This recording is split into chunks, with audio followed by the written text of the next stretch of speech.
And we're back. Apologies for that. My computer froze the audio drive, but yeah, go ahead, Doovid. We'll hand it over to you. I don't know if you want to repeat your song, but unfortunately the audio got scrambled at that point. So if you want to if you want to repeat the song, that's great. But if you want to just keep going with the show, that's fine too. I'll quickly do a slightly different tune to it because there's a lot of different tunes. So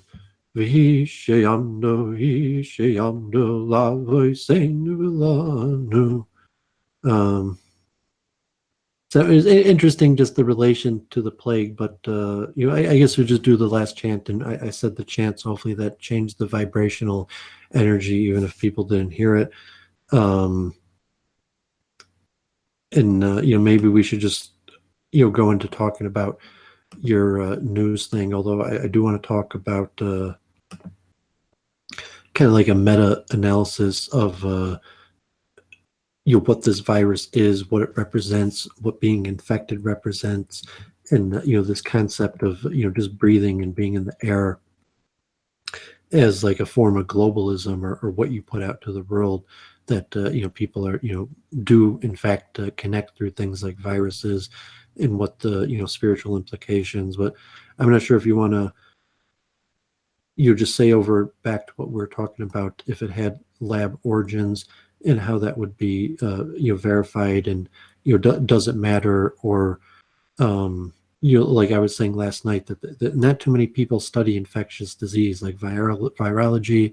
Like doctors, there's a science of epidemiology, and everybody learns about viruses and knows about viruses, and even epidemiologists aren't really experts in viruses. So you have some people that are infectious disease, and then you have institutes that study it, and they study it by infecting these deadly viruses in animals and animal testing. And people know, okay, like I'm vegetarian, and I'm not necessarily a big fan of any of these animal testing, but that's how science works in the laboratories and the university and the medical, injecting rats and all these various things.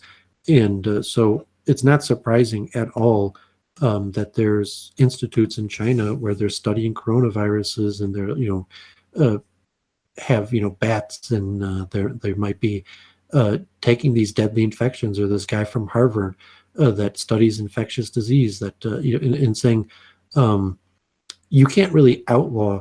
So let's say this virus, that anybody who's infected gets a swab or something, you have that deadly virus, and in reality,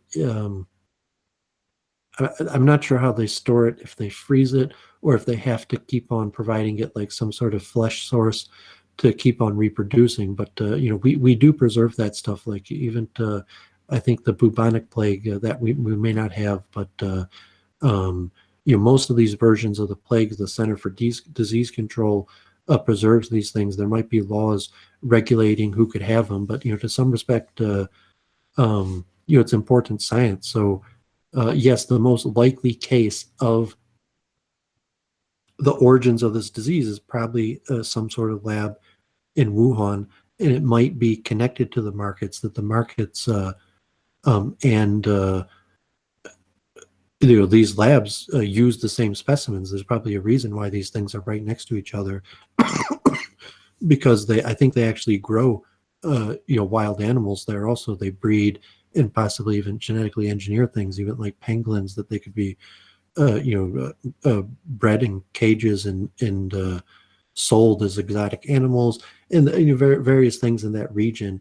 And even to say, like, I'm not prescriptive what we should do about it, or the dangers of it. It makes sense that people are doing it. There may be people all over the world doing it, and if people in infectious disease are probably involved in it, there's probably Harvard professors and professors from all over the world that are familiar with this research. But to your average person, JF or something talking about evolution, it's not something that most people have put much research into.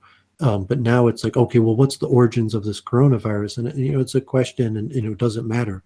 Let's say we locate patient 0 and patient 0. Yeah, it does matter quite a bit, I think, don't you? How can it not matter? Well, it's saying it doesn't matter to what's happening, the crisis that's right now. I'm saying for you, it's somehow we're going to resolve some sort of dispute and sue China or go to war over it. But the origin of this virus at this point is unlikely to make a difference in the pandemic that we're currently in.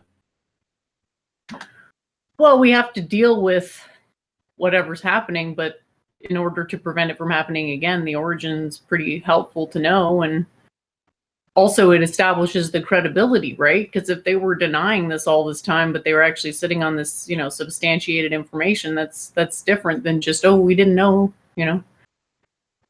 Well, I mean, if China was sitting on this or knew it, or maybe a lot of people knew it, maybe even Dr. Fauci knew it, saying that, just people in the infectious field, they knew that people went to Wuhan and experimented with bats and these deadly viruses. And I don't know enough about it. And, it's likely, God forbid, that there are bioweapons research and there are people who are, looking at things like this as a weapon for how to kill people, God forbid. That's not particularly surprising. That, the question of verification for evidence that we were talking offline would be, no matter what the case of the origin of it, even if there was a mutation, you want to find 100% match. So I just saw that in the news, the Bronx Zoo, the lions in the Bronx Zoo just caught coronavirus.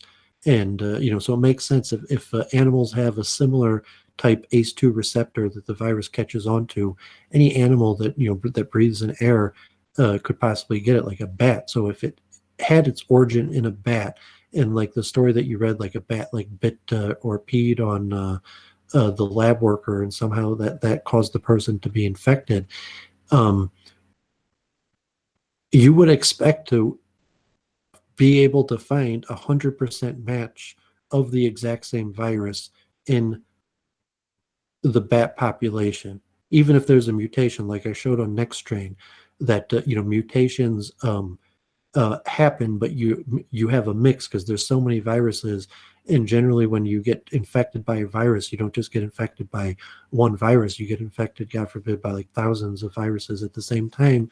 And those viruses will carry a strain that has percentages of, so even the evolutionary process as it takes place, you still will find elements of the earlier strains for a reasonable amount of time. And so, if we find 100% match in a bat, and you could try to explain away, like, maybe you're not going to be able to find 100% match. Is it science? Do you have to be able to find 100% match? Finding a 99% match in the pangolin, how much does that mean? And they didn't even mention pangolins here. We're talking, purely bats, that the research, for this. And, is it possible that we don't know what happened? Maybe bats and pangolins exchanged the virus in the markets. It could maybe maybe the original infection of coronavirus was between animals, and people. So if these things are in the market together, bats, pangolins, and people, that virus will spread. Pangolins are a cute animal, and you pick it up or whatever. These people are handling them. It makes sense the virus could have spread back and forth between these animals and the people, but at the same time, then we would expect to be able to find 100% match. Okay, I take your point. It's possible. I want to just give you a hypothetical situation, okay? Hypothetically, the guy gets a bat. He's doing experiments on the bat. He gets contaminated with some bat something. He gets a virus. The virus then mutates. And what this scientist passes on to one person is the mutated form. And then the scientist... Where did the virus mutate? When and where did the virus mutate? In patient 0, the virus mutates. I'm just giving you a hypothetical. I'm not saying this is how it has to happen. I just want to give you a hypothetical situation where it would be impossible to find the exact same strain in the bat. So patient 0 absorbs the virus. The mutation happens. The version of the virus that gets passed on to the next, like patient 1 or patient 2 or whatever you want to call it, that's the mutated version.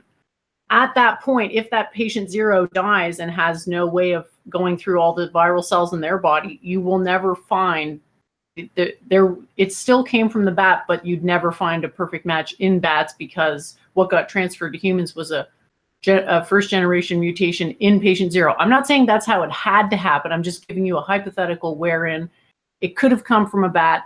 There could have been zero malign intent, like zero weaponizing intent, and it still could have undergone a mutation. And I think that's how they, I mean, I'm not even saying I get behind this mutations model because I don't, but I do think that people who push this model say that when it mutates when it can, like the crossing the species barrier is usually a sign of a mutation having taken place because it was a mutation that allowed it to cross the barrier in the first place.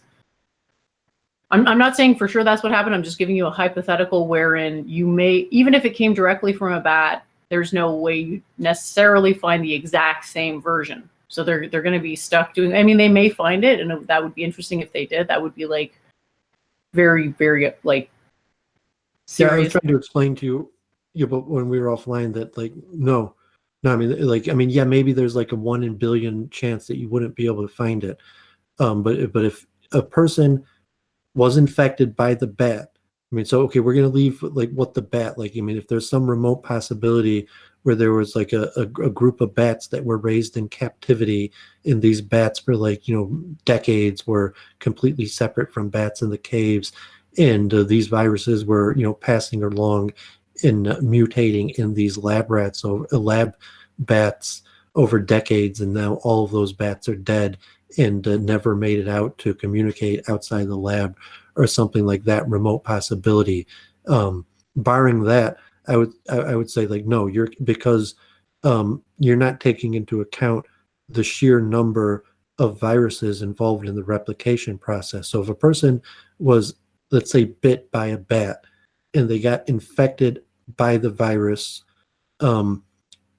they don't get one virus that replicates. When you get infected, like if the part of the saliva of the bat get into the person gets infected with thousands, maybe hundreds of thousands of viruses. It's not like just one of them gets infected. And then when you have a mutation, the first mutation is going to be one of millions that, as I said, like, if the mutation to do something useful, functional, and you're talking 99% the same. So when you're talking about a 30,000 base pair, and if it's only 99% the same, that means you're talking about hundreds of mutations. So hundreds of mutations are not going to happen. It's not going to change a whole 1% in a single patient. It's mathematically impossible. And then also the point would be, it doesn't matter even if it did mutate that much. And even if in the first case, that the first virus that replicated got there and it made 1 million copies of itself, and a few hundred of those copies of itself somehow were this mutation that moves forward, and that process occurred multiple times in the same person to a period of time that by patient 2 it was already this virus that went through, and 1% is basically impossible to have a whole 1% in changes. And we have these people's we have the virus samples from the very first patients. I'm saying China, if you were following it, China had, we have the virus sample from patient 0. We have the virus sample from tens of the people, the first outbreak at Wuhan market when it first started. So we have these virus samples. There is no way that even if it mutated, that we wouldn't have the exact same virus that came from the bat. I mean, the mutation could. There's no example. Where's exactly this? Where's this patient 0 that we supposedly have and have samples from exactly? All these people were hospitalized.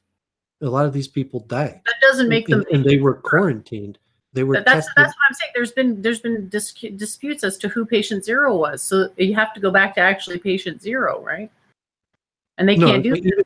Even if you had patient 3, 4, 5, you would still have. I mean, because that DNA I mean, the RNA samples that you would have, even from tens of patients down, it's not like you're going to take a sample of millions and millions of viruses, and it's not like you're just going to get one RNA sample from it. You're going to get thousands of RNA samples, and one of those RNA samples, or a certain percentage of them, will be the original RNA. And that one will, if you find in the bat population, will be 100% match. So, I mean, when you say a 99% match for something that's 30,000 strands long, that's 300 mutations. That's a lot of mutations. That's not that, I mean, in terms of switching, like, you don't get 300 mutations in one person. And if you do, you're having the remnants. It's going to be a percentage type thing where, from patient 0 to patient 1, even if the mutated form becomes the dominant one in patient 1, it's still going to have probably 90% of the original form. And by the time you get to patient 10, it's probably still going to have 10-20% of the original virus that was in the bat. I think that's what you're failing to say in your scenarios, that you don't get one RNA sample. You don't get one RNA. Is that how they analyze viruses? Really? They find multiple strains of the same virus in one person? Is that how they do it? Or is it more of an average? Like all these genetic tests are average? It depends how much money and time they want to spend. Well, that's what I'm saying. You're saying, yeah, definitely it's going to be this way. I'm saying, I don't think so. You don't even know if the mechanism for evolution is right. I'm telling you that the immune system responds to a virus and could rewrite a huge portion of its genetic code in one go, and then that could be the thing that gets transferred. And that could have happened in patient 0. Yes, I'm afraid that is how it works. No, because the entropy rate is like 1 out of 10,000. You can't just say entropy and then that suddenly fixes something. The entropy is not relevant here. It's the mechanism for how the evolution thing is even happening. And it's quantum mechanical. That means the quantum mind of the virus and the human are interacting together. And yeah, that could cause a huge rewriting. Not a entropy rate. The entropy I don't know why you're saying entropy. Because that's how it's scientifically referred to, the entropy rate of mutations per replication. The entropy rate of the coronavirus is about 1 in 10,000. Going based on an obviously disproven model for evolution. The mutations of evolution aren't caused randomly. They're caused by quantum mind. That's why you've already got 8 variations of the virus. How do you explain 8 variations of the virus in your model? You can't. You have 8. I mean, you have hundreds of variations. I just showed you that. I mean, I guess you just have a dissonance because I'm using the geneticists use the term entropy for the mutation rate. Well, entropy of what exactly? I mean, you're just complaining that they chose to use the word entropy for it, but they say no. They don't know what they're talking about, and I'm concerned that this whole argument isn't based on something that's an actually validated model, because clearly evolution is governed by quantum. Unfortunately, I know a lot of people are disappointed about that, but that seems to be what the evidence points to. So you're still saying, well, let's use this old model that's been disproven about random variations. I'm saying, but they're not random. They're informed. It hasn't been disproven. I mean, this part is like the only proven part of evolution. Like viral, natural selection and replication errors in viruses is the most proven thing. And it's saying that's probably what they're studying in Wuhan in these infectious diseases. These models of saying the entropy rate, whether you like the use of that terminology or not, that's what it's called, is about 1 in 10,000. That means on a 30,000 strand base pair of a typical coronavirus, you're expecting 3 base pair errors in each replication. And so I get that, and I disagree. I mean, it's fine. We can disagree. I don't think that's how it's actually working. And I don't think that's what the there's nothing to disagree about. This stuff has been observed in infectious disease and virology labs. They've been testing this stuff for decades. I mean, I can say the model's wrong. Incorrect model here. This is observational fact that has been observed. No, it's fitting observations to a model. It's fitting observations to a model and saying, oh, this must have been what happened. It must have been random mutation. It's like, that's not an answer. Why did it mutate? Why is there this? I mean, if you want to call it entropy, sure, you can call it entropy and say that the entropy increases with each mutation in a predictable manner. But I don't even think that's true. You're incorrectly describing. I mean, I'm not sure why you can't correctly describe what this entropy rate in genetics is. The entropy rate is an estimate of how many mutations per replication. Then why call it entropy? Why call it entropy? It seems arbitrary. Just call it the rate of random mutation. If that's what it is. I guess it's confusing. I don't see why entropy has to be brought into it. Well, I'm sure they've been calling it entropy longer than you've been doing your thing. I don't know what, like, to me, it makes sense. It's similar to the second law of thermodynamics, and you're saying the driving force of mutations, the reason you can't have a perfect replicator is because of entropy. So the rate of mutation is a rate of entropy. Okay, that's fair enough. I understand. That's all it is. I understand the concept. I just disagree with the model. I think that what's happening is that the information in the quantum mind of the human is being updated through interfacing with the viral load and then literally rewriting the virus genetic code to some extent, because there's like an interference there between the human mind and the virus, and then the virus changes form, and that changed form can then still be transmitted to other people. And that's why you're having like 8 strains of the virus, right? Because it's gone through individuals that have mutated it into a different form. That or there could be multiple Penrose model. I mean, a quantum mind that wouldn't fit a Penrose-Hammond model because it has nothing to do with nerve cells or anything that has microtubules. Well, I'm not. I never endorsed that. I never endorsed the Penrose-Hammond model because I only use it to promote my own model as like anecdotal evidence that the mind is quantum mechanical. I never endorsed the Penrose-Hammond microtubules model. Because that's not, I mean, that can't be correct for all life because not all life has microtubules. So if everything alive has quantum mind. That there is no vehicle for a virus to exhibit quantum effects. Sure, it does, because everything's quantum, right? So the virus has an electron field. Like, you know how atoms work? There's like a bunch of atoms and they have electrons. Like, obviously, everything's affected by quantum effect, but right. I mean, it's for the Penrose-Hammond model of this mediation of quantum entanglement, that there's no that the virus is not capable of that. But the human is. The virus doesn't need. Yeah, the virus is inert. I agree with you on that. The virus has like what you call the trivial field. So it doesn't act without some other intermediary because on its own, the virus can't do anything. It just exists, right? So I get that. It only has the trivial electromagnetic field, but the human or animal consciousness has a very complex quantum field. And so it can interface with the genetics of the virus, right? Which is, I think, the mechanism for the mutations. It's not just random. It's because it's informed by the quantum mind that it's interfering with. And I think that predicts the multiple types of viruses. I don't think you went through a, at least a mathematical time model of how these mutations work. And whatever the dissonance is, just the fact that they're calling it entropy. But if you have your replica, presuming they have a lot more data than they actually do, like you haven't even established that they're able to get more than one virus type from one single person. Like, I'm not even sure that that's how they're looking at it. I think it's more of a statistical thing. Like, it's not so easy to map the genetics of virus. There's a difference between when they just test someone positive and when they do a study sample and what they do in laboratory tests and what they do in genetic tests and what they do in these various tests. And it's like, no, like, I'm not a virologist. Like, I haven't, I've never even been in an infectious disease lab. So maybe it's pointless to bicker about this.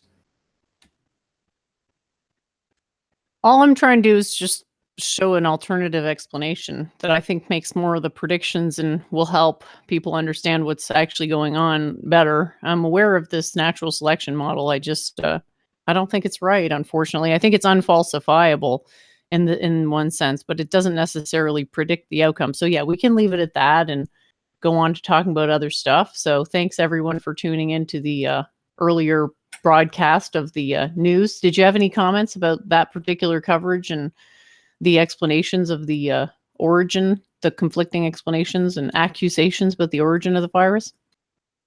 Well, I think it shows how little people know about the subject. So the reality for the origins of the virus,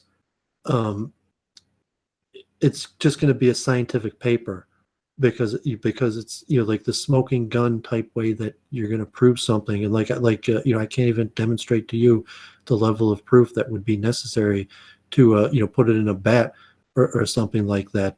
But your average person is just not going to understand the burden of proof for showing the origins of this virus. That if the experts say like it was China, it was the lab. Eventually, or even the consensus of experts to explain the origins. Viruses are largely a mystery. Even the best experts of science have little knowledge of this. Exactly what these infectious disease labs and virus labs were studying and what they were doing in China, maybe they'll release that, maybe they won't. So if they don't, if China does its own internal investigation and comes up with their best understanding of the origins of this, and then they have, either they'll release the data to the world or not, or if the World Health Organizations, whatever parties, are able to examine the most amount of the data, let's say look through the files of these research labs, question people, see the specimens, if they did take specimens of patient zero and these people, and if they do have them indexed, and maybe they even have them in vials, maybe they even have these deadly viruses. I'm saying that's how they do it. That's infectious disease. You have these vials of these deadly viruses, and you're saying that's how this broke out, because from previous breakouts we kept vials of these things, and then scientists did experiments with those things, and to some extent that's what scientists are supposed to do. And then the whole question of bats and other animals and the ACE2 receptor and various things and how they change, it's really just demonstrating the limits of knowledge even among our experts, and let alone to expect the common man who has very little comprehension. And my mom was talking like Orthodox Jews who they just don't buy it. Because people are skeptical and saying, I don't believe your shit. Like, no, I don't care about your explanation. I don't believe you're going to explain this to me. And like, no, I don't buy it. I think you're just, fucking with us. I think you're just shutting down our places of worship and locking things down over nothing. And like, I don't believe that these tiny virus creatures even exist. And it's like, yeah, that's like average dissonance, because these things are extremely complicated, and they're, somewhat counterintuitive, where a person is like, no, I don't buy this, that there's some tiny inert object that we have no idea what it was and goes through these evolving natural selection, whatever processes, or quantum mine, and just keeps on replicating till it kills us. No, yeah. I don't buy it.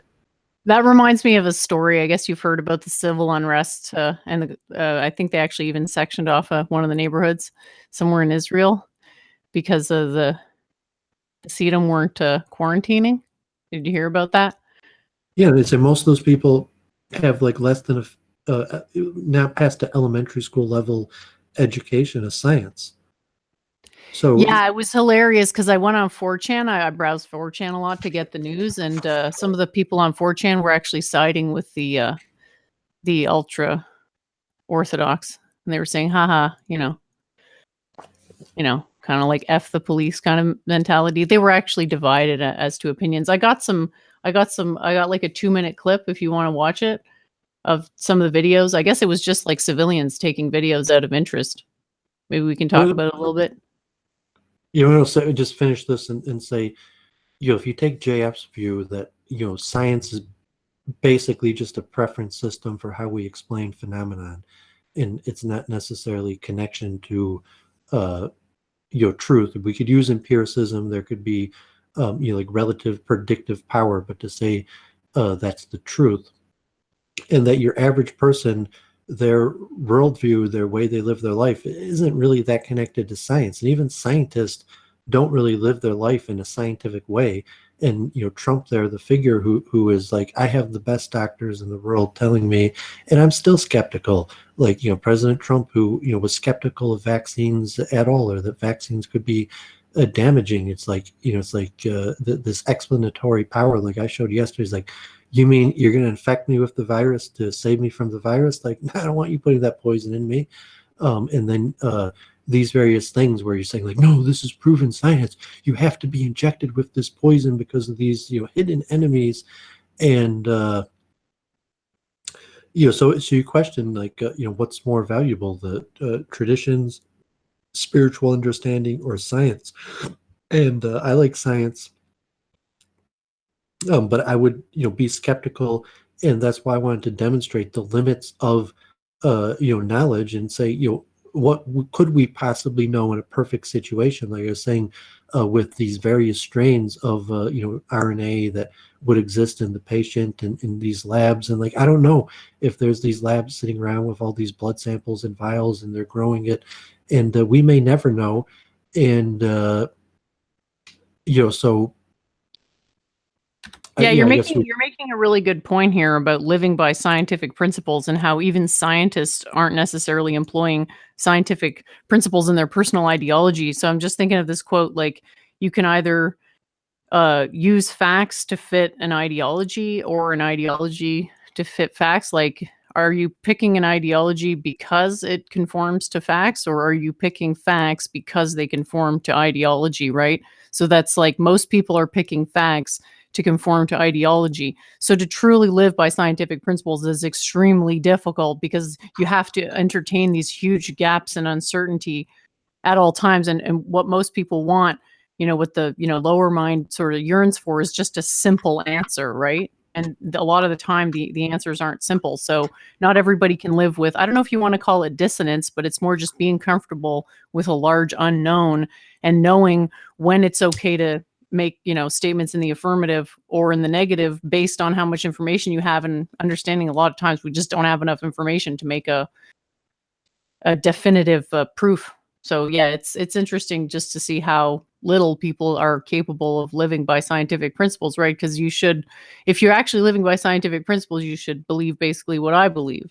But a lot of people have impediments to believing that.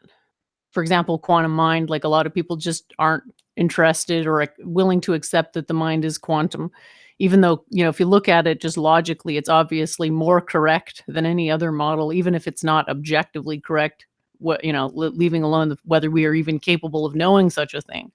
Well, you just say the safe bet is to be skeptical about what you can't understand. So even if you are correct and people can't understand it, you could assume that a decent amount of people are just going to go by default to reject what they can't understand. Yeah, exactly. Then you're just back to basic survival strategy. Yeah, that's when people like, enter impulse. fight or flight, they do, their pre-programmed training. Usually they treat people the way that they were treated, or their your subconscious becomes conscious, that from their memory of how their parents or authority figures treated them, or what they've seen in similar situations, and they just without free will, so to say, end up rotely performing the way that they were trained, and they may not have even realized it. Yeah, exactly. That's why it's extremely difficult to truly be a scientist. And we realize, like, over time, you're not really ever the perfect scientist. You're just like gradually getting slightly less bad at objective science. So Well, do you want me to play? Yeah. You could advance research and ideas. Like, to be a scientist, like, okay, like I'm always right, or I know how to think right, is like, no, I mean, people are fallible, and that's why you need the scientific method and empiricism. But someone could make a discovery. You're saying like it's possible, like, yeah, I mean, someone in a negative way, like someone might have been playing around with bats in like a previous strain of this deadly virus and created a really deadly virus. And so some person in some lab in Wuhan, did something that, God forbid, will kill hundreds of thousands of people. Maybe, one of the most deadly things, perpetrated by a single person in the history of the world, or something like that. And but yeah, maybe play the video, and then we'll look at from more spiritual perspective. You say, like, let's forget the science of it and look, what what spiritually is happening, where just people are dropping dead, and some invisible force that comes in our breath is and also this concept that like really the virus is perpetrated by us, that even if the origin of the virus was a bat or whatever, saying we're the ones that are causing this virus to expand and spread. And so that either gets into a free will question where it's is it within our free will to stop the spread of this virus, or is the spread of this virus from watch what people do and not what they say? Is that, well, obviously the collective will of humanity is to spread this virus, or else why else are we doing it? Yeah, that's a good point. It's like, it's not so much that we willed it to happen, it's that we didn't will it not to happen, I guess, in this case. But I mean, a failure to act is still, by some measure, a type of action. Inaction is a type of action type deal. I don't know. Yeah, so you ready for me to play that video? It's not very long. Okay. עשרות עצורים בהפגנת הפלג ירושלמי שחזרה לרחובות ירושלים. ההפגנה במחאה על מעצר עריק שלא התייצב בלשכת הגיוס לקבל דיחוי כבר 5 שנים.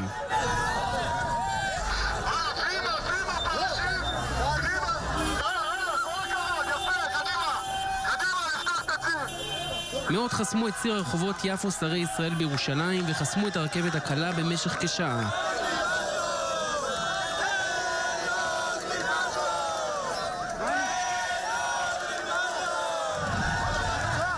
כוחות גדולים של משטרה ניסו לפנות את הציר, וכאמור עשרות מפגינים נעצרו.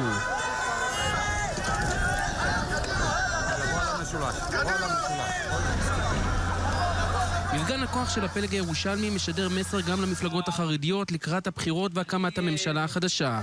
על חוק הגיוס לא מתפשרים. באנו היום להפגין על מעצר של עריק, של עולם התורה, שכל המטרה שלהם זה לקחת את כל הציבור החרדי, בין מי שתומך במפגינים, בין מי שלא תומך, הם רוצים לחלן את כולם, ולכן אנחנו הפגנו כנגד גזרת הגיוס.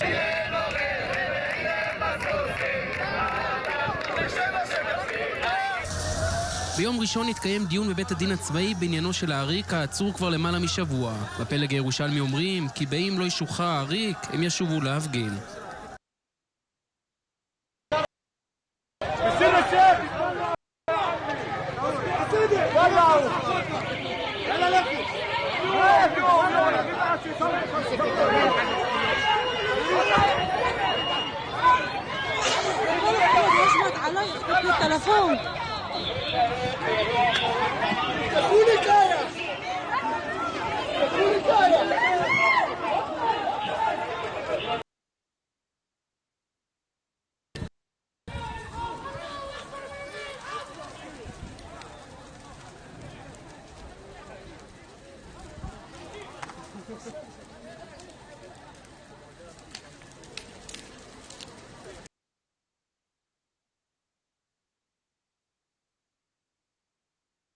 هيا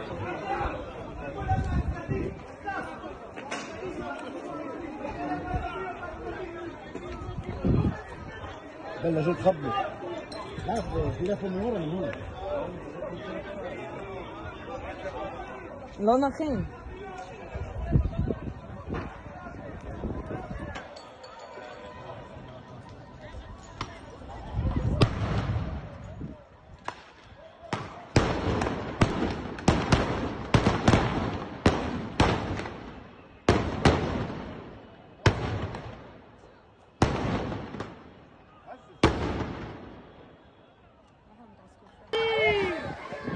ناسي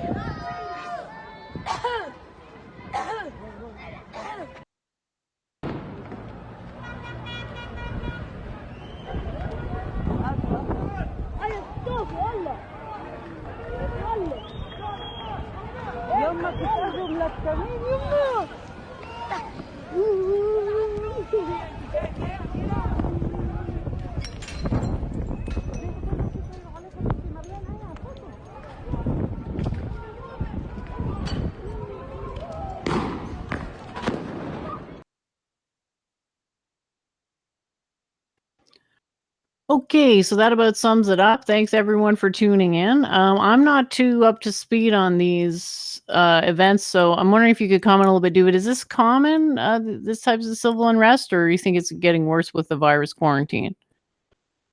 No, that's pretty common. I used to post that stuff all the time. So, saying like the dissonance sets in, and then usually people don't have a time to rationally act through the dissonance. So they just, you revert to pre-trained ways of their dealings, even if they've been unsuccessful. Kind of like you're playing chess or something like that, where if you're playing a stronger opponent and you're losing, you'll keep on playing into the same losing variation because you don't have anything better. Your best thing, and it's losing now. So just like Trump, Kevin McDonald and the alt-right libertarian, where it's just kind of like, well, let people make their own decisions. Like if they die, they die, but people should be free, and we're putting out the recommendation for the best way to handle this. But I'm willing to, largely let people make their own decisions. Versus Israel, we were saying like we have the best experts. We know we've discussed this. We're better than the U.S. and Europe, and we've studied what they did in China and how they've contained it, and it's the hidden enemy, and we're at war with the hidden enemy. And the experts say the way to beat this enemy is social distance, wait it out, hunker down, just stay home and wait it out till it goes away. And we're here to force that on people. This is the solution. The experts have been consulted, and do not disobey. So that's basically, I've been saying for that's Israeli society. And now when you have an issue like this with like forced quarantine, it's not surprising. It's regular. It's Netanyahu or Israel. It's not even Netanyahu. Reality is basically everyone in Israel, even in the left wing, is militarized like that. And I mention that all the time. Saying Israel, it's a peace to nations, but it could be like China in an authoritarian sense like that, mandatory military service, and just having the army administer everyday life and enforce the quarantine. And to me, like that's not how I would like to live, but that could be my blood because I'm like 40% European or Scottish or something like that, where I just couldn't afford to give up my freedom for the collectivity. But your average full 100% Jew, even if they don't follow the Jewish religion, has an easier time living in that kind of collective military type society on both ends of it. If you're Haredi, or you have your, sometimes you're on the losing end of the stick, and sometimes you're on the winning end of the stick. So the back and forth between the Haredim and the secular, like that's just the nature of Israeli politics. Yeah, awesome. Well, it's very interesting to hear an insider perspective on this. I know you'd made a prediction about a military coup, and I don't think that's exactly how they're painting it. But did you want to comment a little bit on the Gantz-Netanyahu alliance? We didn't get to that on the last week's review. Talks. Yeah, I mean it's just talk and speculation. So I mean they are actually talking, and I'm not sure if they even officially broke up the blue and white, if they even officially broke up or they were just talking.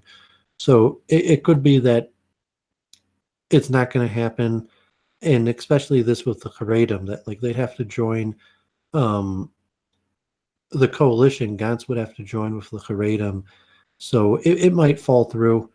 They just kind of hyped it up in the news, and just because they were talking and people were talking about it, and they might even have publicly announced that they were going to do it. But when it comes down to actually, Gantz, when he's like, okay, and Lisman, is still going to be health minister, and it's saying, is Gantz really going to sign up for that when, leave these Haredi people in charge of housing and health and education and all these things that he ran to, to try to displace them.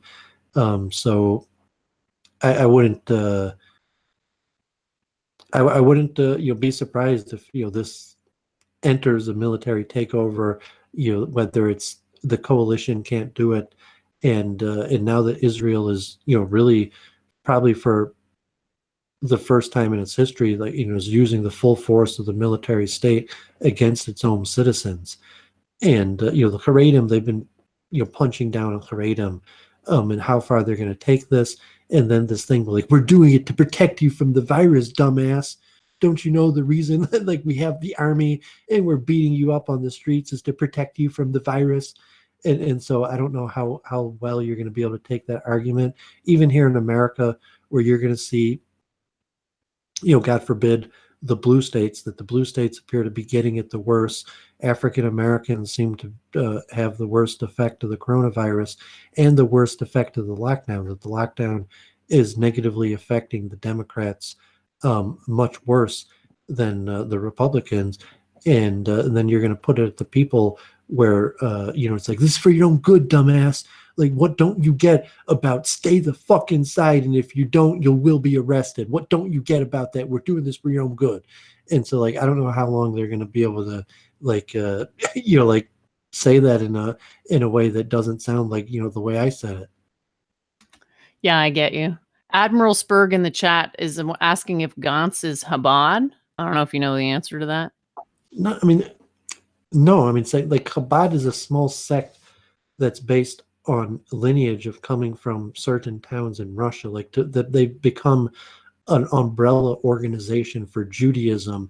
Gantz is like, yeah, he's Chabad, but like he's not, really Chabad. He might use Chabad rabbis, and he might work together with Chabad, but like, no, he doesn't follow the directives of Chabad or live his lifestyle. But because he's largely an unaffiliated Jew, and as an unaffiliated Jew, he'll need to network with the Jewish organizations. Like, yes, he does network and affiliate with Chabad, but no respect would you call him a Chabadster. And in a related news, my guru, who Durga Das, had all that beef with Gopal Krishna Goswami from the Hare Krishna movement, put a special video out on Dharma and coronavirus and the Bhagavita and birth, disease, old age, and death. Like, no one wants to get sick, but we do. No one wants to get old, but we do. No one wants to die, but we do. And turning to a spiritual method, but telling people to take the virus seriously. So Narendra Modi retweeted Gopal Krishna Goswami, who I have IRL on my YouTube page tens of times. God willing, he will come here to Detroit this summer, like he always does, if the coronavirus thing is over by July or August. So I thought that was pretty cool that Narendra Modi retweeted his coronavirus video. Right on. So, but in terms of like Gantz, it's like, from how you're describing it, it sounds like Gantz is like more of a secular person, and he's networking with these religious people for political reasons. Am I understanding it correctly? Yeah, that was kind of like the comparison where it's like, Narendra Modi's a Hare Krishna. It was like, what are you talking about? They'd be like, no, I'm telling you, Narendra Modi's a Hare Krishna. Like, he retweeted Gopal Krishna Goswami today. And you say, like, no, Narendra Modi's a politician. He just retweeted him because maybe he liked the video or something. But like, so in that way, Gantz, he's not a Chabadster. Like, he just retweeted some Chabad rabbi.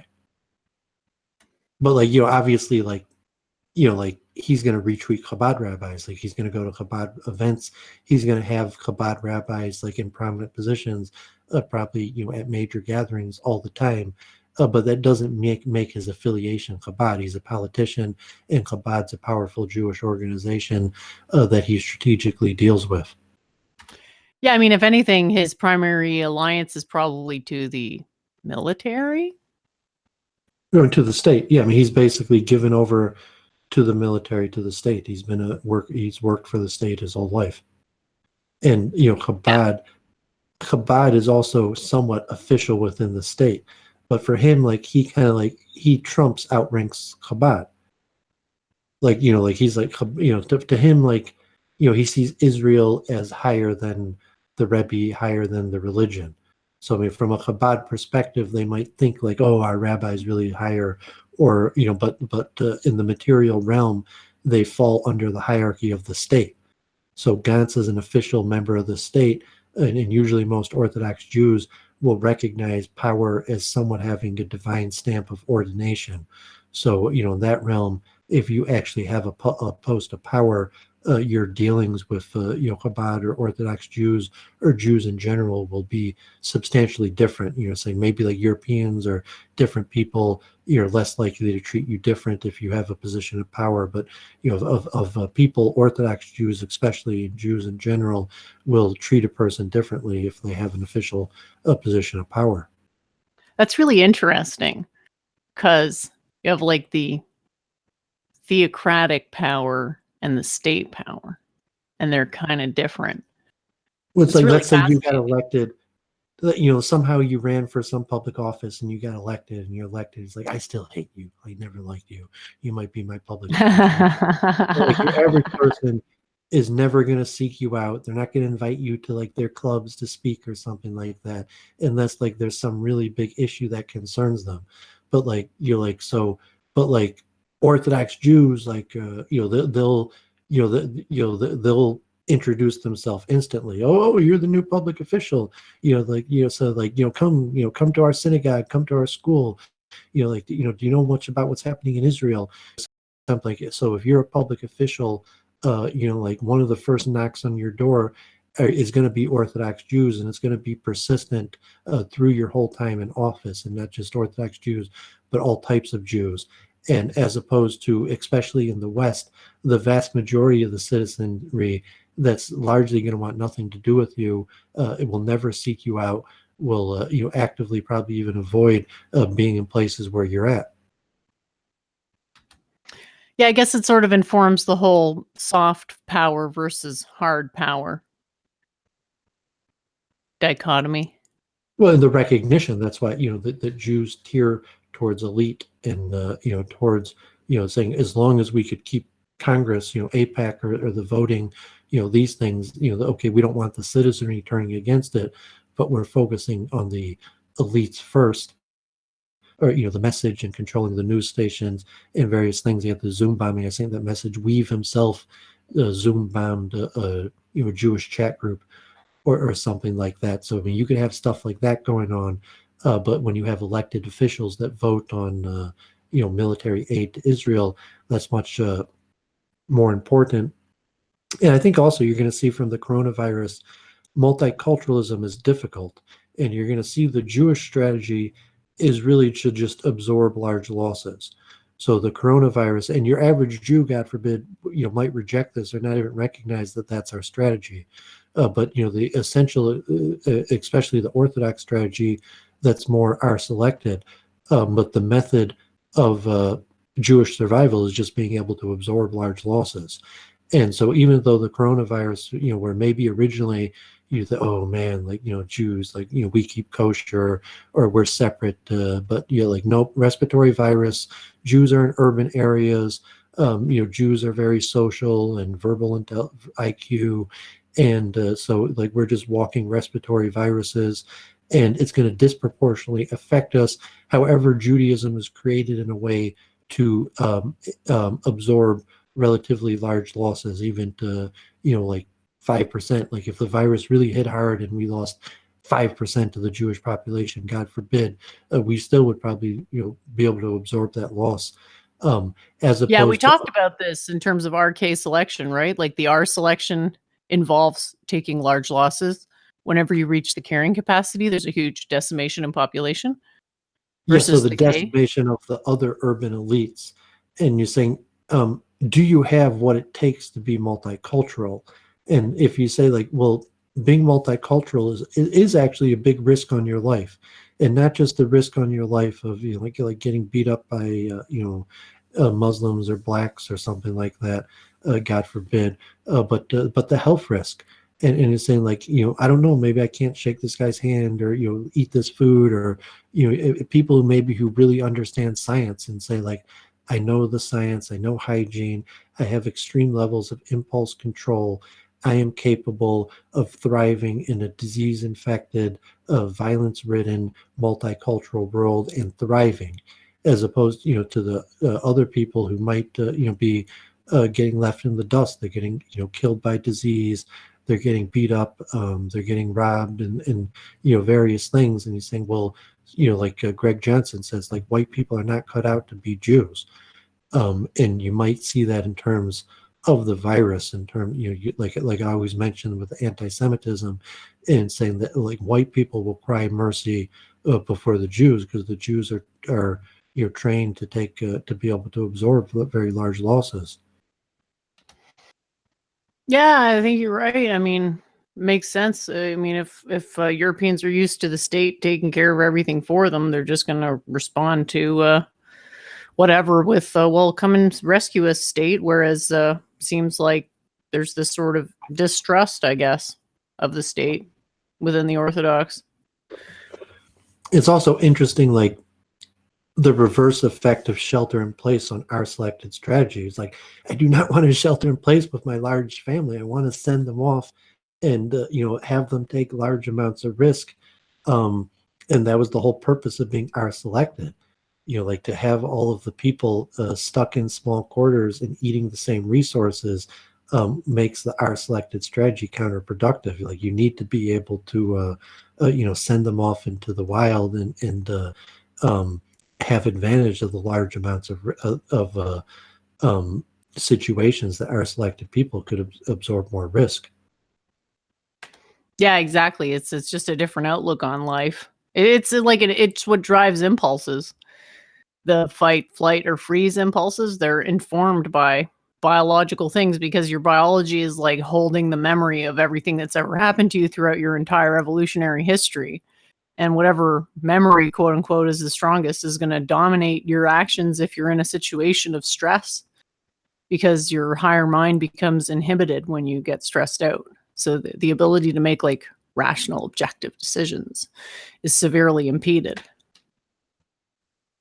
Yeah, I was thinking, on a metaphysical level, there's something inside, like, if you imagine the inner voice of a person saying, like, if I could just, speak to humanity, like, and find the commonness in humanity. Like I said, a psalm I chanted once, the Liami Shomeali, if only my nation would listen to me, where everyone's kind of just like, if everybody would just walk in my footsteps, things would be so much better. But in that nature that, yes, we are the creator of the virus, where it said, if I could just, somehow figure out how to get into people, like really reach them. And, so metaphysically, what we do is we create these viruses and saying like, like I created something within me, and then it's going to enter you and it's going to take over and start controlling you. And my will become your will.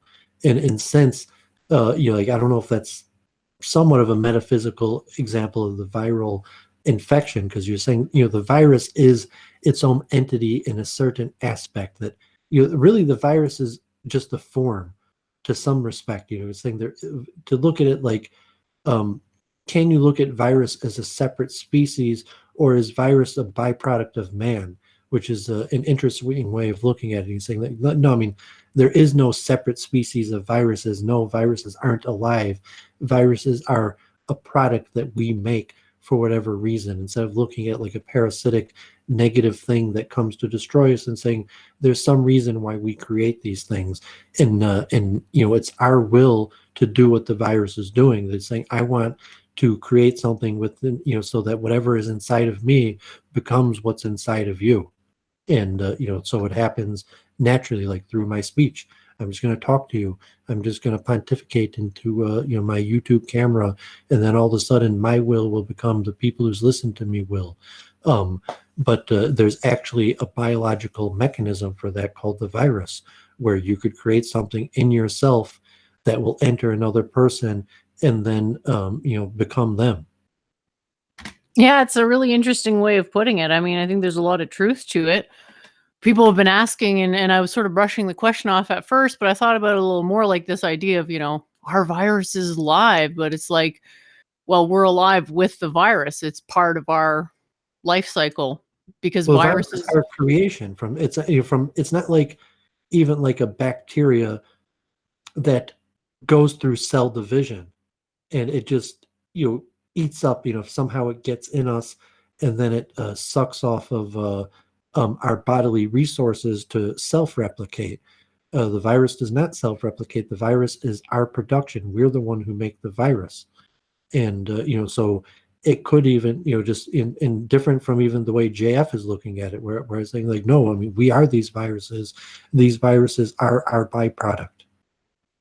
Yeah, he's saying because RNA is molecularly simpler than DNA, ergo the RNA must have developed into DNA at some point. But I think actually the DNA came first, and the RNA was almost like dandruff of the DNA. And then these like external precipitates called viruses recombine outside of us. And it's basically a way for us to keep changing, right? So maybe in order to survive, we have to change a little bit because the terrain is changing, right? So the viral load could be the mechanism by which we get these, what they're called microevolutions. So I've written about this on my blog. I won't blab about it too much, but if people are interested to check it out, I'll share the link in the chat. It's pretty interesting, the quantum evolution model, because it ties back to the light field. Oh yeah, that reminds me of that picture that I sent you last time. Do you remember the one I'm referring to? I'll load it up on the screen of the DNA molecule. Yeah. It's so cool.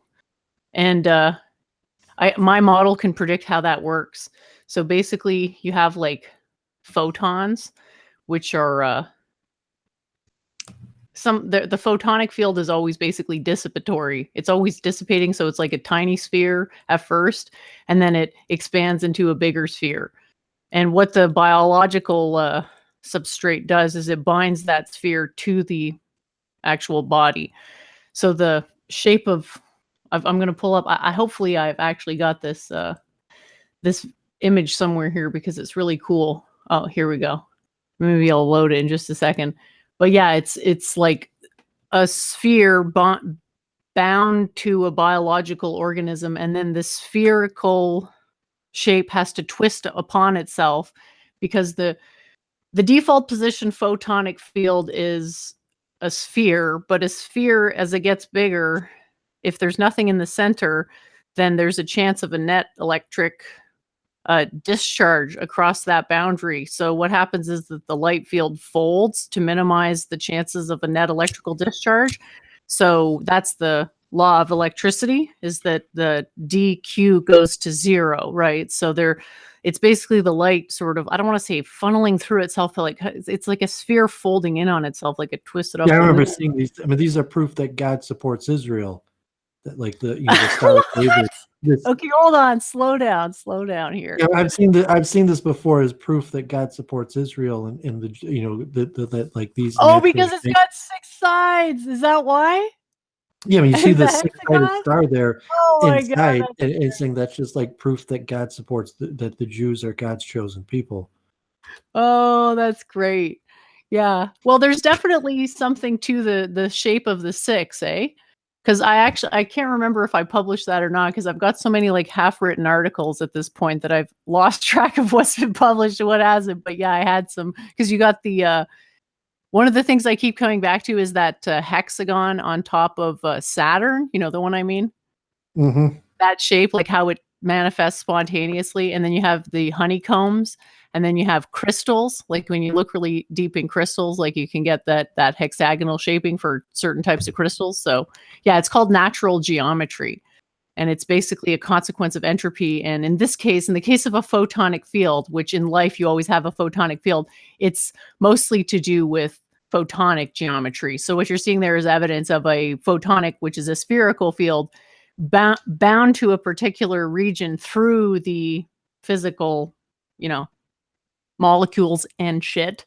And that's how the light field animates the matter. I guess that's like the main difference between living and non-living matter, is that there's a quantum field. So you can see that the quantum field like has a certain pattern to it, that it's obvious there's a pattern, right? Like Doovid looks at that, he recognizes immediately a pattern. I don't necessarily recognize the same pattern, but I get it. But there's clearly a pattern there to it. And what the entropism, quote unquote, does is allows us to actually see from scratch how such a pattern would have manifested, because what that pattern's doing is minimizing the chances of an electrical discharge.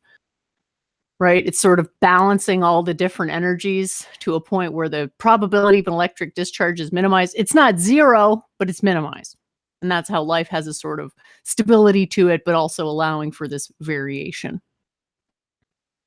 Yeah, so obviously the Jew is the most stable form, as seen by the fact Well, they've chosen that a numerologically natural symbol to represent their nation, I guess.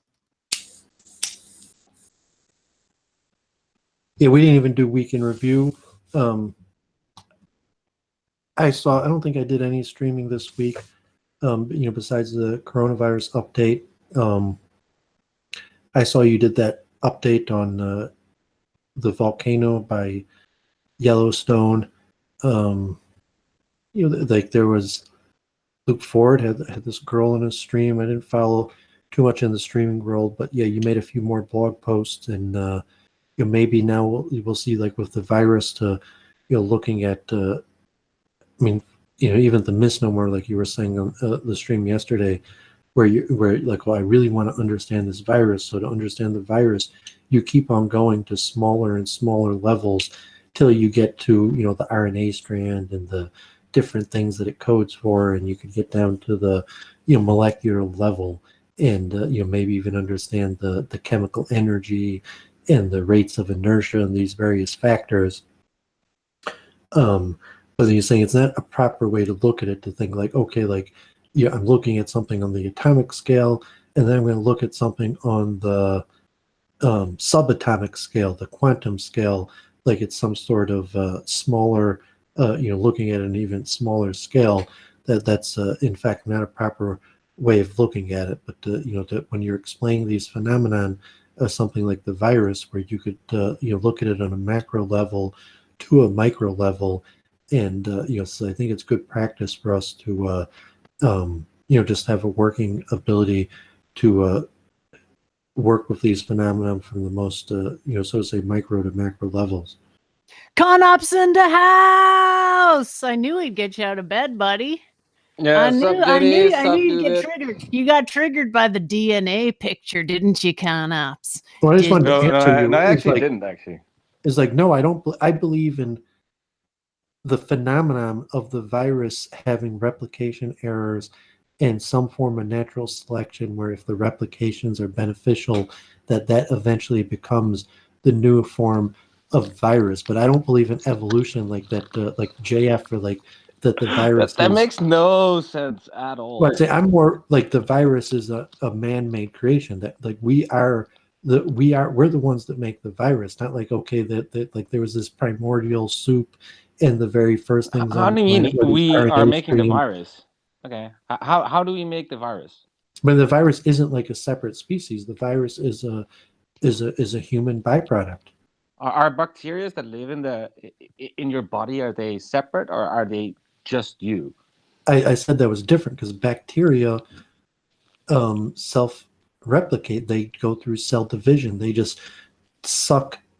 They're parasitic in the sense that they get the necessary elements for cell division from our body, as opposed to the virus. And you can say, okay, the bacteria is made out of our body, but the cell actually digested our body and went through cell division, as opposed to a virus where we are the ones that made the new virus. The virus entered our cell, used our protein to make more of itself, but we are the ones who did it.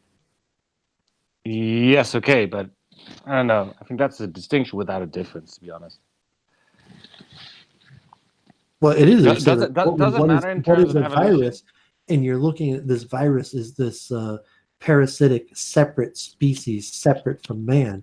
And I'm saying, like, no, don't separate the virus and man. The virus. No, but bacteria are also not separate. I mean, they help. They help our bodies. I mean, they're very useful. If we didn't have some bacteria, we would die. If you believe in evolution, you think that the origin of the virus predates the origin of man. And if you don't believe in evolution, you believe in some sort of creation, you're saying, like, no, the virus and man go together. It's not like the virus is 4 billion years old and it's just a remnant of one of the early life forms that's still around replicating, and man only came around recently. You said like, no, the virus and man are a pair. They go together. In fact, the virus isn't even like its own separate no, species. whoa. The No, they virus don't is go together. basically a byproduct of man. Like I wouldn't even No, separate they the virus as they don't go together because they can also exist in animals. So I mean, they just hop from one host to another. Yeah, but they're not a separate species. They're us. Yeah. Oh, maybe. I don't know. I'm not trained in biology, so I don't know if that's the case. But I don't think it's particularly relevant. You can see that the process of evolution, whereby advantageous errors, can eventually create a successful organism, can also apply to viruses, even though viruses are not an organism. So you see the same sort of Whoops. structure. Whoops. That's my summary of the evolution theory. Well, I'm saying the factual evidence of evolution only exists in viruses and somewhat in bacteria. When you say like, well, can you observe evolution? You're saying like, of course you could observe evolution. Haven't you ever seen a virus? And so from that perspective, it's like, well, yes, the only observable form of evolution is viruses and sometimes bacteria. Yes, but I mean, you have many other things that you can observe. Fossils. Yeah, there's the You historical can record. retrace things. The historical record, yes. But you can't I mean, observe change in front of your eyes. You can only speculate that that's true. happened in the past. And But you're you can saying, you can also not observe Julius Caesar crossing the Rubicon. But would you or doubt so you it? say like, if you say, I don't believe evolution, I don't think what one species switched the other. It's like, if it happened, let me see it. You say, well, that's not the way evolution works. It takes hundreds of thousands of years, millions of years, dumbass. And you're saying like, well, that is not true. You're saying, but like, That's not no, true. you can't observe some forms of evolution. You could observe evolution in a virus over a period of weeks or days. And Okay. But if we could, if we sort of from one species to but the if next, we you can see the mechanism of RNA change. Okay, but Doovid, if we sort of replace the evolutionary pressures or natural selection with human-guided selections, you see that organisms do change, right? Look at dogs, for example. Look at different kinds of horses that we bred. I mean, it's nothing but letting nature do it. No, breeding is just selectively emphasizing already existent traits. It's not creating anything new. So evolution is postulating something completely different than breeding. No, but everything is gradual, so you can't say something is totally new all of a sudden. I mean, that's also a question of continuum. When do you say something is totally new, and when do you say something is just a gradual process? Like, I mean, a dog has like maybe a different snout; it becomes a bit different, and at some point you'll say, maybe it's so different that it has something else. We don't get new kinds of dogs. Like the kind of dogs that exist already exist, and you could breed them to get a mixture of already existing qualities. That's just a you can't category breed error. dogs to get category error. To get a new quality. Evolution is completely so basic. different. This is basic bitch shit, Doovid. It's just a category error. You just do because realize. we call it dog. You do realize the entire theory. The entire theory is wrong. The entire theory is based on random mutations. Look, Conops, it says random mutations. That's like literally a god. Mutation. That's a god-sized. Look at that's a god-sized hole right there. I was messaging Jennifer this. This is my curse. Just like Bruno Vincent is cursed when he wants to be, going against Noahide laws and explaining the fallacies of Judaism, because people know so little about Judaism that he spends the majority of his time just explaining the ABCs of Judaism. So Doovid has a parallel curse where I have to explain the ABCs of evolution, even though my goal is to reject evolution. I have to. I'm cursed to sit here and try to correct you. Acting like I don't understand. This is the theory that's not true that you claim to understand. So I do understand it. I do understand it. You're just straw manning my position. I don't think you understand what I'm saying, and it's a pretty big BTFO to the current model of evolution. So I don't know why you wouldn't just learn it. I mean, it's obviously true.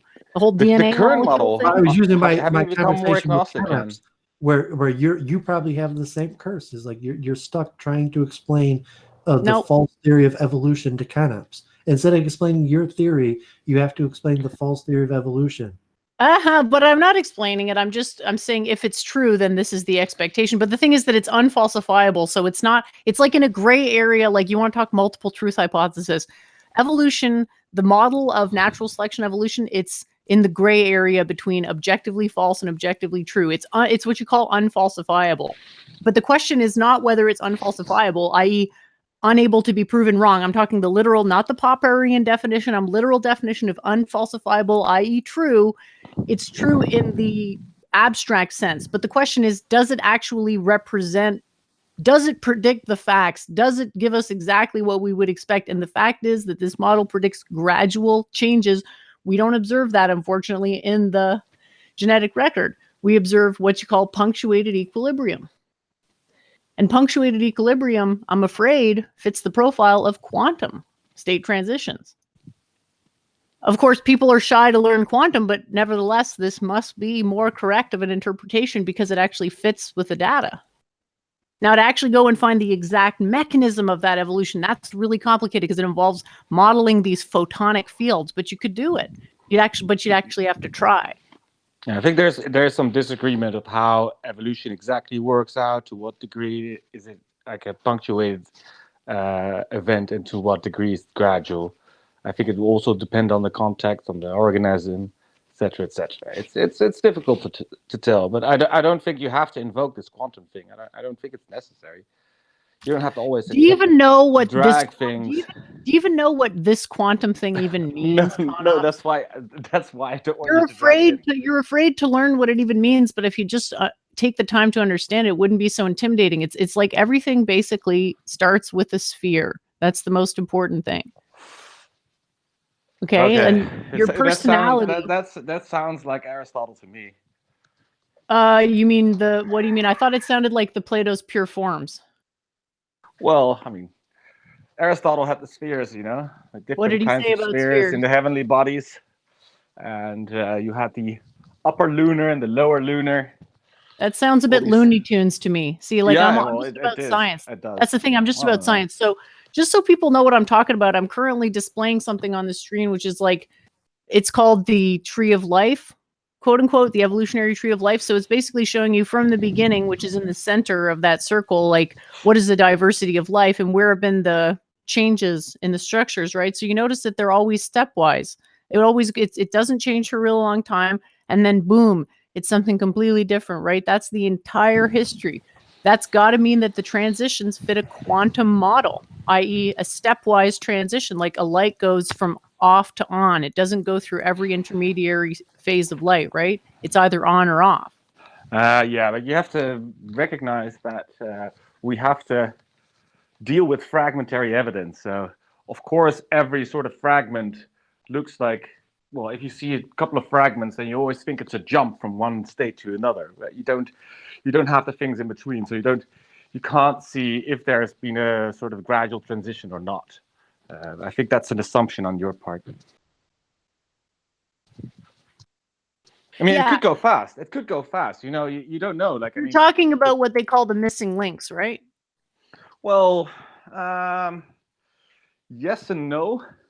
So yeah, missing links are of course there. Every time we find them, people who are against evolution say, "Well, why don't you have another missing link in between these new fossils you found and the previous fossils?" So you can go on and on and on and on and on. It's not a very fair way of arguing, but I will say that you can sort of marry evolution and quick transitions with the fact that I think in a lot of cases evolution is quite quick because you have sort of quick evolutionary pressures, and where you see that some organisms have certain mutations have a very have an advantage, and that process could be quite quick in some cases. Yeah, I see what you're saying. You may be right, but if you wanted to substantiate that model, you'd have to go back and say, okay, well, if I'm right, that means that when these evolutionary branch points happened, something in the environment was radically different than any other time in history. And you got to go looking for what evidence you might find of such occurrences, right? So you got to find you got to find a coincidence. For example, another analysis that's been undertaken in this manner, I had a professor who was an anarchist. He actually got fired because he gave us all an automatic A+ in our class. You can look him up. Denis Rancourt of the University of Ottawa. Yeah, funny guy.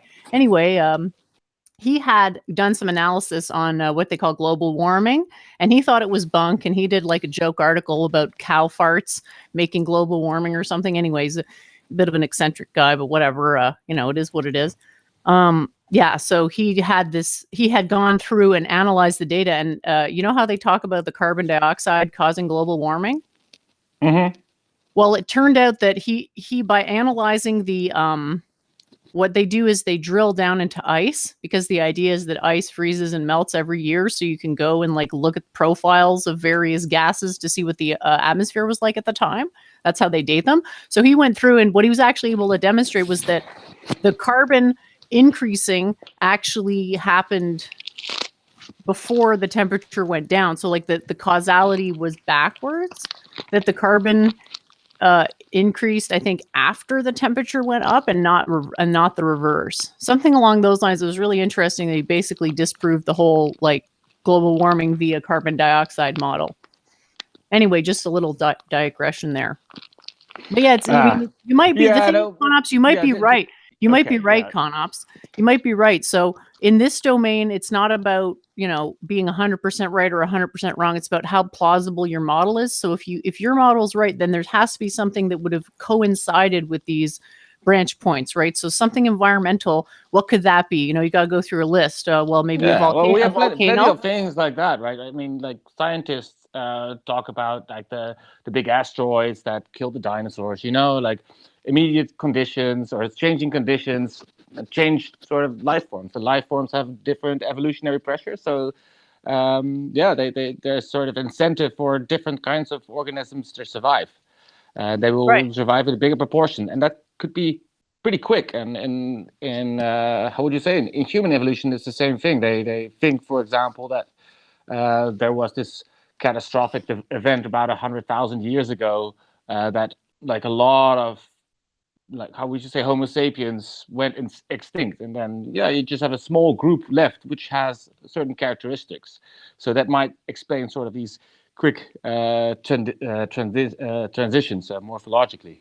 But it's difficult to tell. I don't know. I'm not an evolutionary biologist. So for me to delve in the exact mechanism, how it happens. But nobody is Conops. Don't you understand? They can't. If they don't understand quantum mind, they cannot do the science. They can I don't look back and try to it's like a type of post hoc rationalization. Well, that's what they're saying, that right now they're ascribing the changes to what they call random mutations. And that's not even what it could possibly be, because there's evidence that, quote, random mutations happen on a very small time scale. But evolution itself, like macroevolution, what was displayed on that image before, that only happens once in a while. So it's like the question is, why is it happening at those points and not at some other point?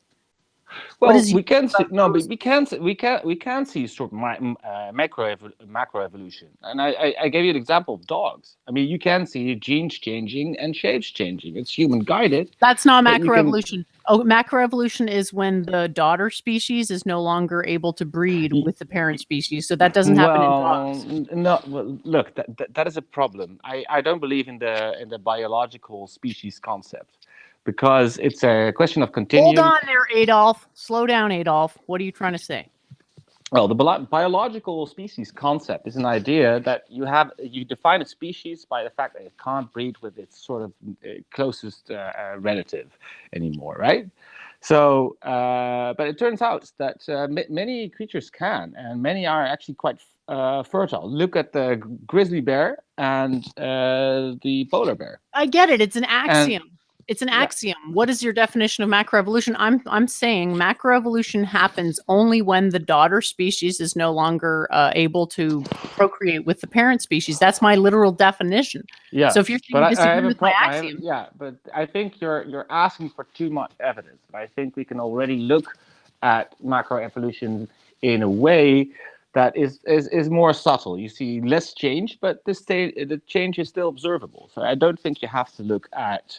You don't have to use a biological species concept to actually to actually analyze this and to make correct observations about it. That in fact these things change.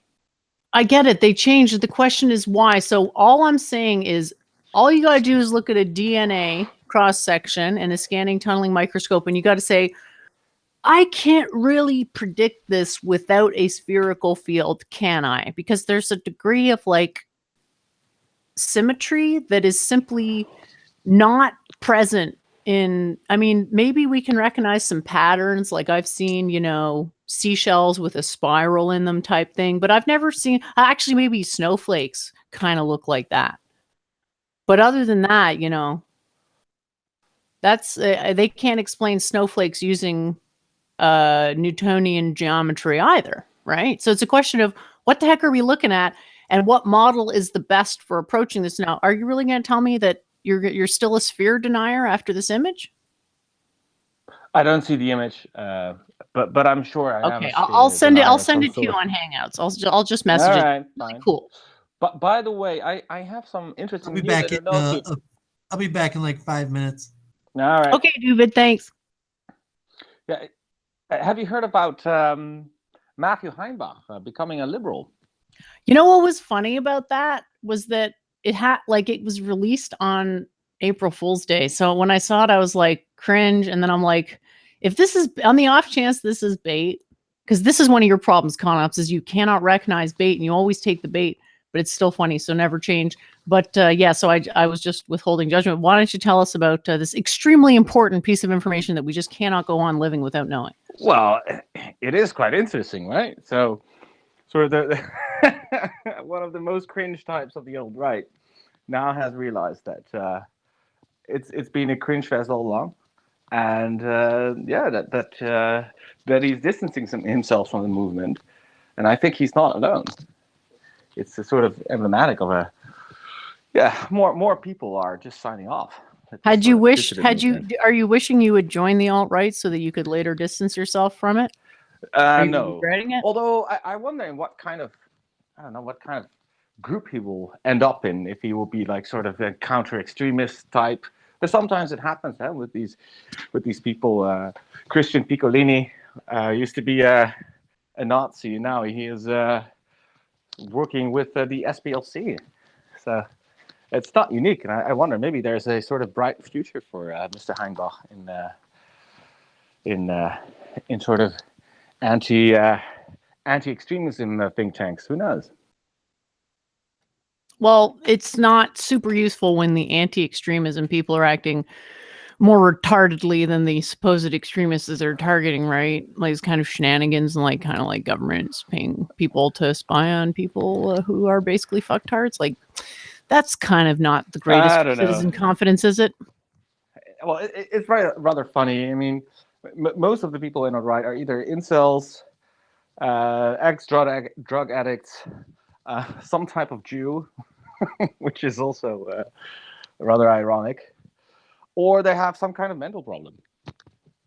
And I think it's becoming less popular as this becomes more and more obvious.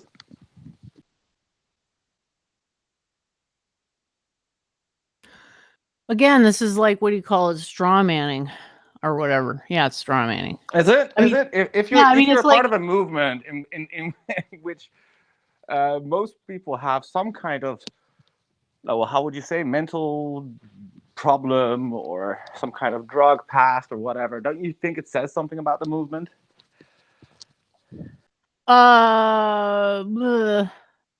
Like Luke always says, like a lot of the thing is that a lot of people, I get that, but a lot of people, well, you got to realize mainstream's pretty cringe in a way, and a lot of people just call anybody they don't agree with alt-right.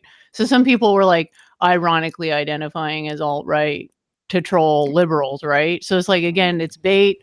You took the bait, and then you're like also taking the bait of these straw men where it's like, what influence did Heimbach ever really have, or Parrott, or any of those guys, right? Like, I've definitely talked to them, and because I'm just like, basically I'll talk to anybody, but like, am I going to endorse that? Obviously not going to happen. And I knew they had bad character. I already knew they had bad character when I first talked to them, because they basically, people show you who they are. So obviously, I mean, nobody cares about these. I remember talking to OV. and Brundlefly at the time, and I was bringing up the cucking. You know what happened when Matthew Heimbach fucked Matt Parrott's wife, which also, I don't know, there was some kind of family relationship as well. I don't know exactly how it worked out, but anyway, I asked them about it, and they said, "Yeah, we just don't talk about this stuff," you know. Well, I can understand why, you know. I can understand why, but you know what it is? It's like a tragedy, right?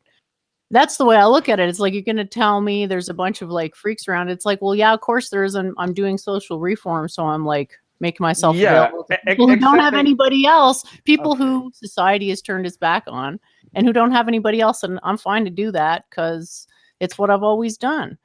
It doesn't reflect bad on me. Except Matt Parrott wasn't seen as some kind of weird spurg, but he was. Excuse me, but I always saw him that way.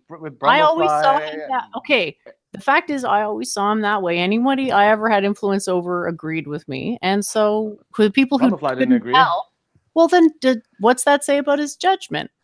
Oh. Yeah, you tell me. Well, that's the thing. I don't like to do it that way, because I look at Brundlefly as somebody who has had a lot of stuff happen to him, and he's had some ups and downs, and I would like to see him improve in his personal life and in his streaming life if he wants to continue going down that path. That's not going to happen if I'm like holding on to all of his mistakes and ridiculing him at strategic points to feel better about myself. Come on, at this point, it's just funny. Come on, like you don't have to take it this seriously anymore. The old right is just one big, massive lol cow. Join in the fun. Feast on the corpse. Yeah, they're a lol cow. If they're a lol cow, then what's that say about the mainstream people, who in a lot of ways are bigger lol cows and way worse than like, it's an unfair thing. So it's like, if I'm going to hold them to that standard, I got to hold everyone to that standard. And frankly, I'm not interested in trawling for every mistake every last person has ever made, because it's like, I'd rather just incentivize good behavior. So if someone's showing good behavior, like, yeah, I want to show attention to them. If they're showing bad behavior, most of the time I'll just ignore it, unless there's so much of a fucking poo head that I have to actually go and chortle them temporarily and hold their head underwater until they say uncle, right? That's my whole vibe. Welcome to the show, Space Pan. Thank you so much for joining. Really appreciate having you here. Yeah, it's good to be here. Awesome. I don't have any have you been tuned in? What have you been up? What have you been up to, man? Have you been tuned into the streams? Yeah, it's been I don't know, kind of same. Just sitting here crossing my fingers, hoping I start to get more work. So I've been just kind of waiting it out here, playing some old video games and trying not to spend money. Cool. So yeah, I can't remember if you've seen the Molyneux JF debate. Yeah, I did. It was funny because I wasn't aware that it happened until I saw you guys talking about it. So somehow my YouTube algorithm is like set up to let me know when you guys are doing stuff before like Molyneux, which is kind of funny. Yeah, it was kind of interesting. I think we talked about it a little bit. What was it, on like one of Claire's streams? Maybe we talked about it, but a lot of Molyneux's debates don't have a lot of clash, because I think people they want to weasel out of kind of talking about, you know, his main kind of thesis, which I guess is fine. People who like approach philosophy, they want it to be this like big structured meaty thing. And I think that a lot of the libertarian approaches, they're very simple, and it's both a strength and a weakness. And I think that's why with all of these debates centered around like libertarianism, non-aggression principle, UPB, you very often see that a lot of it is just kind of it's a dance with not a lot of actual interaction, if that makes sense. Yeah, it's hard to get into the meat because like it's hard to actually, you know, start dancing because of axiomatic divergence. I think it's like there is something true about what they call the non-aggression principle, right? There is some truth to it. So it's like it survives as an idea, but it hasn't actually been like fleshed out to the point where it can be defended all these assails. So did you think Molyneux won that debate, or do you think there's like a draw, or JF won, or? No, I think decisively Molyneux won that debate. And I think that, I mean, really, JF, he's set himself up to be destroyed because he goes and he badmouthed UPB, and it was pretty clear that he didn't really like read it, or maybe he did, but I guess wasn't paying attention to it. And like normally, I don't like to. I think it's fine, if people try to understand a concept, maybe you need to hear it a couple of times, Like I think it's good to encourage people to try to learn things at their own pace or in their own way. And, often you need a little bit of repetition and things like that. Like to be patient with people when they're trying to learn things out of genuine interest is, I think a really good virtue. But I really struggle with it when people just like horribly mischaracterize things in the libertarian sphere because it's so simple. And it happens with Ayn Rand like a lot, and she is like she's like babies. She's like philosophy for babies. Like it's very, very easy. Not saying it, but it's like I said, it's very simple stuff. So some people thought maybe that Molyneux was being a little bit dismissive and a little bit rude towards JF, but when you take this perspective that Molyneux has been, pimping this theory for over a decade, he has the book out, it's sitting there for free, very short, and he made an audio book of it too. And then to have like people constantly, just for whatever emotional reasons, saying, "Oh, this is bullshit, this is stupid, this is whatever," and then they can't even do like a serious like deconstruction of it. I can see how it warrants kind of a lack of patience and a little bit of a harsher tone. Well, I think it could have used a moderator. I think it would have been more positive if they had like had some pre-planned questions that they could like pre-answer in advance to make it more clear what each their position was. Like just to summarize it, the way I understand it is that Molyneux saying that there is such a thing as universally preferable behavior and it can be proven, and JF is saying it's not possible to prove that there is such a thing as UPB.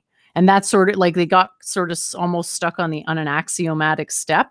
And that's where it's sort of, I understand the position JF was defending, but then when he took it into like taxi cab geometry, it had a bit of an appearance of weakness because you're talking about something that you can only demonstrate as true within a computer, which could basically demonstrate anything that you wanted was true. You just have to set up the parameters. That doesn't mean it reflects reality. That point it's sort of like, I get the point, and I actually think JF won that debate because I just don't think Molyneux is correct or that he can really defend his position very well. But I guess, what did you think, Conops? I forget. Did you think JF or Molyneux won, or you didn't have an opinion? I haven't seen the bit about debate. No, I've only seen him with Kurt Doolittle, that Spurk show. So I guess it pretty much was the same debate, wasn't it not? I'm actually not sure I saw the Kurt Doolittle one. It wasn't really a debate. It was there more was one part of it that I figured you'd the part that I knew that you were going to take issue with was when the basis of UPB is like, here's reality, like we're in it, right? It's the similar way that he kind of dismisses the whole free will versus determinism debate, because you can make a lot of compelling defenses of determinism, right? And it's a very, very like small scale thing. But then when you're actually like walking around, living your life, interacting with people, interacting with objects in reality, there's a point where you say, okay, this whole hard-on people have for determinism, what utility does it have, and in what way could it possibly even reflect anything happening in reality? And this is kind of how the UPB thing works too, is we say like, look, like nobody is gonna like unironically state like, yeah, I'm in favor of like being a horrible murderer and I think I should be allowed to steal things and no one else can. It's just from a standpoint of like dealing with actual people and actual reality, it like totally holds and works perfectly well. The problem is that in philosophy, what we usually want to see is like starting with these first principles and building things up, from the bottom up.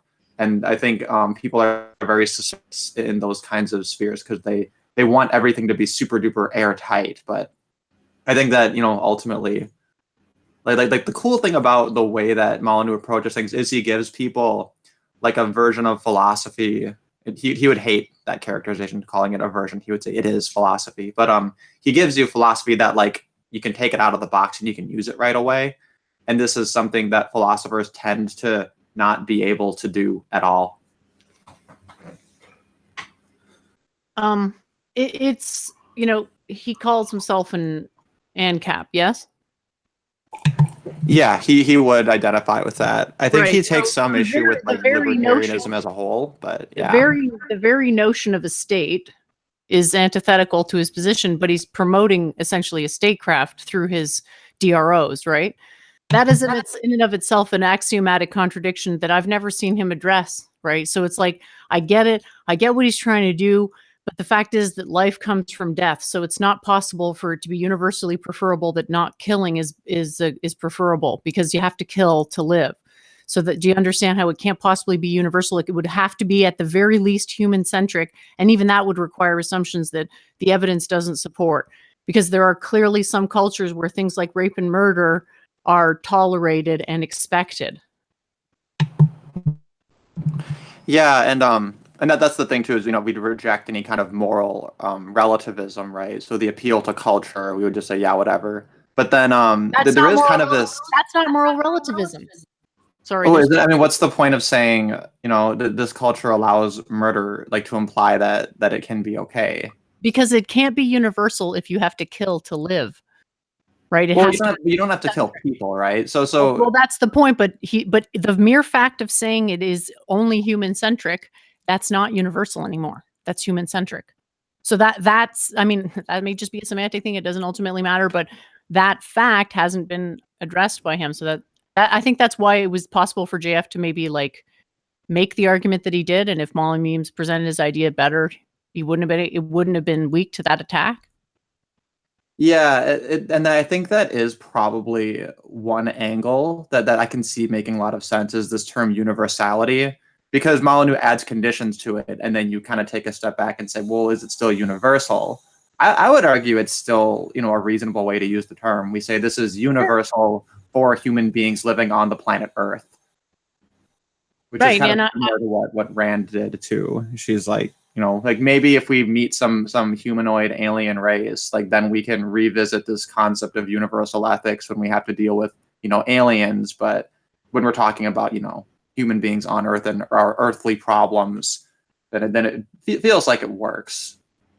The way that I put it is that there exists a supreme moral aesthetic, which is the K-selected aesthetic, and that it is always more universally moral to emulate that aesthetic more, but that not all people are able to emulate that aesthetic to the same extent, which is why you see RK divergences even within the human family.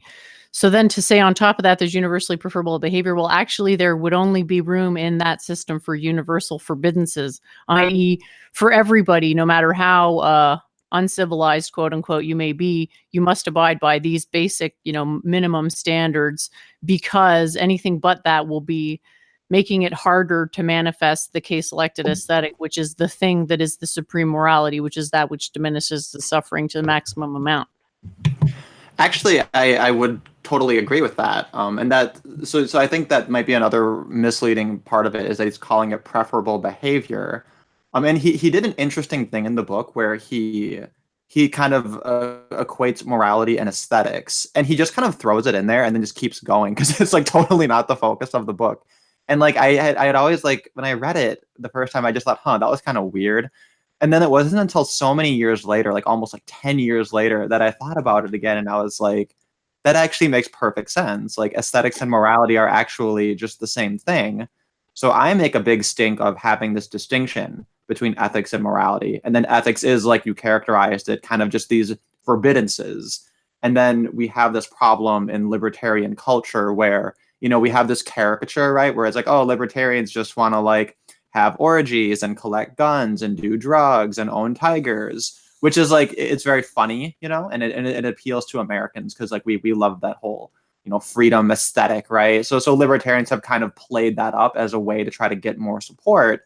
But then when you have a serious conversation about, you know, how do we do what is good, you know, the libertarian, we can't give you an answer that's binding, right? Because all we're focusing on is let's just preclude the things that are evil as long as you're not hurting anyone. We might judge you. We might say, oh, that's an ugly life, or oh, you could do something better. Then that's all fine. But it's not going to be morally binding. Yeah, But, just want to be clear here that ethics and aesthetics are different things. Ethics, I'm still not sure what the ethic. I like your definition of it, but I don't know what exactly the real distinction is between morals and ethics. But ethics, we'll say you were saying was the list of forbiddances, right?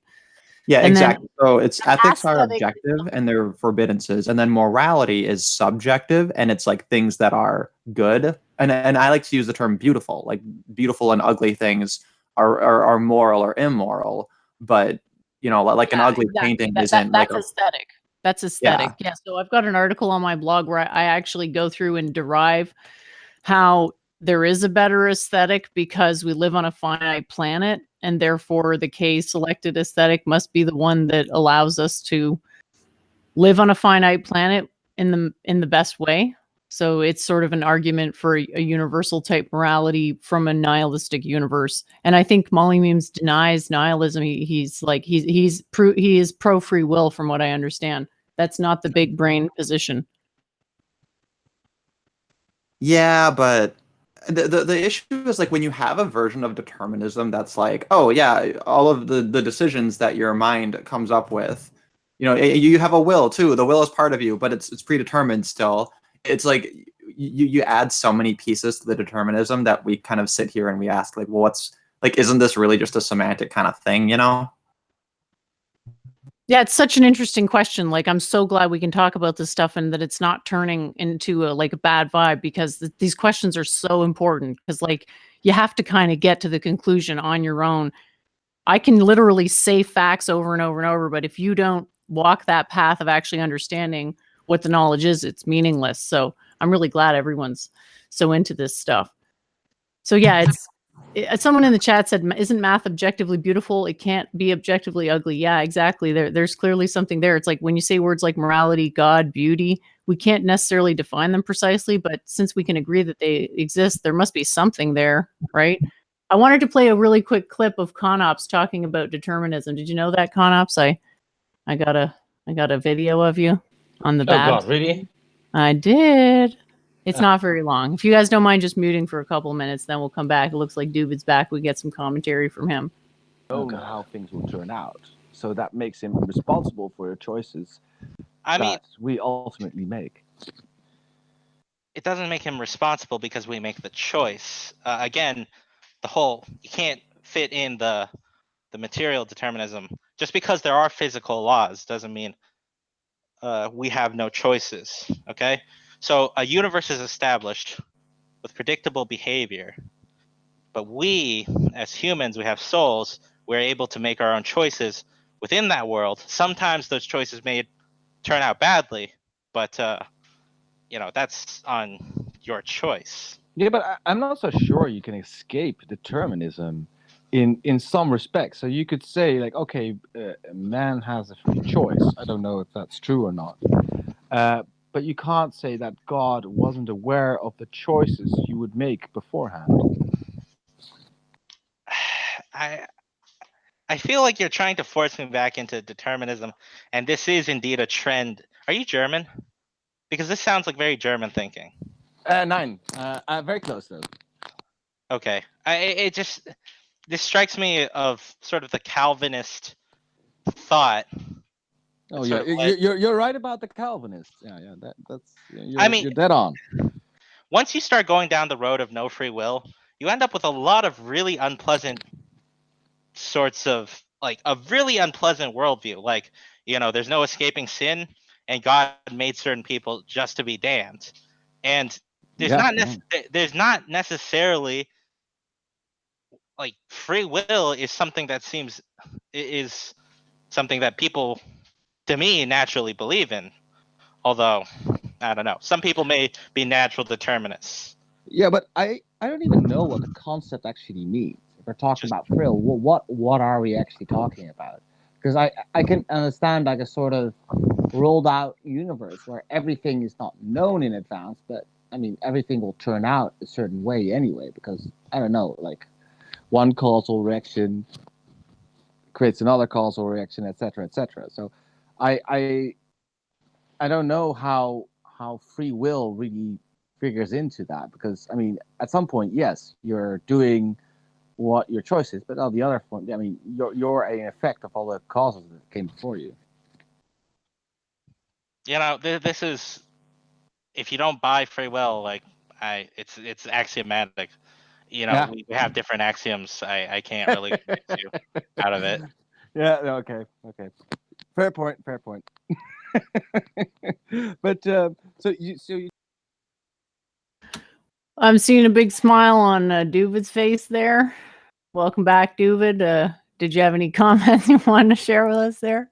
Did you catch that stream on Bab's channel? It was a good Was one. that recently? Yeah, I think Con so he's not back yet, but I think maybe 4 or 5 days ago. Yeah, when it gets to your classic con-ups, and I could even do that sometimes, like, well, maybe what you're talking about isn't actually what you're talking about. It's so funny, eh? Con-ops, did you see it? Yeah. You've taken the determinism pill, buddy. Good job. Yeah, but I think I've always been a determinist to some degree. But I think it's more, it's a sort of a non-question in a sense. So in one way, we have free will, and in another way, it's all determined. Well, you know what I always say is that if you look at it from the perspective of the present, it is not possible to travel physically back into the past, right? There's no way that that's possible. That from any science we know, it's not possible to time travel, like literally the way they did it in what was it, Back to the Future? Okay, that is precluded by entropy. So by that fact, it means that everything we did up to this point is absolutely unable to be changed. So the present relative to the future is also unable to be changed. True. Even if but the other side of that is that we have something that we experience as free will, which is why I've defined what we experience as free will as the holding time between the arising and the collapsing of an eigenstate, right? Like before, making a decision, like picking out your clothes. You know what I mean? Mm-hmm. Yep. There's a certain amount of time where you haven't made up your mind, right? But then you make it up. You know what I mean? And it's like a light switch kind of thing. So Sure.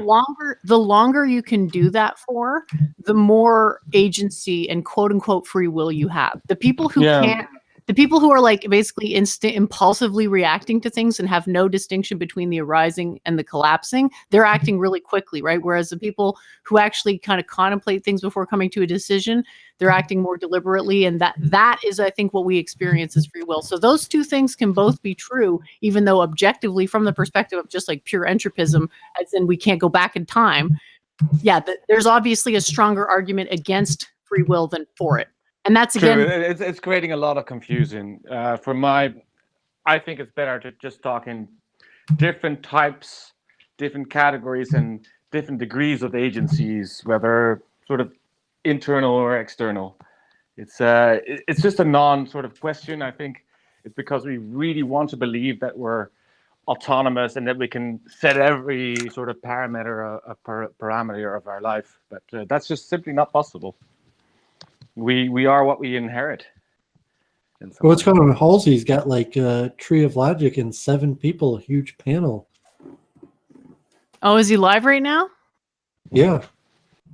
Awesome. Maybe big panels will make a comeback. It'll be like, the like live streaming version of a house party. Like I've never been to a house party with this good of a conversation, and I highly doubt any of you guys have either. But imagine if there could be such a thing. Just imagine. I don't know. My house parties are pretty good. Conversations are pretty good. Yeah, but right. No one is reminding you that the mind is a quantum computer at your house parties. That is very true. There's some sound coming through your microphone, Spaceman. It just sounds like clicking. Oh yeah, that's just my touchpad's next to my my mouse or my microphone.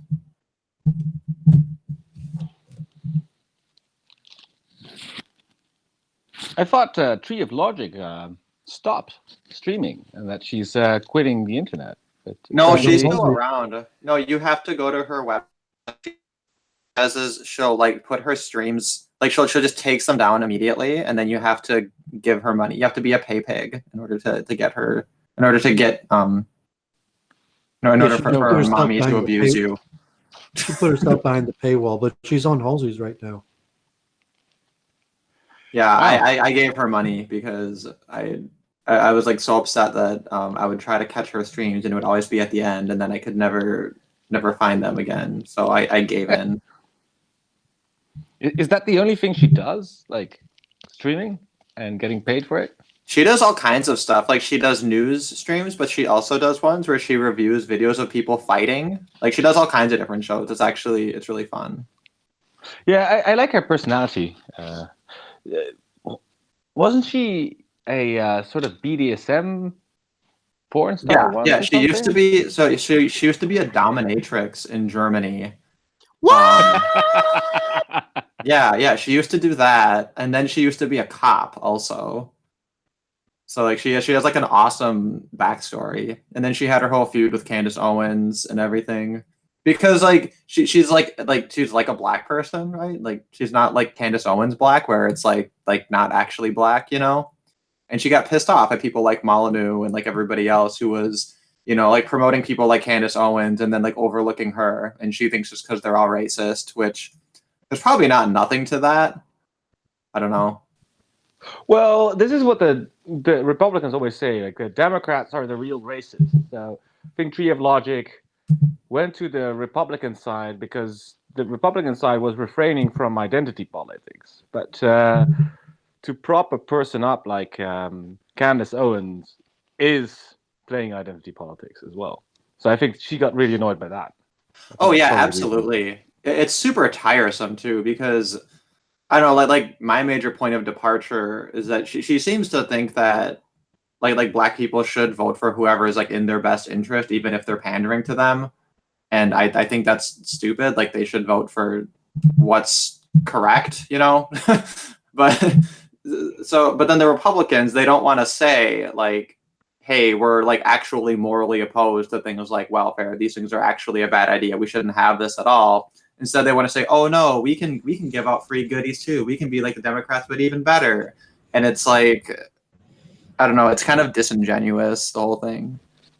So I like that she's kind of sticking it to conservative ink because they, you know, true. They've earned to it. be really honest, I like the fact that she first was a big believer in the old right, and then at some point she she found out who they were, and then she really went in for them. Her debate with Richard Spencer is really entertaining, and she did Jared Taylor as well, and I think also this was with David Duke. With David Duke was the most entertaining. It turned out to be like a major shit show and a shouting match. So yeah, if you guys ever want to have something, I don't know, resembling blood sports, and that was good. You should look that video up. Yeah. Yeah, no, I always appreciate getting her perspective on things because, you know, like her background just like makes it so unique. So her Richard Spencer debate was really entertaining. Yeah. Also her who is the other one that she debated? I mean, her Richard Spencer debate was practically like extremely civil. No, it wasn't Mike Enoch, but I watched that one also. That one was also really funny. Yeah, that was funny. She really sticks it to people, you know, and she's like loud and shouty, kind of like that kind of attitude. And she's not a bad debater either. No, absolutely. Oh, cringe. God, my mind is just like. You know how I know you're full of shit, Conops? You know how I know you're full of shit, Conops? Is because you never even said that much about me, who is literally the greatest debater alive at this time. I know you're full of shit, and I never even seen this woman debate one time. So there you go. You have to look her up. You have to look her up and see her debate with David Duke. That was what I was thinking of. Her David Duke. Okay, her David Duke debate. It's like she could have like let him talk. She really like manipulated the venue, so to speak. Like she was definitely playing. She was playing a game. She was doing like the pathos style in like a really strong way. And it was very entertaining. It was quite a spectacle.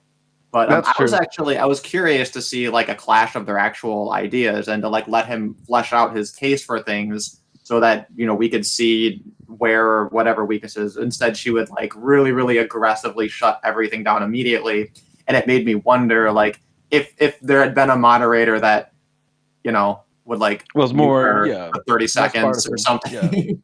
Well, that is true. Although David Duke never shuts up. This is a problem that even Patrick Bateman had. Like at some point, he couldn't take it anymore. Oh man, the big Patrick Bateman. He had the big David Duke on, and then David Duke just kept on talking and never shut up. So yeah. Do you mind I muting? think at some point, Do you mind muting Spacepan? Because like that sound is extremely loud. Like really. I don't Oh, know, sorry about that. Yeah. Like deafening. Are you playing drums or something? No, that's just me clicking on my computer because I'm a boomer and I forget that I can actually just tap it instead of actually pressing it.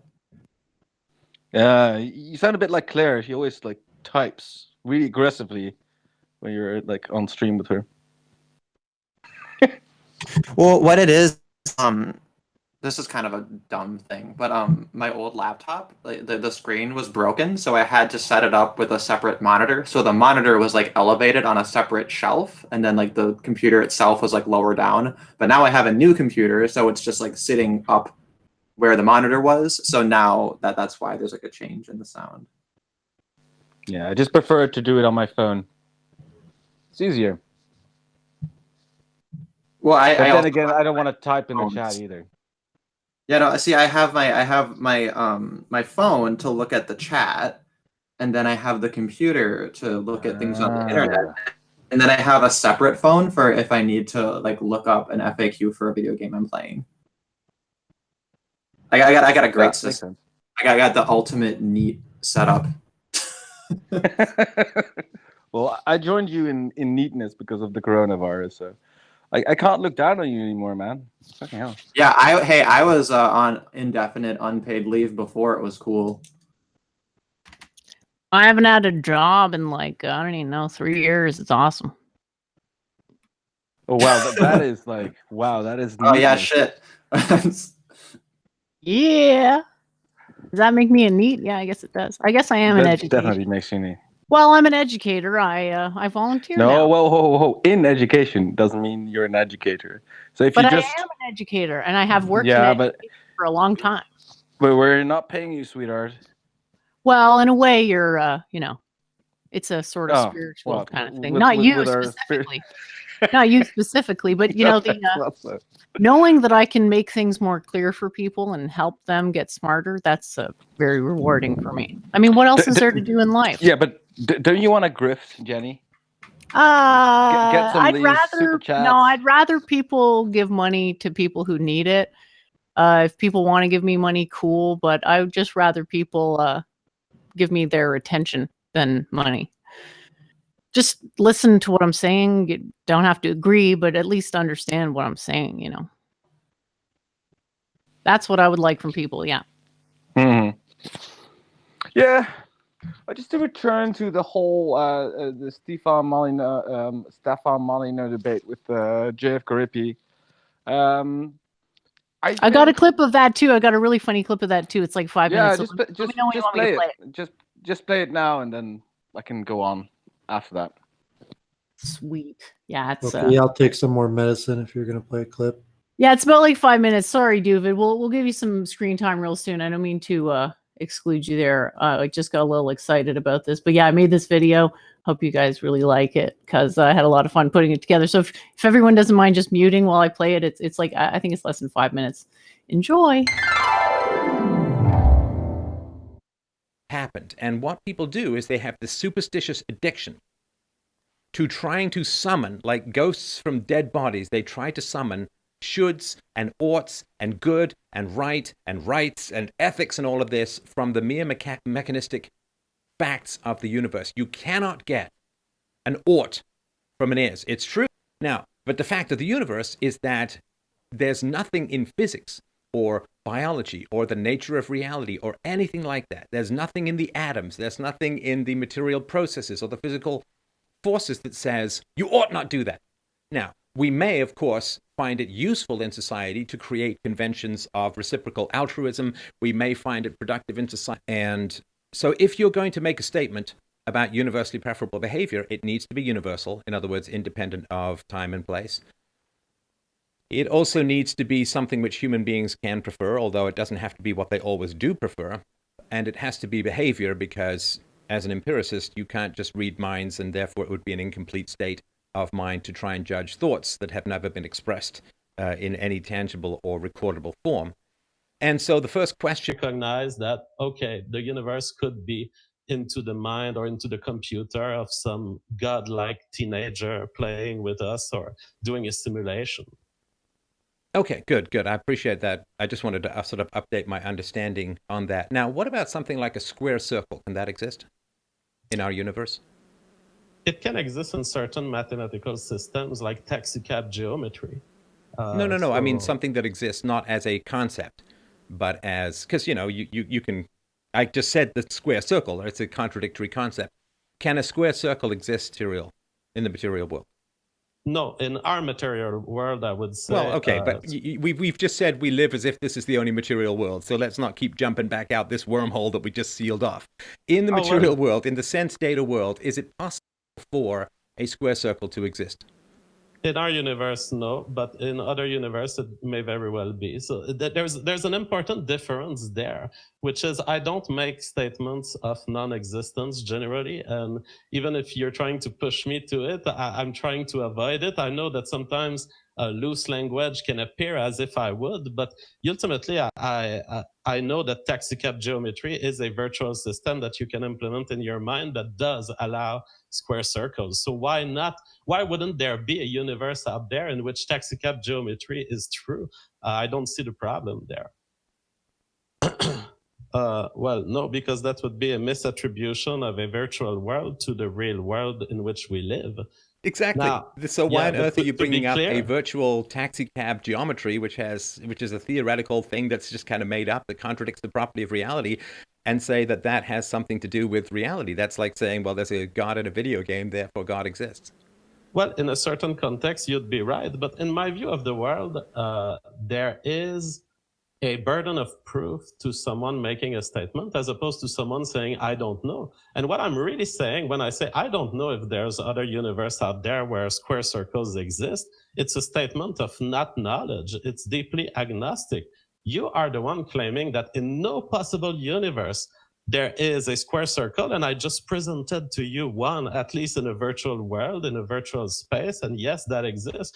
So how can you affirm that out there is not a single possible world in which that behaves like taxicab geometry? Did you say world or universe? Those two things are very different. Yeah, I mean, you can use them interchangeably. Any place out there, any place that is so distant that we haven't seen it yet. Because you're the one affirming, therefore you're the one who should have a burden of proof on this one. I'm just saying I don't know. No, but see, I don't need It's another system of life, and there's no objective standard by which it's wrong. It's only my belief by which it is wrong. There's no a rapist is not immoral in your formulation, right? That there's nothing morally wrong with rape. There is something subjectively, in my view, wrong with rape, but that is all. There is no. But there's nothing morally wrong with rape. There's nothing morally wrong objectively, but there is something in my preference, in my subjective experience as a human being. Yes, I despise rape. Well, no, but that's just so if you saw a rapist, you would actually have no right to stop him, right? Because he prefers to rape and you prefer, say, not to rape, but you would have no right to stop him, right? There are certain circumstances in which I would act. Other circumstances, like Kyrgyzstan, I won't go there and fix the society for them. And so no, I'm not talking about Kyrgyzstan. Hang on. If you saw a man going to rape a woman, would you stop him? Yes, sometimes I have preferences for stopping others, if I can. It wouldn't be in opposition. It would simply be that I'm acting according to my preferences as an animal, and I'm just the kind of animal that hates rape. No, I get that. But he's the kind of animal that likes rape, and he's not better than you or worse than you. It's just different preferences, right? Yeah, but if I'm strong enough and I feel I can stop it, I may do it, because not only am I an animal that has preferences concerning myself, I am an animal that is able to deploy force when I want to stop something that I don't want to see. No, I get it. I get it. So it's not because it's a child that it changes the moral problem. Does it trouble you at all that you put yourself on the same amoral level as a child rapist? I'm just emotionally, I mean, intellectually, I don't even know what's going on, but I'm just kind of curious. It's the same question I had for the communists. Like, if you have a moral theory that puts you on the same level as a rapist or a child rapist, does that give you any pause about the theory? Does that make you think that maybe you've made a mistake somewhere? No, to the contrary, I think it empowers you with an understanding that whatever equilibrium we've reached as human society is very fragile, and it could have gone other way and it could go other way in the future. And it gives you a kind of moral, I would say, an attitude against moral imperialism, and an understanding that ultimately I'm that way, but I could have been another way. And it actually removes a will to act in certain situations. For example, respecting others when they choose to use drugs, or not acting when they choose to do self-harm.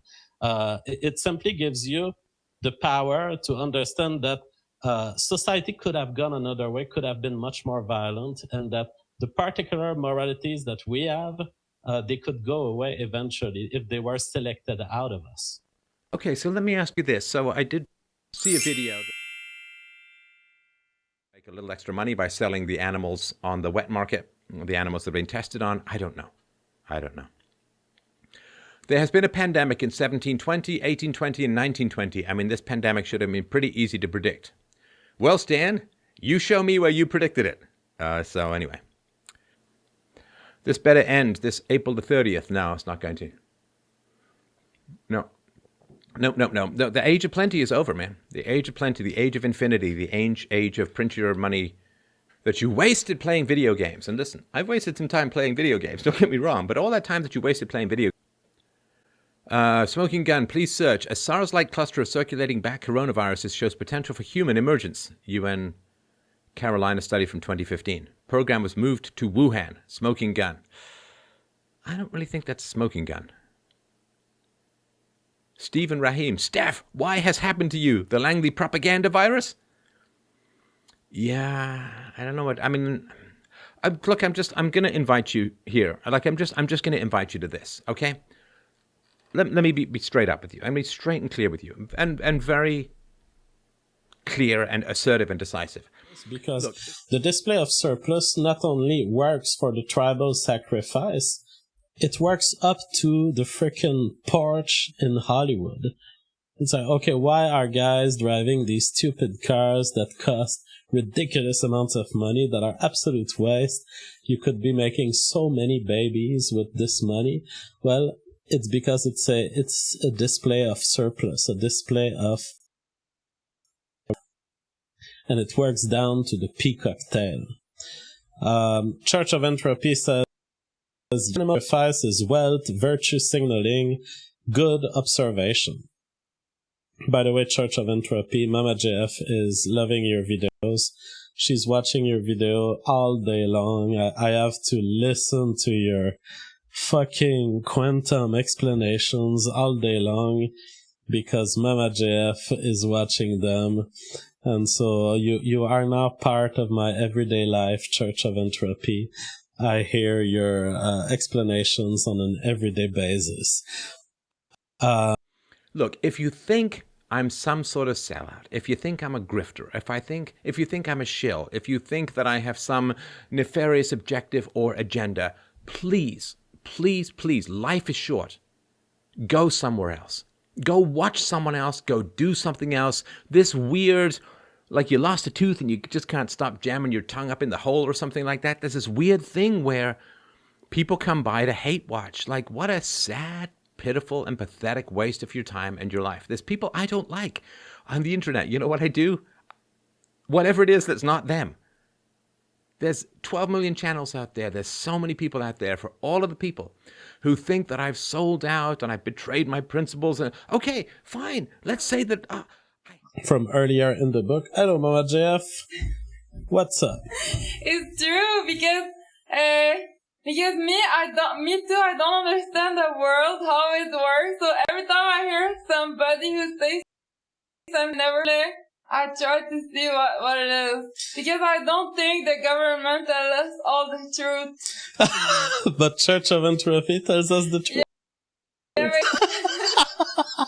Go find somebody who has the kind of integrity that you're looking for. Please, go and find somebody who's as pure and perfect as you pretend you are, and go and follow that person. Or, if I'm a formally principled person you believe who has lost the plot, lost the way, and has now been borged up by the UN sphincter of globalism or whatever the hell people think about, then clearly there's a giant market opportunity. Because me, who you believe used to have integrity but now doesn't, I've opened up a wonderful market opportunity for you to go out and live the pure values that you believe I've fallen from grace from. So please, stop watching me, stop complaining, stop nagging, stop bitching about things, fuck off and go and start your own channel. Seriously, stop clogging up well-intentioned, well-meaning, intelligent people with your puerile garbage and insults and entirely go and get a fucking camera. She look nice. Oh yeah, she is nice. Hey, she says she's from Montreal. Yeah, so we are linked. She is some kind of a Quebecois woman. Yeah. A French Quebecois, or was she just living in Quebec for a while? That's I don't know how it works. I hope she's French. Okay. Otherwise, teach her. Otherwise, we're gonna teach her. Does she look nice? Yeah. And welcome back. Thanks everyone for tuning in to that Where Are They Now segment. So, was that the debate that broke the camel's back? Will Molly memes ever recover? Will JF accept the quantum mind hypothesis? Tune in next time for the future. See how it all shakes out. Church of Entropy convert Mama JF into an entropist. They're like best friends forever. That was hilarious. You should get her on the show. That'd be really fun to talk to her. I think she's really charming. I like her a lot. Mama JF? Yeah, I love her. Like every single I've seen we're at Devin Tracy, right? Will include a shout out from her. Right, and I don't know, every time that she wanders into the camera and has something to say, she's just such a joyous and exuberant person. It always makes me happy. Yeah, well, I've heard that she makes I've heard that she makes gay people straight. So maybe you should pay her a visit. Oh, then I should stay away. I mean, at this point, the gay bomb. It's not for gays to try to make more gay people. It's for straight people, running away. I don't know. I would run away from Mama Jeff, to be honest. He said he had sex with 1,000 women, and now I can see why. You don't want to get on JF's blacklist, do you, ConOps? Oh, God, the guy doesn't know me, man. You don't know me? Well, Mama J, she's probably listening right now. She's probably listening right now, so you should not be rude, right? Well, she can paint gravity on my house and tell me she's upset. I've heard that's what she used to do.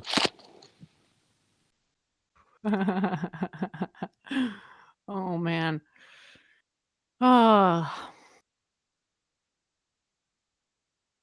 You're just a gossip queen, aren't you, ConOps? I love the gossip. But I mean, there's something wrong with her, right? What the hell are you talking about? Let's say that she's not. Look, slow down here, okay? This is a public person, ConOps. You're not a public person. You should have some compassion here.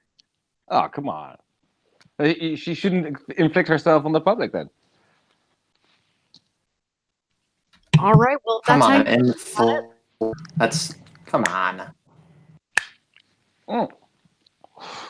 Look, look, I mean, I'm not bullying her. I haven't talked to her, but I'm just saying she's not fully normal, which is just true.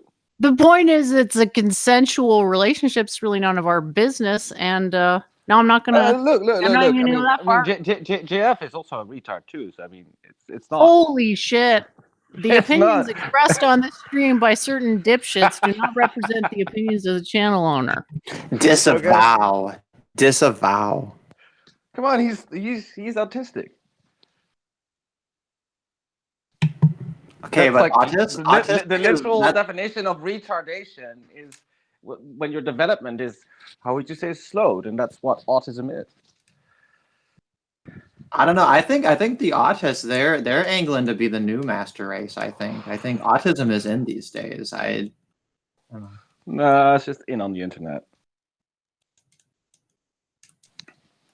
I mean, it's easier to survive if you don't have to, I don't know, be sociable these days, because you can get by without being sociable, because there's the internet and you have computers. Do you have any idea how exhausting it is to talk to people who don't give a shit about reality and just want you to prop up their existentialist delusions? Do you have any idea how tedious that is? I have no idea. Jenny. Well, the point is that in this whole, autist, non-autist debate that's constantly flaring up, it's like, if anyone has a mental problem, it's the non-autists, because they're always the ones running around using it as an ad hom as if it somehow defeats someone's argument. But it's like, it's not an argument to call someone an autist. I mean, I'm not even sure. Well, I'm not so sure that people who have a problem with cognitive empathy should be the people deciding for other people how. Okay, well, let's have a look at the evidence. JF spent a bunch of time showing people how to decontaminate when they came into their house. Does that indicate empathy or non-empathy? I'm sure he has some empathy, but right. I mean, with autism, it's not the, how would you say it? The point is that they don't feel. It's more that they you are not put fit. themselves in You other are people's not shoes. fit to make this pronouncement. You are not a qualified psychologist, and even if you were, This you wouldn't is what the necessarily mainstream be fit. literature Oh, says. okay, right. So, like, if I'm not qualified to just parrot what they're saying, then almost nobody is. But then you're saying the whole idea of a diagnosis should be just thrown out the window. I think that it violates the Hippocratic Oath to diagnose someone you've never met. And I'm you're not a doctor. I'm not bound by the Hippocratic Oath. Yeah, so why are you making the allegation? It seems maybe there's something wrong with your consciousness if all you're doing is trying to like finger wag other people. Look, no. You're trying to say there's something wrong. You're trying to say there's something wrong with this person, therefore we don't have to listen to what they say. But it's I'm not saying it should make you a bit suspicious. It should make you a bit yeah, because if your argument holds water, you can point to the actual reasoning. Instead, you're pointing to like a character trait. Well, there isn't an actual argument where I'm like engaging in. I'm just saying that people who have autistic spectrum disorder have a difficulty putting themselves in shoes of other people. And if you're talking about politics, I think that's a problem. You cannot put yourself into my shoes, dipshit. Nor can you put yourself into the autists. So you suffer the same problem you accuse they suffer. You're saying, well, there's something wrong with them, therefore they have to kowtow to me, but I can't really say what it is like, other than you're autistic. Can't even put themselves in the shoes of other autists. They can only project. Sorry, dude, that's you. You're the one who can only project. I don't know about the autists. I imagine they project too, because pretty much everyone projects, because it requires an enormous amount of dedicated training to overcome the projection instinct. Literally, yeah, but also autists have difficulties understanding metaphors, literature, just a whole range of emotions. You have a hard time understanding the quantum mind, but I don't hold it against you or pathologize you and say you have look, because that doesn't do anything good. Well, I'm not gonna make any big statements on the quantum mind or on the quantum universe because I don't know much about it. I think the same should apply to autists. They shouldn't talk too much about the world of feeling and empathy. But you haven't established that you have empathy, right? I have empathy. I mean, You it's never. You have convinced yourself that you have empathy. That doesn't necessarily make it so. Well, look, my friends think I have empathy. My family thinks I have empathy. So, I mean, The thing that gets me about them on a regular. Oh, well, regular that basis. changes everything. Your family thinks you have empathy. Well, that's just a comfortable. And if I would go to a psychologist, they will say the same thing. I've never been sort of tested, or how would you say, or never been suspected of having some kind of autistic spectrum disorder. Uh-huh. Okay. So yeah, I think that settles it, right? Well, you're trying to correlate autism and lack of empathy, and if anything, it's the opposite. It's the non-autistic people who lack empathy. The thing is, with the autistic people, the problem is usually they're too sensitive, so that they just don't want to be stressed out, right? No, they can't really handle or categorize emotions in the way that. Or they just don't give a shit because it doesn't make sense because you can't even logically substantiate your own emotional responses, so they can't either. So they're frustrated about that. I get it. It causes they an are awkwardness. frustrated. It causes an awkwardness because it's a communication breakdown because the NPC type, NPC type of person is only concerned with social conformity, whereas the non-NPC type of person is concerned with the truth. Those two things don't always sync up, and it becomes like dissonant, and you just don't even want to deal with people. I don't make a distinction between NPCs and non-NPCs, and that I am for some reason a part of the non-NPCs. We're all victims of our sort of circumstances. We grow up with beliefs that are not necessarily held because we are very smart, but also just because we have certain preferences or certain cultural milieus that makes it more likely that we have these beliefs. So I think it's also a bit dismissive to talk about other people like they're NPCs, like they're. Well, you're doing that to autistic people. You're saying, well, you can actually make a fair argument. Ha ha ha ha! It's like there's not any established connection there. You haven't even established that there is such a thing, right? Because I believe autism is a conflation of two different pathologies. So I don't think you can actually isolate what it even fucking means. It's an intentional conflation of two things. And then on top of that, you're going to say, well, if people can't, you can do tests. If people can't understand metaphors, if they can't empathize, you can actually do interesting tests. You have to put yourself in other people's shoes and what they think. Metaphors and empathy are different things. Metaphors and empathy yeah, but they relate to the same thing. It's a failure of imagination. I'm sorry, but they're not quite the same thing, are they?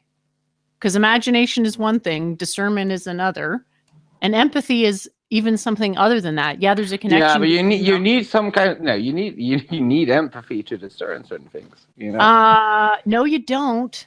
Discerning. Especially you need. Especially okay, cognitive empathy. Stop. Discernment is telling the difference between two things. Okay. Yes, we are true, fundamentally. But artists can't do that because they lack the necessary empathy in some respects. So what are you talking domains, about? Especially when we're dealing with the emotional, they're unable to do such things to the same degree that normal people can. Normal people cannot say why they have their emotions. They just expect other people to kowtow to them. Okay, it's just two different social behaviors, right? It's actually not good to kowtow to people's emotions when they're not rational, is it? Because you're enabling the behavior, right? So maybe the autists just don't want to. It can be good, but it can also be bad. I think it depends on the circumstance. The point is, but not everybody. Look, there are other conditions, such as sociopathy or psychopathy, where people can clearly understand what other people think, but still choose not to care. So. What? I think that sociopath, psychopath, that has to do with lack of empathy. But let me just come back to this idea. No, you have to understand. Discernment is one thing. You got to let me finish here. Discernment is one thing. Imagination is different. And empathy, again, is different. Empathy is a certain type of emotionalism. It's a collective type of emotionalism. No, I disagree. Caring about other people. What is empathy then? Well, empathy is the ability to put yourself in other people's shoes. It's a problem where nobody can do that. Nobody can do that except possibly me. And I don't do it because it goes tradition to read minds. I'm telling you the facts, ConOps. I'm telling you the facts. It is not possible to know what other people are thinking or experiencing. And I don't think most people do that. What they want to do is convince themselves that they're charitable. So they virtue signal charity, but that's again self-serving. Some people that are doesn't better indicate empathy. at guessing what other people think than others. Yeah, and It's just a simple how truth. do you know if they're right or wrong, right? Like, Well, sometimes you can just verify this. how? You How many can people? ask. How many times have people been wrong about me? How many times have people been right about me? Don't you think maybe I'm trying to prove a point somewhere in there? That your judgments aren't good. I think I'm always right about you, but Your judgments aren't good, and you should not speak them because you're diminishing the quality. Why is everybody so triggered about the artist question?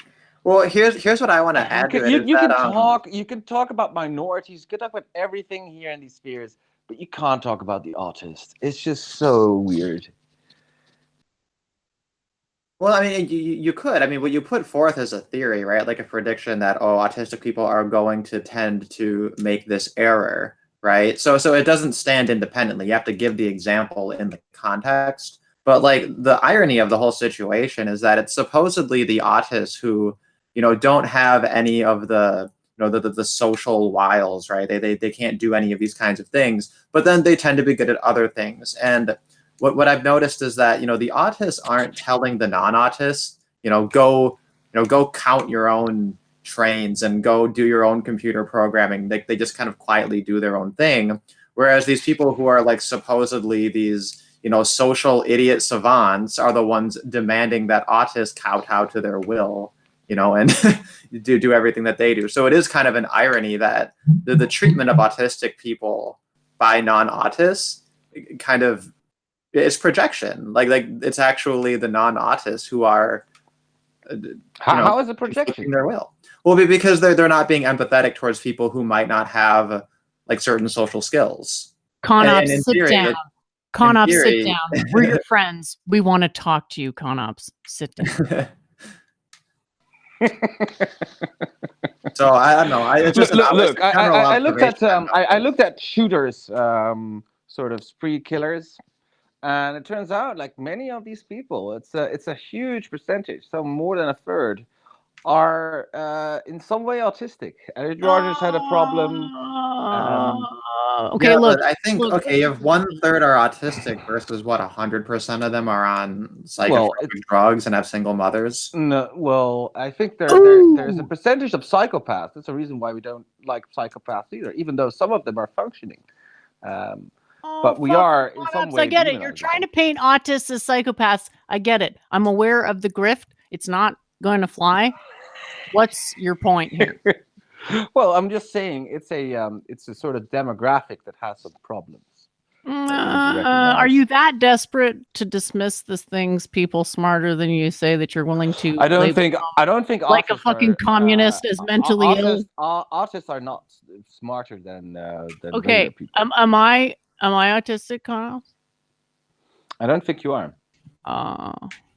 Damn. I was hoping you were gonna say yes, because then I would have throat stomped you with some cold hard facts. But the point is that you can't put, the point is that you're basically being a Buzz Killington. The point is if someone is that way, there's no point even talking about it, because it's just like, if you got to just keep it to facts, and the majority of the time that people get profiled as autists are actually better at following series of facts than those who are quote neurotypical. So it's like, I'm not going to hate on autists, obviously. Like, I'm literally a pole tart. Yeah, I find it just ironic that that sort of the movement that is always sort of glorifying autism is at the same time. I'm not glorifying autism. I'm basically trying to say, look, you can't look at things this way because it's not conducive to becoming more intelligent. We have to focus on actual philosophy and science and talk about ideas rather than being like, you're autistic, man. Something wrong with you, man. It's like, I just made a few remarks about people said the same thing about Doovid. People said Doovid is autistic, and I'm like, what the hell are you talking about? And then it's like, now Doovid's like one of the best streamers. So okay, it's like, I don't know if but maybe artists are also good streamers in the sense that they're not very concerned about how other people. And I don't think Doovid. I think Doovid has a lot of empathy. I think Doovid spends a lot of time worrying about other people. You want to weigh in on this, Doovid? You're muted. I don't know if you want to unmute there, Doovid. Yeah, I was just reading other things and it wasn't really following what you guys were talking about. I'm sorry. We're talking about whether autists lack empathy. Oh, I'm not sure. I mean, maybe a decent proportion of them, but I don't think it's as a rule. I think you could have empathetic autists also. I think honestly, most people are totally self-censored. Does that make them non-empathetic? I don't know. I mean, to me, it's just virtue signaling, the whole communalism thing. Mostly, most of the people don't care about other people on a literal level. They just want to feel like they do. Well, it's a difference of degree.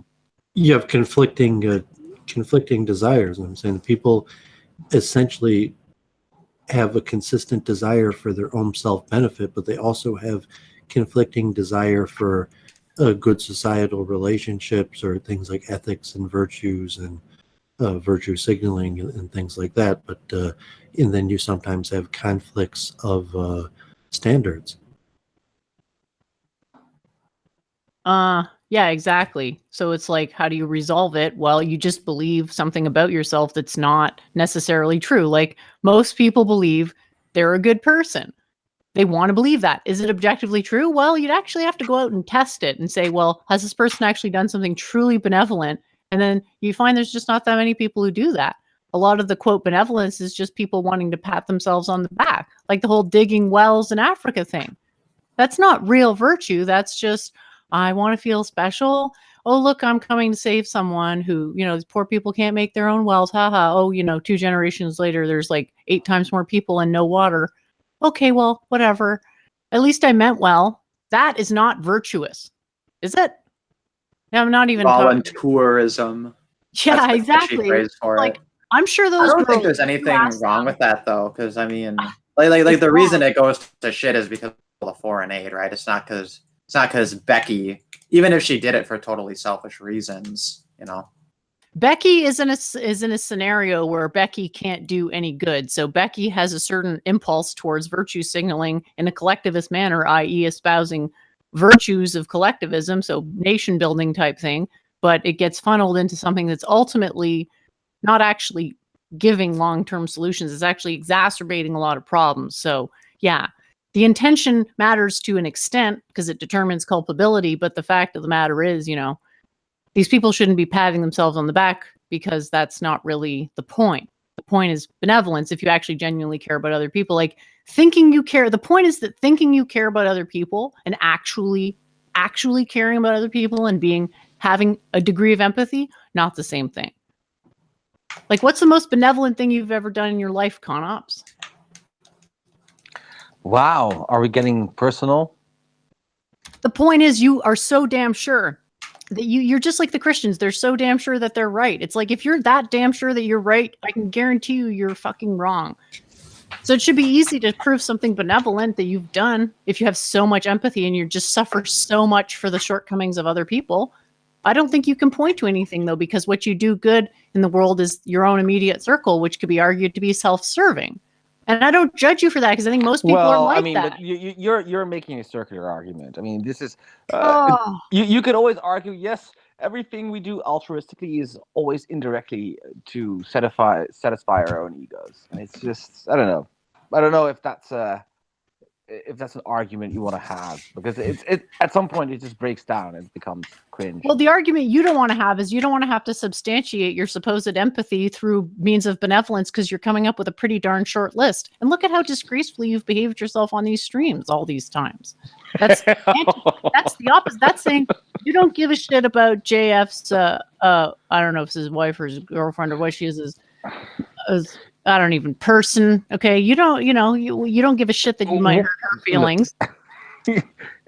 So what? I mean, like, if somebody says something nasty on the internet, they'll just rub it off. It's not like we're in a classroom here and we're always constantly with each other.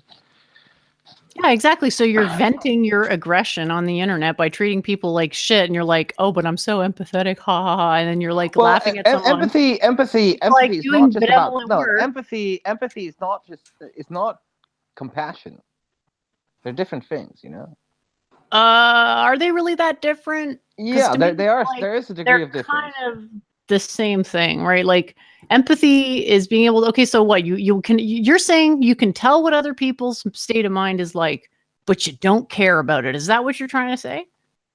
No, I'm not. I'm not saying that. I do care, but in certain situations, I don't think it's that harmful. So people who can handle it, or people, I don't know, who I don't have a huge impact on, I can talk about it. But I'm not always like, oh God, did I hurt this person's feelings? Yeah, sometimes I am, especially people who I'm close with. But I would say on the internet, not so much, because people just put their computer off and they go on with their life. It's not that they're going to commit suicide or going to cry or whatever because The I said point something is, nasty. you've been involved in some shady dealings. You were part of a circle of doxing. You have not shown particularly good which is totally and I'm untrue. saying literally This is point so untrue. Point to me one thing. Okay, Point to this me is one thing you've done. It's actually benevolent. No, okay. First thing, I want to get this one clear. Brundlefly took the picture of what he thought was Patrick Bateman, and then he sent it to me, and I gave it to somebody else. And to Mike the doxer, to Mike the doxer. I didn't know at the time that that was his modus operandi, and I still don't know if it's really him. We don't know.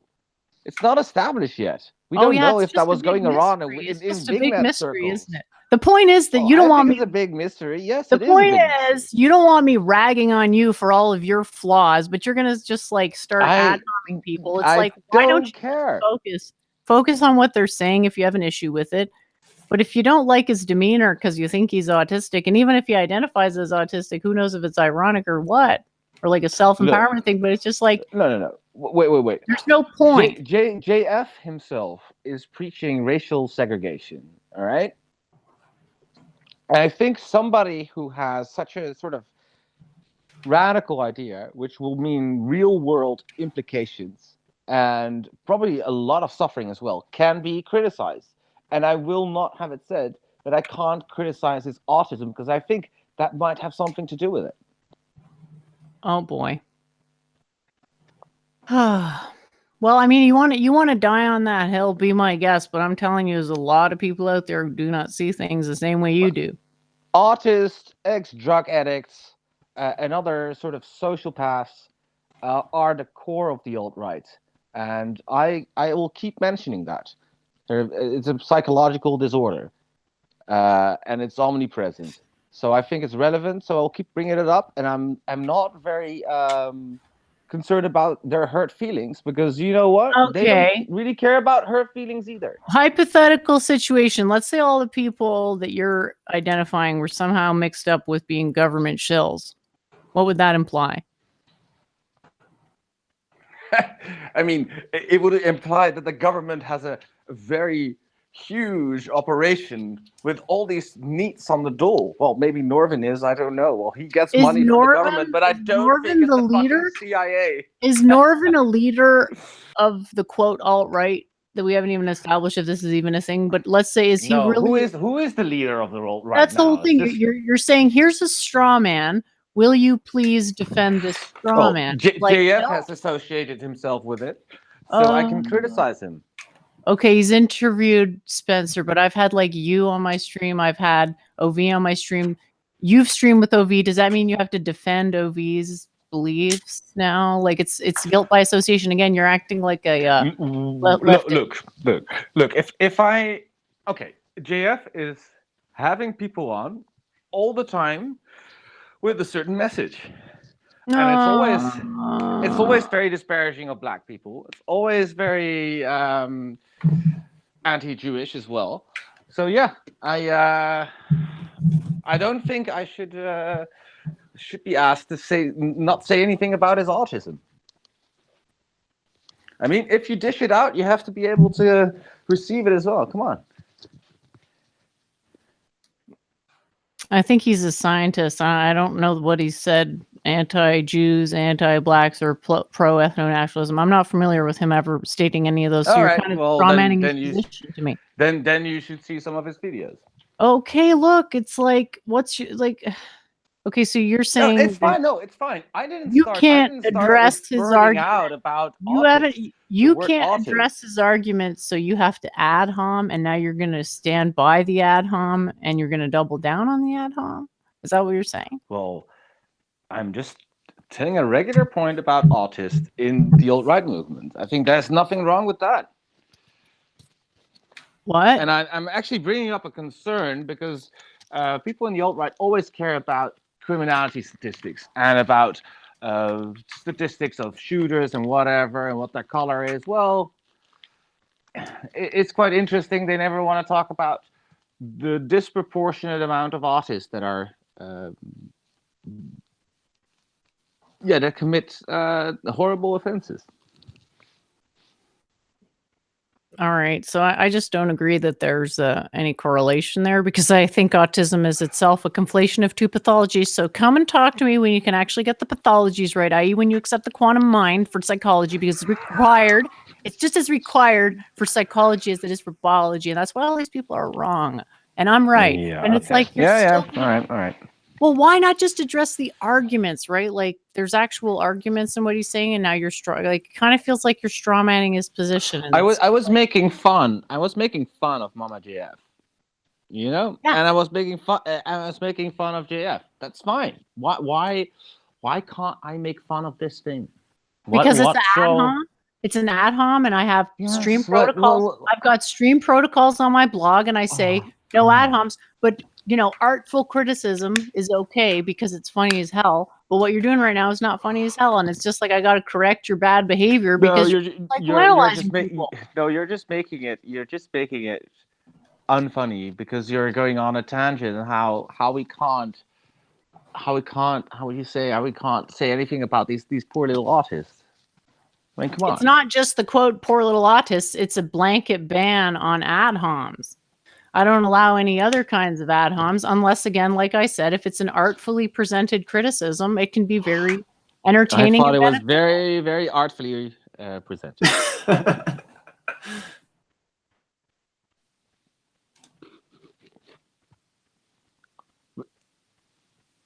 Anyone want to jump in?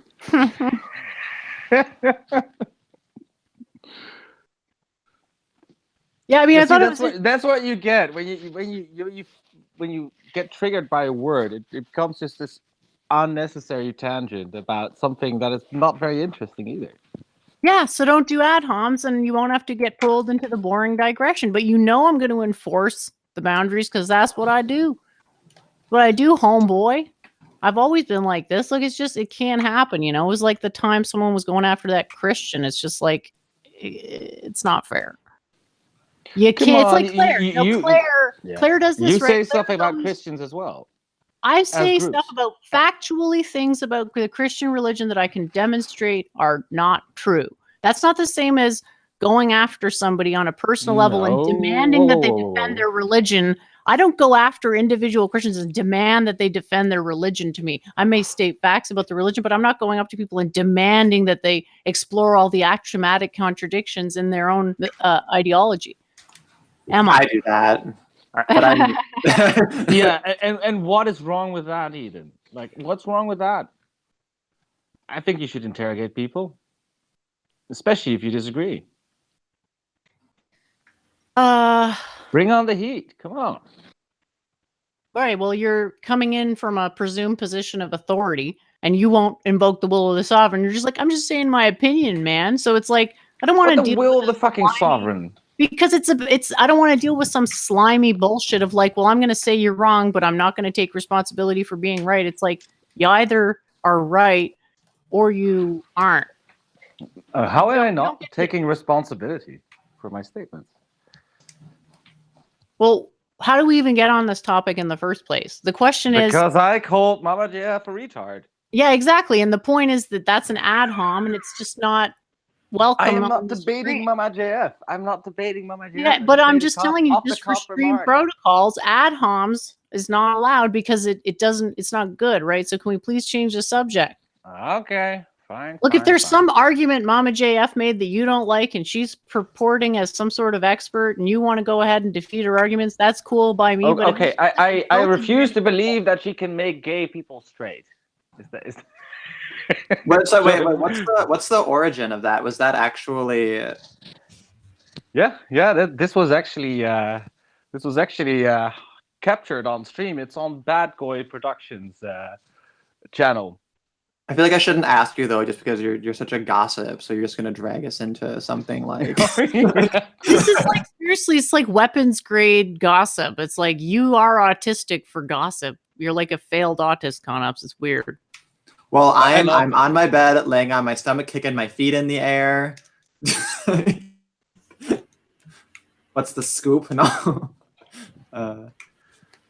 Yes, so is that's a funny idea though. I kind of like you it. just need you need to see it. You need to see it. I think actually she was quite serious about it. That she used to, I don't know, try to sleep with gay men for a one night stand and make them straight. Is it okay if I just don't give a shit about people's personal lives? Yeah, that's okay. I do. I think it's entertaining. Yeah, because you're gays should be gays. you lack get this. empathy. They like gossip as well. Come on. It's because you lack empathy. You like to, toy with people like a cat toys with a mouse and laugh at them. It's like the people who watch Jerry Springer to feel better about themselves. Like, at least I'm not that much of a loser. It's like, yeah, you are. That was very entertaining, Jerry Springer. Yeah, I was actually watching some Jerry Springer recently, but like the problem is like so much of it is all like drag queens and trannies, and like now that's so normal that like Jerry Springer isn't even outrageous anymore. Yeah, people have become numb to the degeneracy, so they got to go another level down. They got to go to the Patrick Bateman stream, right? It's like, why are you on the Patrick Bateman stream? Is it some like civic responsibility that you're, on the one hand, they're mentally deficient, but on the other hand, they're this grave danger? Well, I would actually love it if can go hand in hand. Like Jerry Springer should have someone like Claire on. Like I'd love to see that be the new arc of like outrageous things of like, okay, what do you think? How would you save Western society? I literally tried to get Claire to make her show into that. I was like, it'll be like a Jerry Springer type thing, and she could be like the dame of debates. And I was going to call it the Coliseum. And I had this great idea, and it's like, yeah, that's literally awesome. And she's like, Yeah, because like the problem with Blood Sports is that it was I felt like not idea heavy enough, right? It was more just like stupid drama shit. But like if the balance was shifted more towards like people who just have like really, really specific and like esoteric and like weird perspectives, then it would have more staying power, I think. Yeah, exactly. I'm not so sure if that's true, by the way. I mean, that's what I would like. I mean, everything I like is unpopular, so you're probably right about that. Yeah, no, I think it would be popular. It would be popular, but it would have to be semi-scripted, because the type of people who would be good at that would also be the types who wouldn't enjoy like extremely in the mud debate. So it has to almost be like a theatrical thing where you almost fake disagreeing. You over exaggerate the degree to which you disagree in order to create theater. And that would be, I think, very entertaining, because everyone's like very intelligent, and it will help people become better debaters. I originally wanted Claire to do it because she's got a good voice for that type of thing, but she just wants to huck her nonsense 24/7. She doesn't see the value of like artistic self-expression. Well, she used to do stand up. I didn't know this about her, that she mentioned on a stream recently, and I think that'd be really good. I actually believe that she could do stand up really well. Did you know about that? She had a whole bit where she like wore her like burqa or whatever, and she was like a Muslim woman. Which like it's funny to imagine someone trying to get away with that now. I might have heard that. I've heard a lot of crazy stuff about her. So yeah, it's anyway, I feel bad because we haven't heard from Doovid in a while. Doovid, you want any direction you want to take the conversation in? Go ahead. Sorry about the digression. No, I was thinking maybe it'd wrap it up, or I'd call it a night if you guys want to continue talking. I'm just getting a little tired, and I think we covered all most of the ideas I wanted to talk about earlier. Yeah, I think I just had one video left, but I can play that out at the end. It wasn't really related to anything. It was more of a joke. But yeah, so did you have any final words before we say goodbye? No, I'll let you guys keep on talking. So have a great night, everybody. Have a great week, and I don't have anything directly planned this week, so hopefully next week. But I'll let you guys enjoy your conversation if you want. Thanks for joining us, and thanks for your contributions, and looking forward to next week. I think we had a great chat this week. It was really cool, and I look forward to further esoteric themes in the future. All right, how you guys doing? You want to keep spurging out over philosophy? Yeah, I mean, I'm just like sitting inside all day either way, so. Do you remember who that guy was that debated, the black guy that debated Jared Taylor, who said his dick was or the black dick in general was a nuclear weapon? That I'm sad I haven't seen that. That sounds like it would be entertaining. No, but that was it, right? So there were all these conversations where there was a good mix between sort of positions, quite heavy topics, but also there was a lot of there was a lot of fun in there as well. That's what I like. Doesn't have to be all that serious all the time. Yeah, well, and that's why the new catchphrase on my channel is "stretch your dick." And it's because intactivism is always so serious, right, and dramatic. So I tried to find like a funny way to approach it that's a little bit constructive, if not a little bit flippant. So, do the libertarians have a sense of humor? It's like Jordan Peterson, wash your penis kind of thing. No, yeah, exactly. It's like wash your penis, except. I mean, you wash your penis, it's just going to get dirty later. But if you stretch your dick enough, that can be forever. Oh, there you go. Intactivism for the win. That's right. Just, some clips, some weights, or, whatever. Some people have a lot of very crazy contraptions, too. Some people are very scientific about it. That's another thing you have to contend with, is that when you get to these more complex debates, is there's not a lot of disagreements on certain issues, right? So how do you contend with that? Because you're talking about like very tiny disagreements, making a big argument out of a tiny disagreement probably seems like splitting hairs. That's why it's hard to actually cultivate an active debating culture when you're talking about such fundamental things, because there's only one right answer really to philosophy and to science and stuff like that. Yeah, unless you believe in the multiple truth hypothesis. I'm still trying to wrap my head around that a little bit. It seems like it's more of just like a tool, like for thought experiments and things. Because I'm not sure, because obviously more than one thing is true at a time. When we say there's one truth, we just mean that two things that are clearly in direct contradiction can't coexist, right? So I'm assuming that multiple truth hypothesis means that like things that are opposed in some way are true, even though they contradict each other. I know that I kind of interrogated Doovid about it like a few weeks ago, but I'm not sure that I understood it much better by the end of the I think you're being too charitable, to be honest. I think he believes that real like contradictory statements could be true at the same time. Well, is that true? That's obviously not true. No, that's not true. Well, what's the definition of true? Whoa. You did philosophy. No, Why did you take this one space back? Oh, yeah. Well, you could say truth. There are some really interesting definitions of truth. Like, for example, if you go to like American pragmatism, they have this like funky approach to truth where they say that like truth has to do with like its pragmatic use. And I'm kind of butchering it because I didn't take that class because it seemed stupid. But in general, it's when your concepts or your abstractions are congruent or consistent with things in be reality.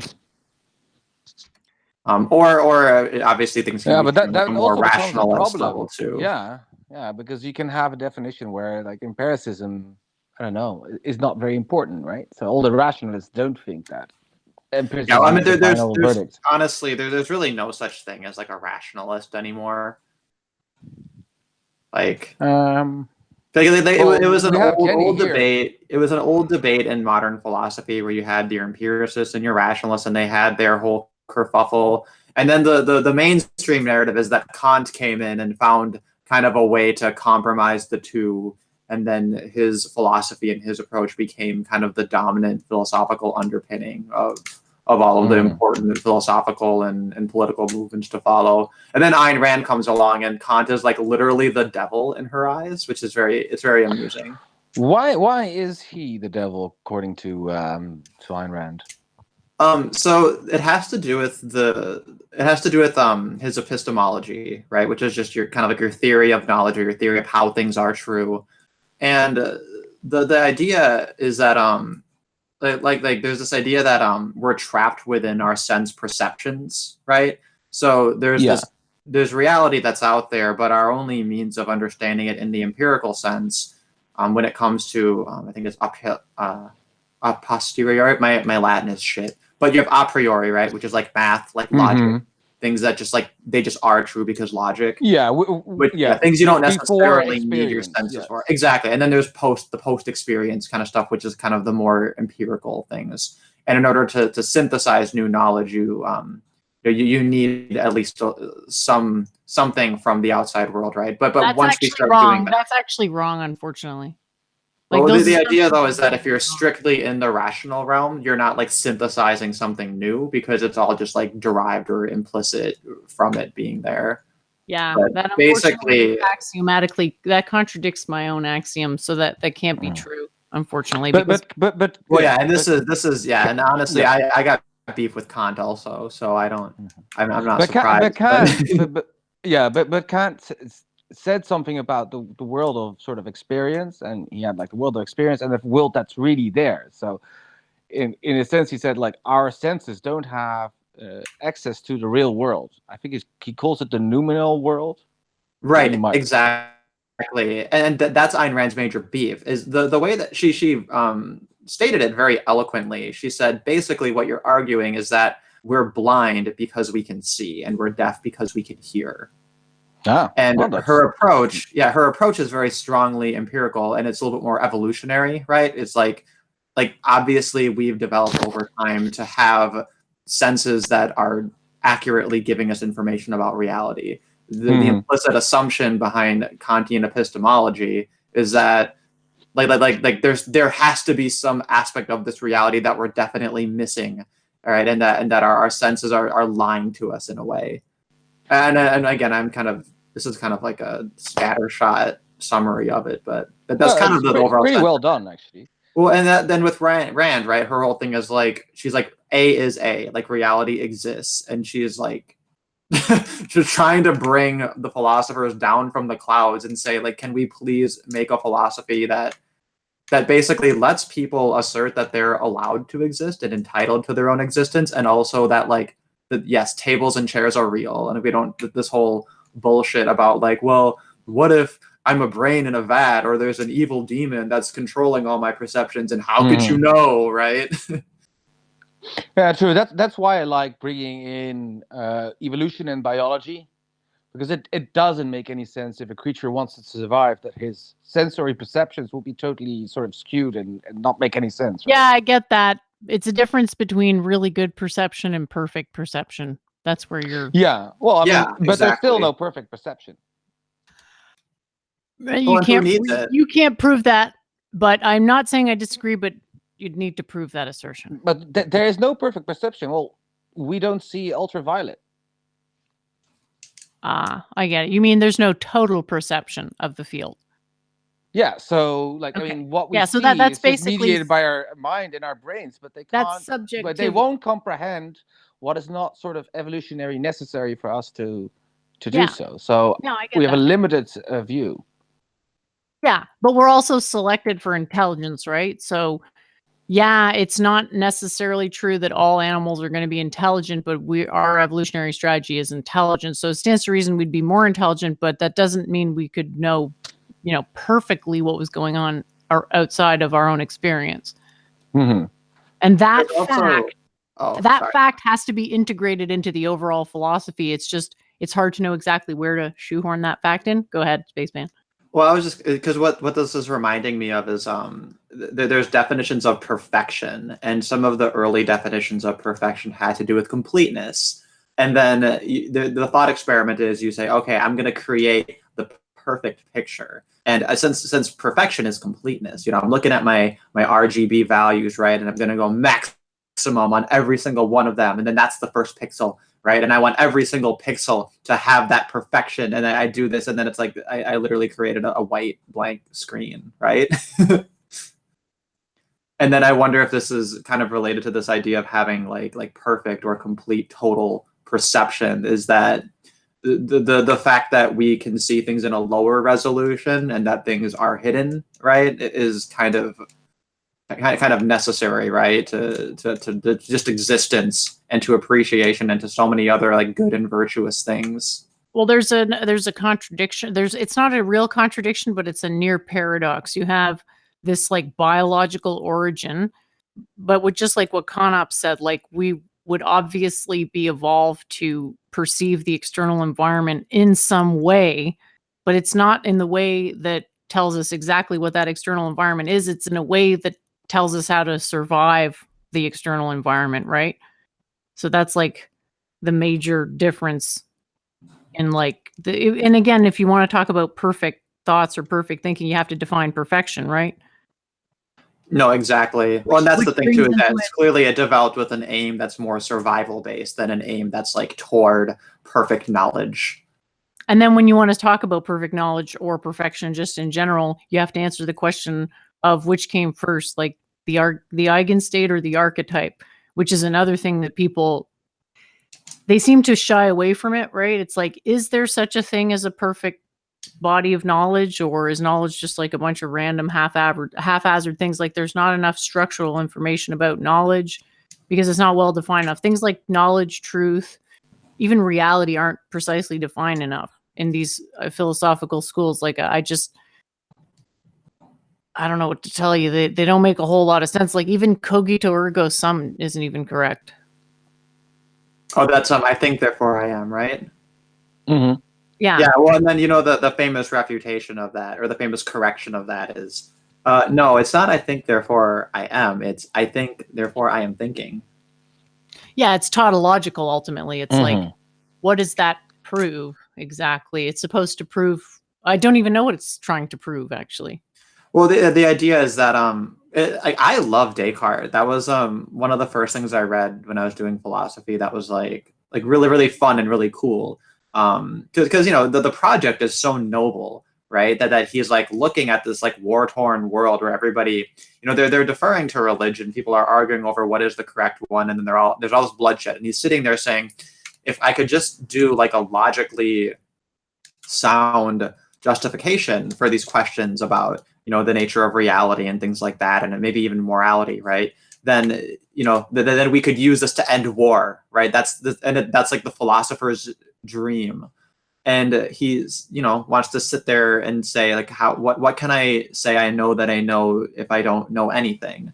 And that's what he starts with. He's like, well, right now I'm thinking, so I have to exist. Like I can't just like the existence has to be a prerequisite of doing anything. And thinking is like the most like simple thing, at least at the most basic level, right? And then he goes through all of his different thought experiments of, what if I'm just a brain that exists because I don't really know if this reality is real, and that kind of created the whole problem of modern philosophy. And okay, and but he added like a really do you remember Spacepan? Do you remember how he justifies the existence of the external world? Because I forgot. Actually, I don't remember. Because I know that he included. And like I think it's towards the end of like the first meditation, he adds in arguments that prove God exists that are like they're notoriously bad arguments, and the theory is that he put it in there just so that the church wouldn't like murder him. So we just like tuck that in there. Yeah, well, yeah, he spent a long time in Holland because it was relatively safe there, and he wasn't persecuted, so he was able to publish his books there in relative safety. Yeah. But I remember it was something to do with God. So first he proves God, and then he makes some kind of argument because like, well, would God really deceive us or something like that? But I'm not sure anymore. Yeah, and that might have been his way to kind of dismiss the the evil demon argument too, which is really funny. I mean that argument's basically the same as like kind of like the first rational reaction you have to the story of like Jacob being asked to sacrifice Isaac. Because you can just imagine, the alternative ending of that story is like God shows up and he's like, "Holy crap, what the hell are you doing?" And he's like, "You told me to." And he's like, "Why would I tell you to do this? That was obviously Satan. Like, are you stupid?" Yeah. Well, I think you need to take existence as axiomatic. Yeah, and that would be Molyneux's approach, right? Is like, how would you even doubt it? It's like, yeah, I can prove that existence is real because I can exclude the possibility of non-existence through the measurement limit, but nobody else can do that, so might as well just take existence as an axiom. There's no argument against that. Kind of sad that so much time gets spent on these like mystery speculations that are false. I don't know. I think the whole project of justification is a misguided one. I think we should look more at plausibility or what is likely, stuff like that. Well, that's what I'm saying. It's not plausible that we're brains in a vat. It's not plausible that the universe is a simulation because there's no evidence to support it. And if it were true, then it wouldn't mean anything because we'd have no way out of it. Well, that's basically the arguments against determinism too. That's basically saying I don't like the fact that the universe is deterministic. I don't think it's an argument against determinism, but I get it. I have heard this before. It's kind of emotional pleading in a way. It's like, well, the universe couldn't possibly be that cold-blooded, could it? Well, it's this not is what necessarily Monsieur said, that. right? This is what Monsieur said to me. Like, well, if you're going down that road, you're ending up in a very cold place where Ooh, I'm scared. Where world outlook would be so dark and sinister. And I'm like, well, what if it's true? That's what matters, right? I think that a lot of deterministic approaches to the way reality exists are actually quite beautiful. I don't think they're compelling, but they're quite beautiful. Like Spinoza, he did his whole philosophy like it's all like every single point is enumerated, right? Like all these different propositions, and then every single time he justifies a new one, he cites which ones are justifying it. And then the whole project with him is that if you disagree with him, it's like, okay, like cite which ones you don't like. Give us the number. And I remember I just remember the Ethica being or ethics being unreadable because it has so many of these definitions and axioms and then justifying the axioms, and you have to go to all these steps. And by the time you're at step 4 or 5, you forgot what step 1 was, and it's like, oh fuck, I have to start again. So it's like a book that you have to read like really thoroughly, and then maybe it's worth your while. But if you're just gonna read through it, it's just too much. There's also a hard limit on the number of axioms that is reasonable to use. Like if you're using more than 4 or 5 axioms per canonical order, they're probably contradicting each other at some point because of the measurement limit. Like there's a limit to how much linearly independent information is available in the universe. So if you have too many axioms, you're guaranteeing that at some point they're going to contradict each other. Well, but wait a minute. If you have like a logically sound argument, right, and then you have your conclusion, then you start a new argument. You use that conclusion as like your benchmark, right? In theory, if you don't make any mistake, you should be able to do that. I mean, like forever. Yeah, that's why I said per canonical order. So each time you turn a conclusion into an axiom, you're changing canonical orders. Because a conclusion isn't really an axiom relative to the axioms that form that conclusion, but then a conclusion can then be used as an axiom for a new layer or canonical orders is what I'm calling it. Per canonical order, you cannot have more than a certain like limited number of, I'm just trying to think of which ones. Oh, okay. So you're saying like within one argument, like not within. Yeah. I see. Yeah, I'd agree with that. That makes a lot of sense, actually. Actually, you know what I would argue? You could like make it one big argument, but it would be kind of like if you're doing math and then like you can express things in ways that are like a lot messier, right? And it could still kind of be true, but then you could also take a second glance at it and be like, oh, can't we just like simplify this and have something more elegant? and it would be something that's like technically true and technically holds together, but there's like a more artful way to do it. Yeah, what you're thinking about. But you lose. Can I precision. just say something here? Causality is the supreme axiom, which is that causes are in the past of effects and separate from them. The idea that causes make effects happen. That axiom can be technically used to derive everything else, but like you say, the language will be very convoluted and clunky. Yeah, So it makes sense but to also use very different axioms. general. You know, it's very general because you have to get all these sort of logical steps, and you have to be precise in them. So if you have sort of a general theorem, you won't be that sure if it's going to work in a very general sense anymore. That's why causality is good as a general axiom, because no one's going to disagree with you on the cause and effect idea. Yeah, but I'm not so sure if I can think of them off the cuff, but I think there might be examples where that wouldn't work out that well. So you have sort of all an those axiom. all those arguments against causality can be defeated. You're basically arguing like it's on the level of universe is a simulation to argue against causality, because there's literally no evidence that causality can even ever be violated, and nothing but evidence that causality is obeyed. Like, we live in a causal universe. It's subject to the laws of physics. If you're saying causality isn't a thing that's universal, you're saying that there is no such thing as universal laws because causality could just be violated, right? The causality of gravity could be violated. The causality of electricity could be violated. That's what you're saying. You're basically inserting a false statement into your foundational axiom. Yeah, I'm not so sure. Look, I'm not 100% sure. I think everything is very causal, like you think, but I'm not 100% sure because just as David Hume observed, we just view or we just witness regularity. We just see things happening, one damn thing after another, and it's not very clear if these things are related. What is clear is that causality, if anything is true, then causality is true.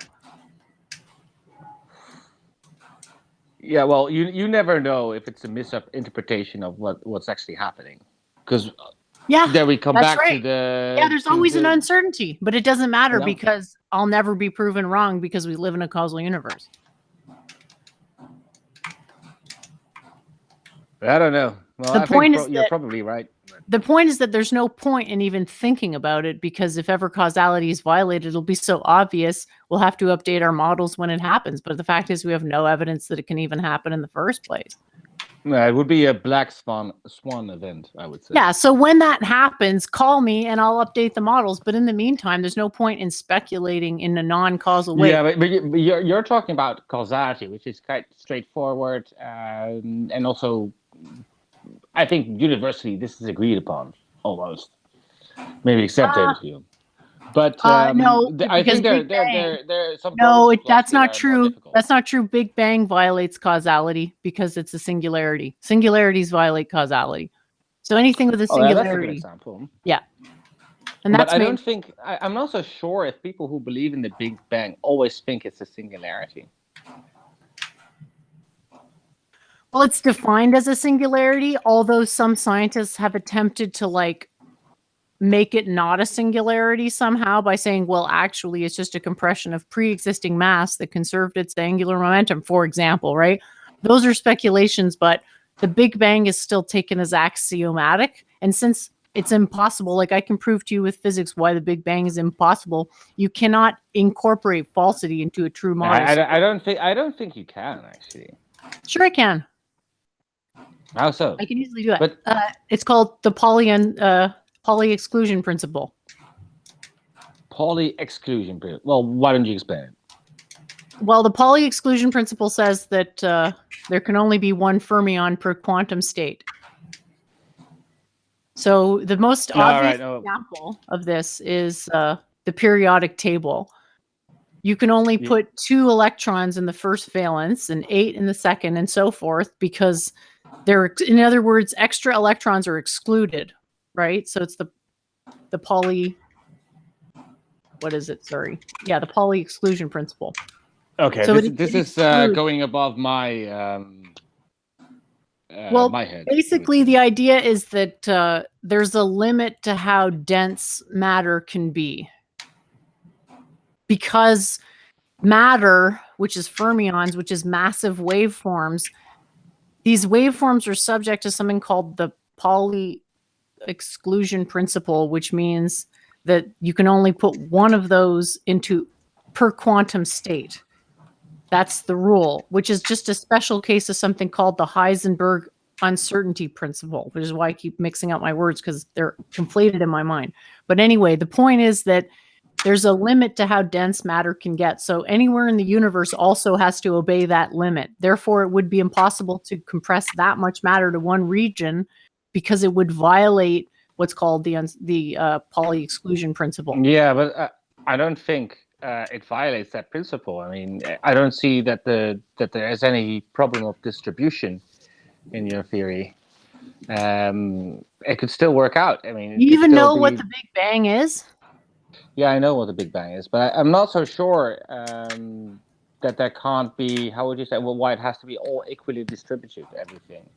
I never said it had to be equally distributed. I said that matter then it explains. No, then it explains the fact that the universe is the way it is.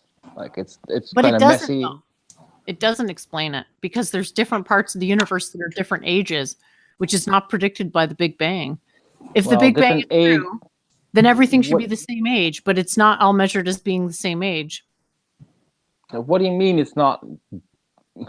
It's all the same age in a way, and in another way. In a way, I'm not going to disagree with you in a way, but when I say the same age, I mean what we measure as age, i.e., we measure the planet to be about 4.6 billion years old, right?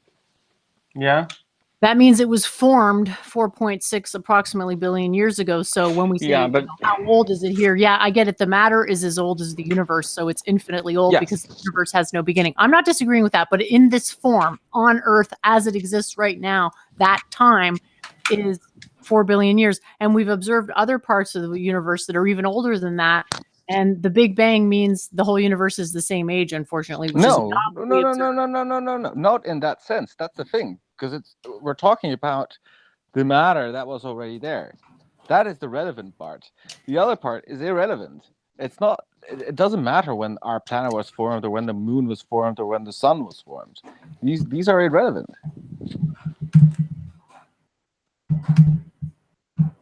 Spaceman, can you mute yourself, please? Oh, sorry, man. That was literally 2 clicks. So yeah, every single click. Sorry, I spaced it. I'm going to be AFK for just a little bit. I'll be right back. Cool. Yeah, Conops, think of it this way. If the universe has no beginning, why would there be a Big Bang? If the universe has no beginning, why would there be a Big Bang? Well, I think that's an interesting question. I don't know. It has no beginning. It has no beginning. But that's I don't like these arguments just from experience. Just because we haven't witnessed something like that doesn't mean it's not possible. Yeah, but who cares about what's possible? You can't prove it, is the point. They can't prove any of this stuff. There is the background radiation. That doesn't prove anything. It's also isotropic, which actually contradicts a localized Big Bang. Do you know what that means? Isotropic means it's the same in all directions. How do you figure if there's a localized Big Bang? It's not necessarily How could it be the same in all directions? Yeah, it is. It's uniformly isotropic. I know. I've looked into this. The universal background radiation is the same in all directions. That contradicts the idea of a singular Big Bang, i.e. something localized in space, okay? Because it would have a direction vector if it was localized in space. There is no such vector because the universe is uncreated. I think there are many unknown quantities here. I think I agree. There's a lot of unknown quantities, so we have to focus in on what we know, and what we know is that there's some mass here, and by our own observations, there's something called conservation of mass, meaning that the mass must have always been here if it's here now. That's called the anthropic principle. Okay, but if you're looking through a microscope, you know that you're looking in the past, right? Well, because of the light travel. Because the light has a definite speed. Yeah. So what? Well, the further you look, the more dense the universe becomes. Really? Yes. That's kind of cool. Yeah. Well, that is cool, right? Well, yeah, it's just like sort of going into the geometry of the universe itself. Yeah, but then what sort of scientists think is that okay, so you see this going to a point, you know, and Why? That's well, that's not. I'm sorry, but I'm gonna have to pull the religion card. Your ancestors didn't believe this shit. Why are you believing in it now? Just believe in an uncreated universe. It's real. My model predicts. my answers were questions, to be honest. Well, you're saying maybe there could have been a Big Bang. I'm saying sure, maybe there could have been, but why don't you learn what actually happened in a model that can actually Well, predict what we observe? it looks like there was one. That's it. No, it doesn't. You're saying there's universal cosmic radiation. There's background radiation, and I'm saying it's the same in all directions, and that contradicts a singular Big Bang. And I don't even think you Well, it understand depends my on how much the same it is, and to what extent it really matters if it's exactly the same or not. So I'm not so sure if it's the same. It has a lot of impact in the way. I mean, you can talk about the distribution problem, like that not everything in the universe like is sort of equal because you have more concentration in some areas and less concentration in others. That is a problem if you have some kind of uniform background radiation. But um, yeah, I'm not a scientist, so I'm not so sure to how to explain that. The only thing I can tell you is that the fact that there used to be much more concentration, and you can actually almost look back and also look at like I think they do that with radio and certain waves as well. That you can look back and you see this almost complete concentration. That they look just a few seconds after the Big Bang. You know. Okay, well, if you want to believe that, it's a belief. It's not substantiated by the evidence because I can tell you, I can give you a model. I can say this is how it works, and it predicts everything. The Big Bang doesn't do that. You have No, to keep. everything. No, yeah, but that's why I suspect people say they can. Well, why don't you understand They it? can Why explain don't you everything with understand it? one sort of axiom. I think that's Why the don't you problem. understand it and then judge for yourself? Well, you're saying I'm not even going to bother to understand it because I don't want to have to judge whether it's right or wrong. It's like you already know it's right and you're fighting against reality, but why not just learn it and enjoy it? I'm not fighting against reality, and I wouldn't enjoy it. It's just, well, only to the extent that if I find the truth, I would enjoy finding what's truly going on. But I don't know. It's not something religious for me. Of course it I don't is. actually. I actually don't Of care course if it the is. Big Bang Our is true or religion is not. based on the pursuit of truth because it's an adaptive evolutionary strategy. So obviously you love the truth. It's just very hard to know exactly what the truth is. Hence I am telling you. What do you mean? I mean, evolution and truth are somewhat interlinked, but also not really. Some things are very evolutionary advantageous, and they can still be lies. Sure. Look at all the religions. But based on aesthetic standards, I can compare which one was the most true because of the aesthetic correlate between knowledge of truth, aka K selection, and aesthetic preference. Oh, no, So I can aesthetic prove all preference that. and truth. Yeah. No, I mean because something is comforting. We just talked about this. It doesn't make it true. Actually, Well, it the should point make it is we live more on a finite suspect. planet. We live on a finite planet, okay?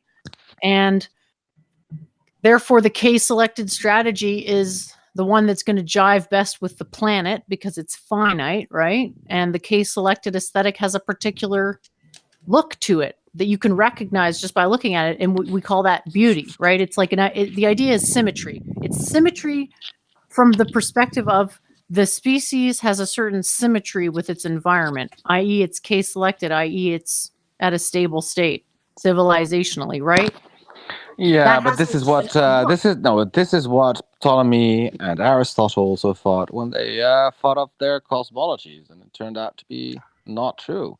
Oh, beautiful Well, symmetry. Well, they had a lot of influence from the Vedic sages, but they also had some not so Vedic influences, if you know what I mean. So they're obviously going to be wrong because they never actually got to a point where they could use the archetypes scientifically, right? It was always just this pontification of, oh, well, maybe this, maybe that. But it's like, no, you actually have to get a model that works. And then you use the model to make predictions and you build the model. But they never actually went to that point of like defining what are the archetypes, right? Like I'm giving you the archetypes now. I'm saying these are the archetypes. They're spheres and they're modulated spheres, and here's why they're modulated. There's your pure forms right there. I've completed. I the don't system of like your- play form. It's almost like Plato talking and archetypes Well, that what's are wrong with real. that? Because it's nonsense. Why? You're confusing concepts and reality. Am I?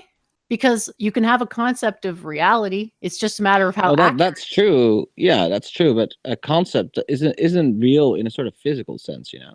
But it is. Electrons are real in a physical sense, and the theories I'm giving are real in a physical yeah, that sense. could be true, but you can also talk about a unicorn, you know.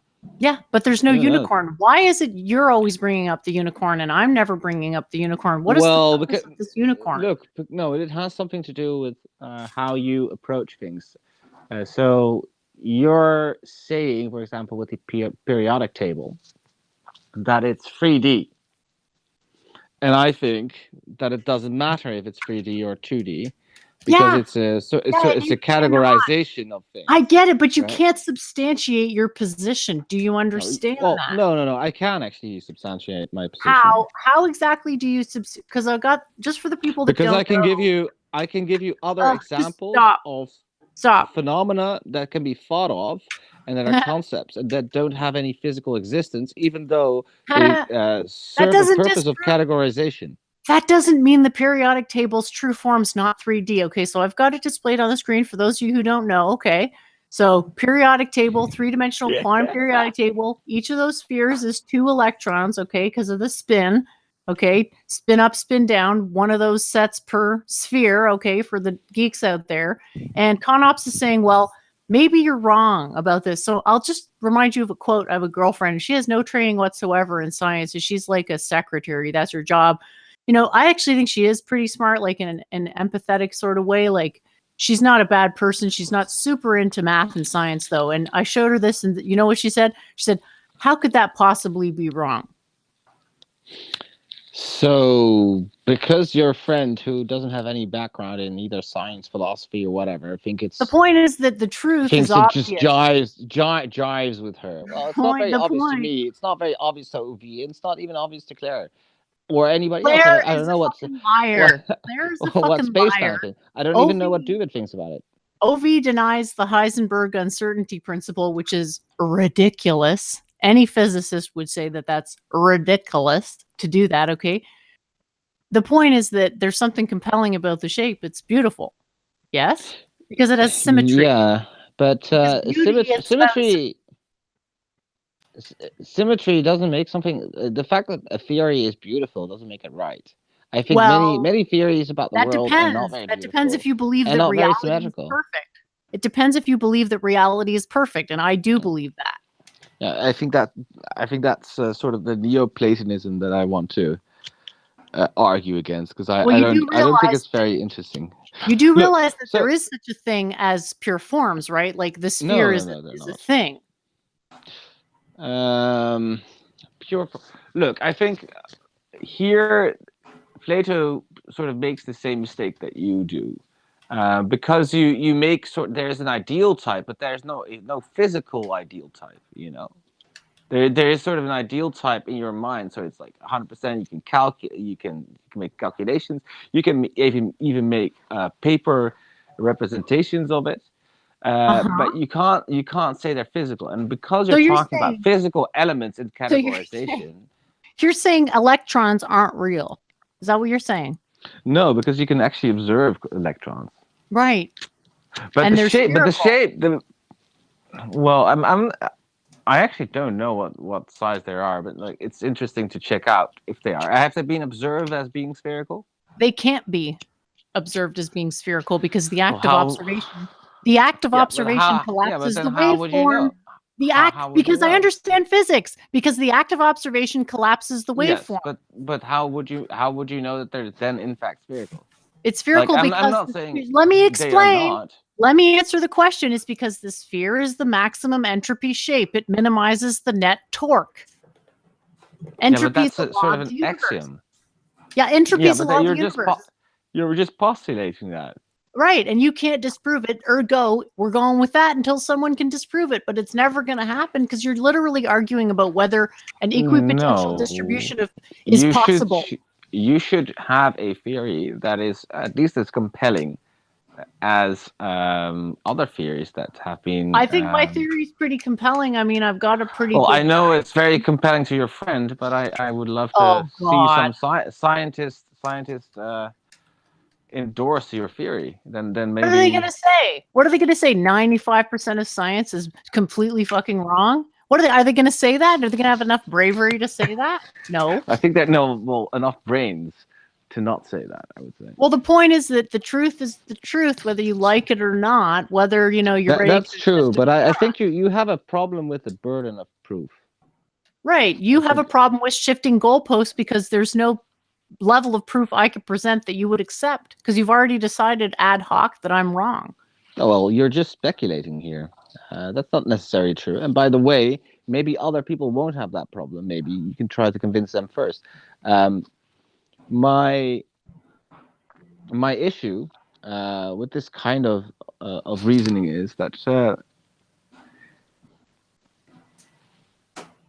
you're saying I have to disprove something, while in reality you haven't really brought forth a lot of predictive claims and a lot of hypotheses that you can test, and then I can see, okay, well, if this axiom is true, it gives these predictions, and then we can look at some experiments where we can see that there will be a good outcome, and it's not like, oh, I have to disprove something, because I don't think that's how science works.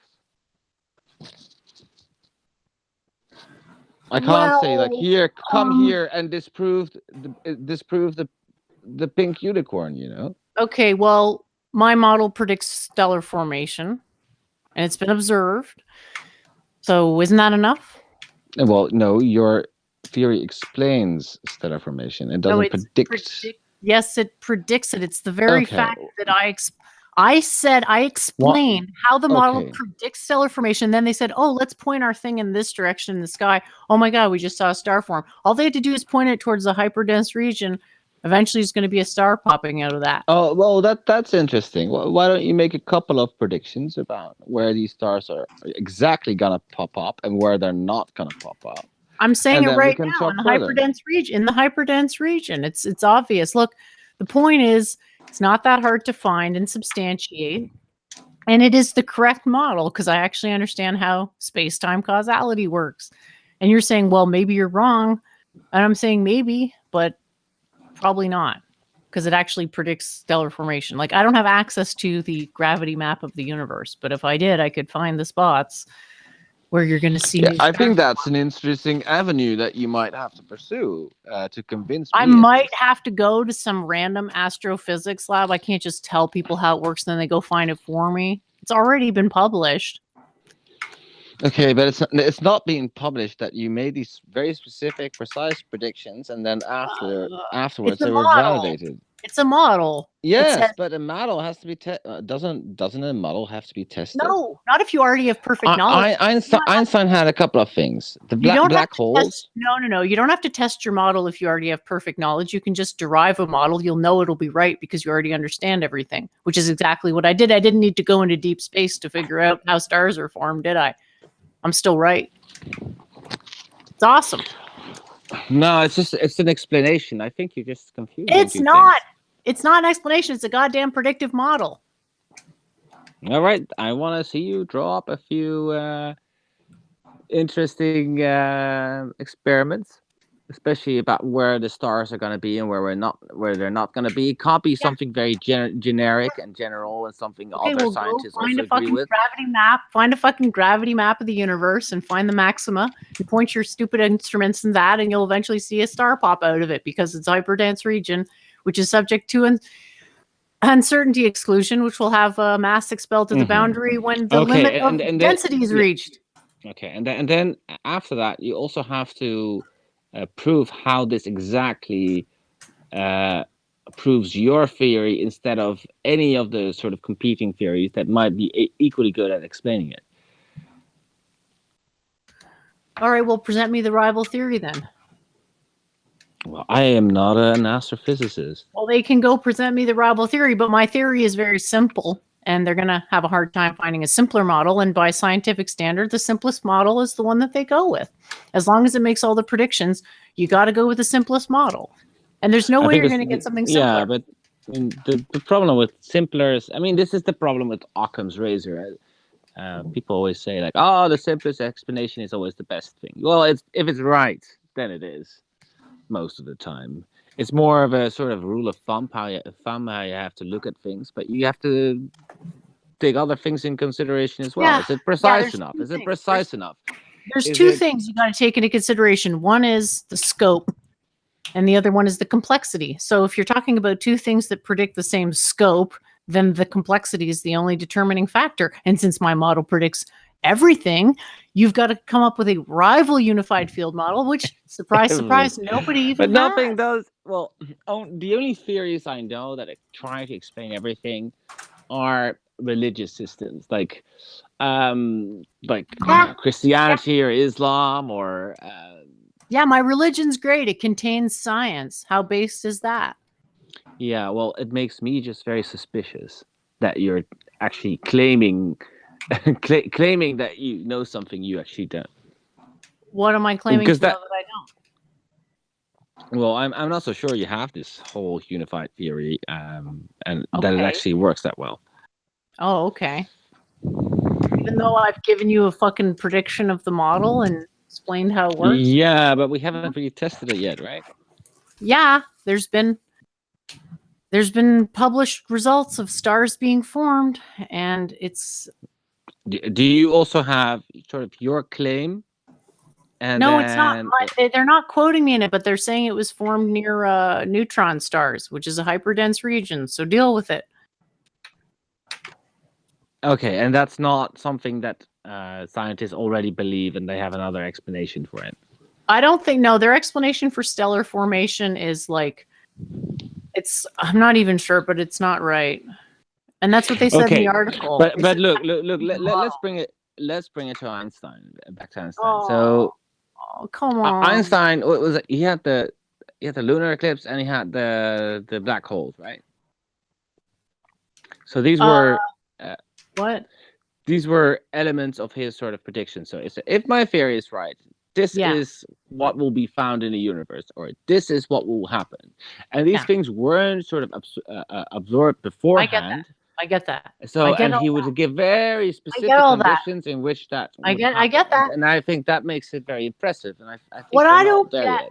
what I don't get is the fact that I literally have a published article showing you my model predicting this fucking mechanism. That's still not enough somehow. That's the weird part. No, the problem is it's an explanation. I can also give a lot of explanations for things. I can explain. It's not an explanation. It's a predictive model. You don't understand the difference. No, it's a predictive model, but I want to see that prediction, and I want to see sort of the test. So you have to give me something that in future can be established, and something that is very precise, and not vague. I just gave it to you. Look for a high gravity region in the universe, and you'll see a star fucking forming. Okay, what do you think, Spaceman? Are you still there or no? Yeah, no, I'm listening and I'm following. It sounds like what's happening is like whenever you put forth a theory or try to build a proof, right, where something is, like a hypothesis that you're putting forward, it's not going to stand alone, right? You have to go and say, okay, well, here's how I can use it in this context and in this one and in this one.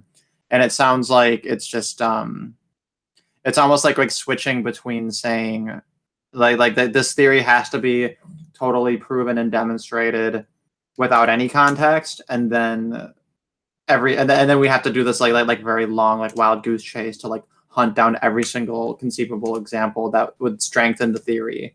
You know what I mean? So it's kind of that describes it, because it sounds like that's kind of what's happening here. Is that she has various different examples that she can give in order to kind of strengthen or embolden her hypothesis. But then unless she's going to explicate all dozens of them in all the different contexts, then it's always going to feel like if you just throw out one proof that has it as a hypothesis, then it's never going to feel strong enough without all the context. Yeah, I think that's true. So you have to go over everything. But do you understand where I'm coming from. So the difference between explanation and predictions. Honestly, I'm not clear on that. I can kind of see where you guys are getting at with it. what But he's like saying makes you no observe something and then you offer an explanation versus saying, if we have these conditions, this thing will happen, right? Mm-hmm. Yeah. It So- might be a so- little bit of a red herring, though. What you're in this saying context. makes no Why is that fucking the case? sense. What you're saying makes no sense because I'm telling you how it works. I'm saying where to go look for it. That is making a prediction.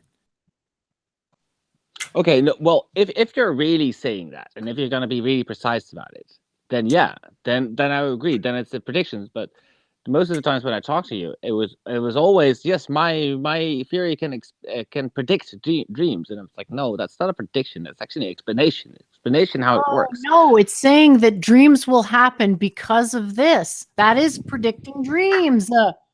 No, that's not predicting. That's explaining. Yeah, Sorry. it's predicting that they will happen. It's not predicting the contents of the dream. No, because you know already that they're happening. Oh, exactly. You've got to predict things using a model that you already know are happening. That's the point of science. I mean, they knew gravity was happening before they made a model for it. They weren't able to make a model for it until they knew it was happening. Yeah, but that model made different predictions. That it didn't make just predictions of, oh, gravity happens. No, they had specific circumstances in which specific events took place, and they say, okay, well, this proves it.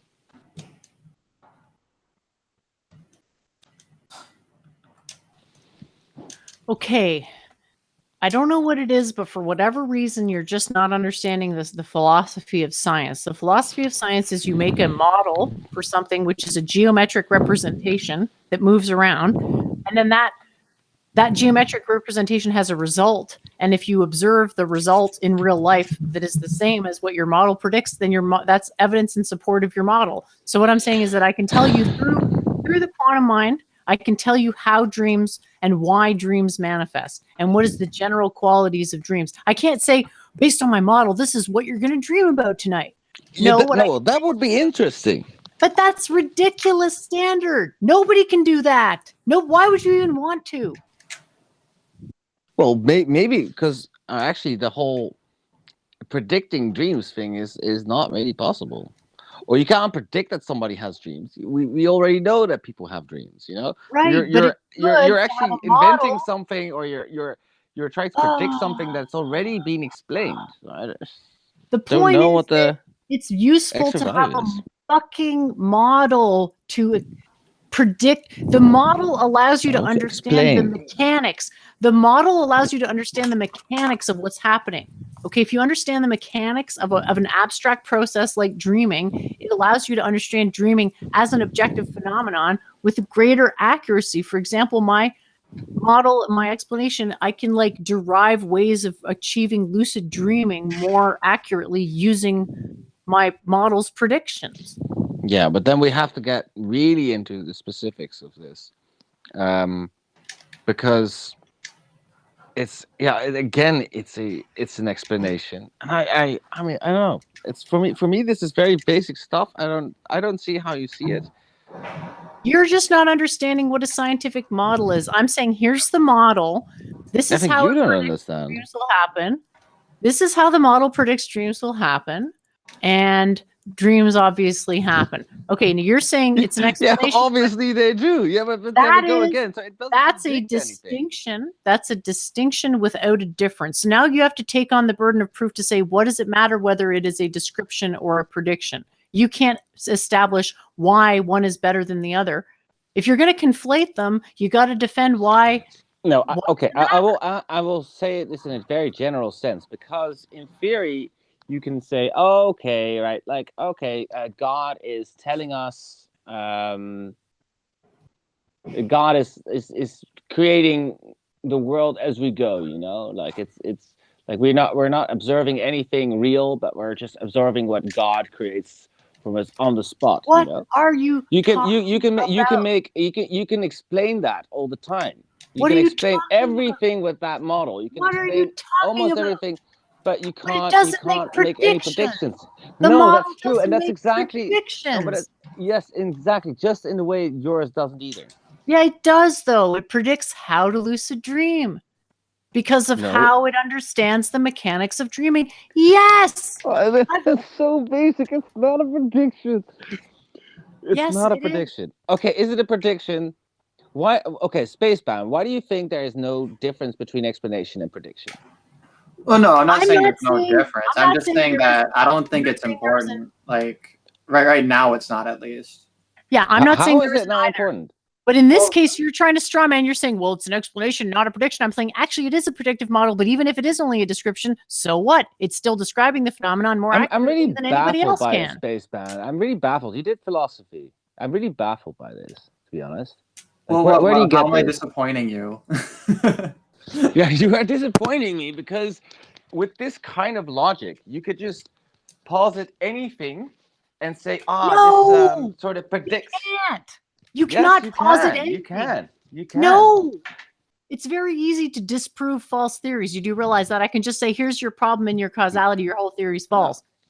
Well, Look then at why can't you do that with mine? my pink unicorn can also explain everything. Yeah, but it can't give It the has predictions. magical powers. It can't give the predictions, and you're sounding like a Well, fucking kook. if I interpret the way you use the word predictions, then I can. Yeah, I can say, well, I don't know. It comes from some kind of magical force. That's why my pink unicorn can predict dreams. You know. Hey, guess Just who's in the explain it. chat? Guess who's in the chat? Who? OV? Hey, Walker. Ah. He couldn't stay away. Couldn't Yeah. stay away. He It's had to come Corona back. Chan.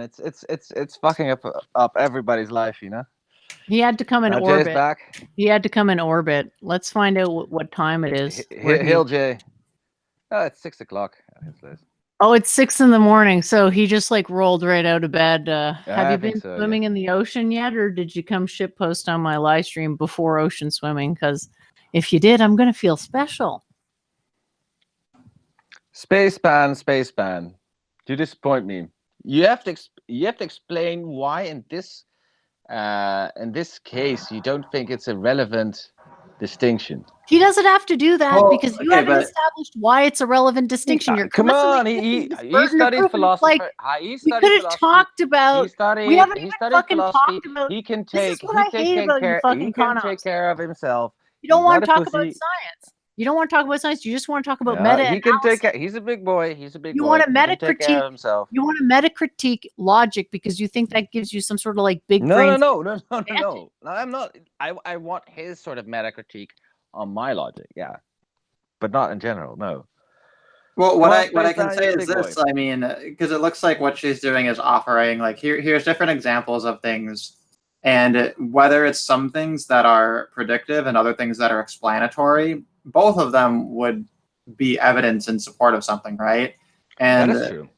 right. So that's why I don't think it's that important. So you could characterize some things as explanations versus predictions. It sounds like what you're talking about, Jen, with star formations, right? You make a statement that okay, when you have what was it like high density in these areas, this is where stars will form. Like that's clearly predictive.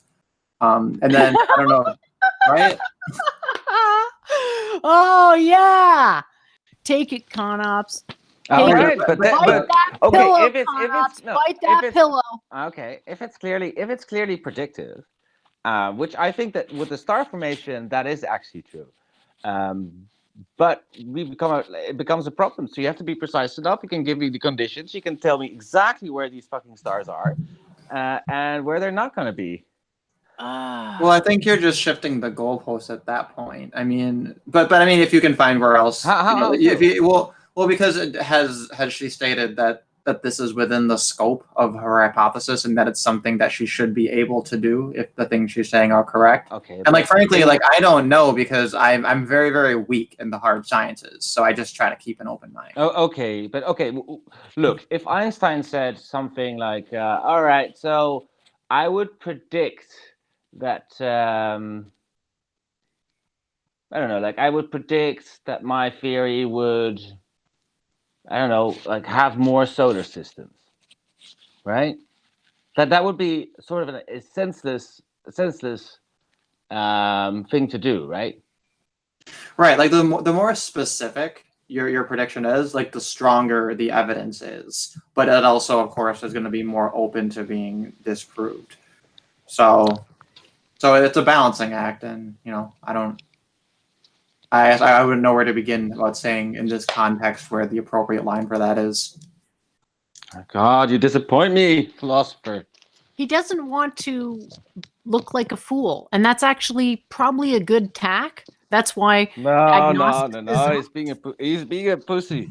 Sometimes, well, no, because if we go into my wheelhouse, right, we start talking about like universalized ethics and things like that. Then I'll make hard claims that I'm comfortable making. This is outside of that, so I kind of am more than happy to kind of sit and listen, and maybe eventually there'll be a time in the future when it's. But can you give me this? How is sort of Jenny's way of predicting different from any sort of normal?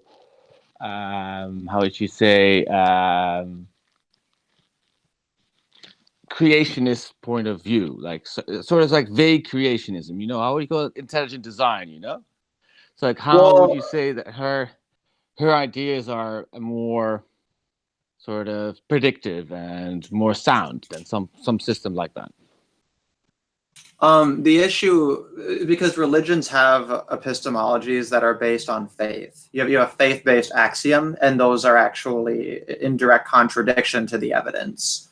Or like they exclude, you could see evidence that actually contradicts it, and then you have it anyway.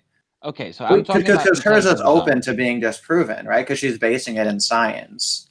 So in theory, you can find an explanation in science that would disprove it.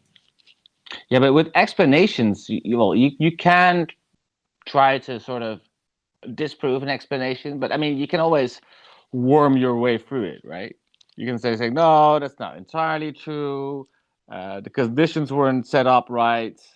You can explain it another way. And that makes it a problem if you're not precise enough. So if you're not going to say, this is going to happen at that moment, or this is, if my theory is right, this is going to manifest, then, yeah, I think the theory becomes suspect. And then it basically means that you're just regurgitating something that is already known and just pretending that's a real prediction, while in fact it's an explanation. So I think that distinction is important. I understand what you're trying to say, but predictive models have to be explained at some stage. They're still predictive models, though. So I'm saying the mind's a quantum computer, and that makes predictions. But you're saying, oh, I'm not even going to listen to the predictions because I don't agree with the mind's quantum computer, because you got to prove it, even though I'm not going to agree with your axioms to make it impossible to prove. So you're perpetually shifting goalposts. You're trying to say, maybe you're wrong. Did you ever think of that? It's like, obviously I thought of that, and I came up with the most reasonable model. Okay. And you want to say I don't believe the mind is a quantum computer, because it's not literally a quantum computer. Okay. Right. So the burden of proof is on you, because the body has a bioelectric field, which meets the criteria. Whoa. If you say A is A, and then A is exactly equivalent to A. It's no, not I'm saying more than that. Else. No. What I'm saying is that the substance of consciousness is held within this quantum field. That's what I'm saying. That's an actual definition right there. Okay, There's your model. Substance. Can you explain that one more time, or say it one more time? The substance of the... Your experience right now of being the dipshit that you are, that's a quantum field interfering with itself. The material... That doesn't make any sense. I want you to just repeat the previous sentence that you said. What I'm saying is that the material nature of consciousness is quantum, i.e. a photonic field, is what I'm saying. So I don't even know that you know what that is, but basically we digest energy from food. Look, no, an energy is not a computer. A computer has parts, you have a hard disk. That's why I said it's a quantum. Stop shifting around. Okay, so first of all, quantum. That means that it's a bound photonic field that I can literally point to you, a bio-fucking-electric field that exists. My statement is that is what is causing your experience of consciousness, among other things. Essentially, it's what's ordering the entire array of your biology, which is what distinguishes you as a biological entity versus a non-biological entity, i.e. inert matter, which does not have the same quantum field, right? Okay, all inert matter has what you call the trivial quantum field, right? Which is what JF tried to drag me into that. But no, there's a non-trivial quantum field in life which orders it along a unitary potential. Okay, and the proof of that, among other things, is the indivisible personality. Yeah, we talked about the indivisible personality. So just so we're clear, when I say quantum computer, I'm saying number one, it's the consciousness is coming from the bioelectric field, and number two, the basic function of consciousness is computations, i.e., deriving information. Okay, so you're actually not saying it's literally a quantum computer. I'm not saying that it's because, like, you do realize that your regular computers, like your phone, that's not a quantum computer. That's what's called a transistor-based computer. It's based on ones and but zeros. you're referring to something that doesn't exist, so you're making an analogy of something that doesn't exist yet in the physical it does. world. Conops, it can be proven that there is a bioelectric field. Yes, and electric field doesn't mean it's a quantum computer.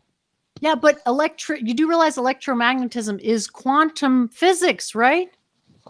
Photons are quantized. Sure. I didn't come up with this, okay? I literally matched my theory to modern science, okay? I know this is what the modern science says, that photons are quantized. An electromagnetic field is a quantum effect. So obviously it's governed by quantum mechanics. It's just a question of what is that? No, whoa. That something is governed by quantum mechanics. Yes. Mechanics doesn't make it a quantum computer. Okay, it's quantum, but then is it a computer? Now the question is what we're doing computations? And I would argue, yes. Your eyes are computing something on light, and what you're getting in your mind is not the normal light that was outside of you. It is a transformation, aka a computation, upon that original signal, which is delivered to a central repository of information processing, aka quantum mind. That's what I'm saying. Your thoughts, your emotions, and your sensations are all computations of your mind. Is that really so hard to accept? I'm not so sure. I don't know. If it's not that, then what is it? You don't know. Okay, so then you're back to I don't know. It's like, okay, well, let's just go with this. It makes predictions. If you can find a better model, fine. It doesn't make predictions. Maybe that's wrong. I'm saying no. It's like based on a long corpus of science. There's not going to be any defeats to this position. I know. I've looked at the other positions. I've engineered this position so that it's undefeatable. I don't want to have any more of these stupid debates. You're right. You're making it undefeatable and unfalsifiable, which again, in my book is not a very good theory. Yeah, okay, Karl Popper. The point is that it's testable. It is falsifiable, but it won't be falsified because it's true. No, make some precise predictions, and then we can talk further. I just did. Like, you haven't even looked at the model, right? So it's like, I can't talk to you. Right? A prediction of the model from the quantum mind, I can try to think of one right now, is that people will always attempt to minimize cognitive dissonance with their fundamental hypotheses of consciousness. There's a prediction. Yeah, I think there are other people that made that prediction as well, which derive their theory from different axioms. Okay. How would you say that your axiom is better than somebody else? Because it explains the information relay system in the mind. It explains. It doesn't predict.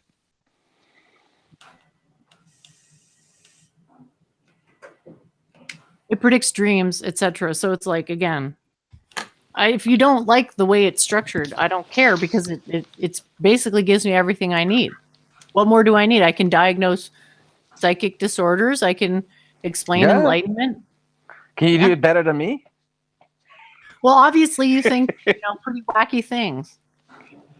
Like what? I'm Mr. Mainstream, Yeah, and unfortunately, compared to like traditional beliefs, the mainstream beliefs are pretty beyond the pale. A lot of them. I mean, the Big Bang. You think modern science is worse than Jesus walking on water? It's the same level of non-believability. It's as unbelievable as the Bible. Yeah, for sure. I mean, the Big Bang, you do realize, comes from Kabbalah, right? Well, I don't think it comes from Kabbalah. It could Well, be it that comes from a somewhere. religious system, in hindsight, has a I don't know, is backed up by science for some You've got it of its backwards. assertions. You've Some got of it its backwards. assertions are also, of course, false because I mean, Okay, well then, in that case, 6 why days is not the days that the world was created, of course. why was this idea about a Big Bang not around until what, like pretty recently? Why did nobody think about it before? Well, because it's bullshit is why. No. Why didn't people think about it before? Maybe You got to people have. realize that people had great knowledge in the distant past. Like the Pythagorean theorem.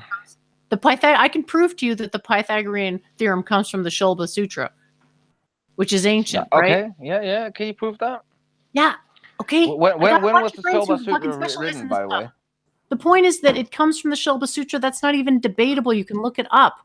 So the point is that there's a huge, amount of knowledge that was known at one point. Now you're saying this thing that nobody ever heard about until what, the 1800s, is the thing we should be assuming is true, even though it can't be substantiated, and all the substantiating evidence doesn't actually substantiate it. I think the fact that it was thought of late and because of observations, it makes it more plausible in my idea. I think it would be. You don't understand that they did calculations to fit the model. They didn't find a model to fit what was observed. They were like, oh yeah, let's give plausibility to this concept. Let's just call it a Big Bang, and then we'll just basically pay people to provide quote unquote math and science that proves it. But it's like, no, it doesn't prove anything. You're making a category error. No, I don't think so. You're saying because something is accepted by a large group of people, it's true. It's like, that's not how it works. No, that's not. It's that's true not if it's true. Yeah, it's true if it's of true. Course The it's thing true. is, the Pythagorean theorem. The Pythagorean theorem was true in the time of the Shulba Sutra. It was true when Pythagoras LARPed as a Hindu sage, and it's true now. And this Big Bang, nobody ever heard of this Big Bang. Pythagoras didn't have anything to do with India. What? He didn't have anything to do in India. He didn't live there. Yeah, of course he was educated in India in a Gurukul, genius. Where do you think he learned how to do that stuff? He literally set up a Gurukul in Europe. He had his own little mini thing. He had his own little math cult idea. Thing. What? This is well-established concepts. You can look this up. The whole civilization. I know that there's some. I know that there's some theories. Theories of rather eccentric Hindus that Here we go again with the ad homs. Oh yeah, we're all just so eccentric, we're Hindus, right? It's like, God, does this ever end? It's like nobody fucking heard of this shit until like a couple hundred years ago. Probably safe to assume it's bullshit. No, I think it makes it even like quantum mechanics wasn't thought about 100 years back. Quantum consciousness is axiomatic in Vedic religion, so obviously they already understood this stuff. Oh yeah, did they call it quantum consciousness, or are you just like projecting something that is in the traditions and phrasing it a bit differently? So well, you're gonna have to take my word for it, aren't you? You're gonna have to take my word for it. No, well, maybe. Or you can go ask some Vedic Brahmins. Go ask some Vedic Brahmins what they think about my work. They're a pretty tough bunch to impress, though, I'll warn you. And yeah, but I don't think they will use a Hadron Collider to check if your assertions are right or wrong. I think they... Well, what does a Hadron Collider prove? What does a Hadron Collider prove? It's just a high-energy collider. It's all misinterpretations of data. There isn't even any such thing as subatomic particles, like the strong and weak nuclear forces. That's fake, dude. It's just electricity and gravity. It's very simple. It's not that easy to understand, but it's pretty simple of a model. The universe has a finite complexity is the point. And these do your fellow scientists agree with that? Or it doesn't matter if they agree. I know I'm right. I know I'm right because I actually do have, the thing that allows me to have perfect perception. I know. What is that thing? Enlightenment. Obviously. Okay. How do you I don't think the thing is, I don't think you believe in enlightenment. I think that's what this is really No, about. I don't. I don't. You have an aversion to religion, and I get it because you've been traumatized by this horrible desert religion that you've been oppressed with for all these years, and you haven't even faced those facts. I get it, but you got to believe me. Like, I'm not out to hurt you. Okay. The fact that religions, I don't know, Christianity, I have actually a soft spot for Christianity. Sure, you're what's it called? Stockholm syndrome with Christianity. You're like, well, it couldn't have been all bad because we tolerated it for so long. It's like, I get it, but you got to face the dissonance and realize, like, create a beautiful civilization. You're there was certain elements of beauty, but you're misattributing them. They came from your people, not from the religion. Oh yeah, were there any beautiful Gothic churches before the Christians came to Europe? No, there were beautiful things within the culture before Christianity steamrolled it. Okay. Definitely. What are you going to talk about in the north of Europe? Like Stonehenge or something? Bunch of stones. I don't know. I'm not like counter-signing Stonehenge, but it's not. I'm not saying anything about quite Stonehenge. like, I'm not beautiful talking about castle. Stonehenge. No. I'm not talking about Stonehenge. I'm talking about like traditional religious teachings and the culture. Yeah, that but what did they build? So I'm quite curious about all these accomplishments of sort of pre-Christian Nordic peoples. Well, you want me to tell you really, what your history I haven't really was seen like? them. Oh, well, I mean, there was a huge amount of loss of that information due to Christianity, which is something I think is important to mourn at some point because it's really sad because I'm sure that there were some very beautiful things that have been lost, unfortunately, like not just statues and art and stuff, but like stories and knowledge and all those things, like ancestral knowledge. Like there's been a huge loss and it's super sad. Yeah, but it should make you think that there were not that many statues and I don't know if there temples. were. I don't know. I'm pretty sure there were a lot of temples, but I don't know about statues. Like I don't know enough about the history, but I would be interested in learning about it. I just, I can only do what I can do because so much of it, unfortunately, has been erased. But it's still a part of your history, and I can show you. I can show you what you're missing out on because you are missing out on a tremendous amount of spiritual information. Yeah, but in India, these things did exist. And Well, we have we have evidence for nice temples existing in pre-Christian times, but in Europe we just don't. We don't. Okay. So well, maybe they didn't do different temples because of the environment. Well, we did some temples, but it's just not very impressive in the north. In the south, of course, southern Europe. Yeah, but of course, the mark pantheon. I'm sorry, but different religions, but I'm that sorry, was very impressive.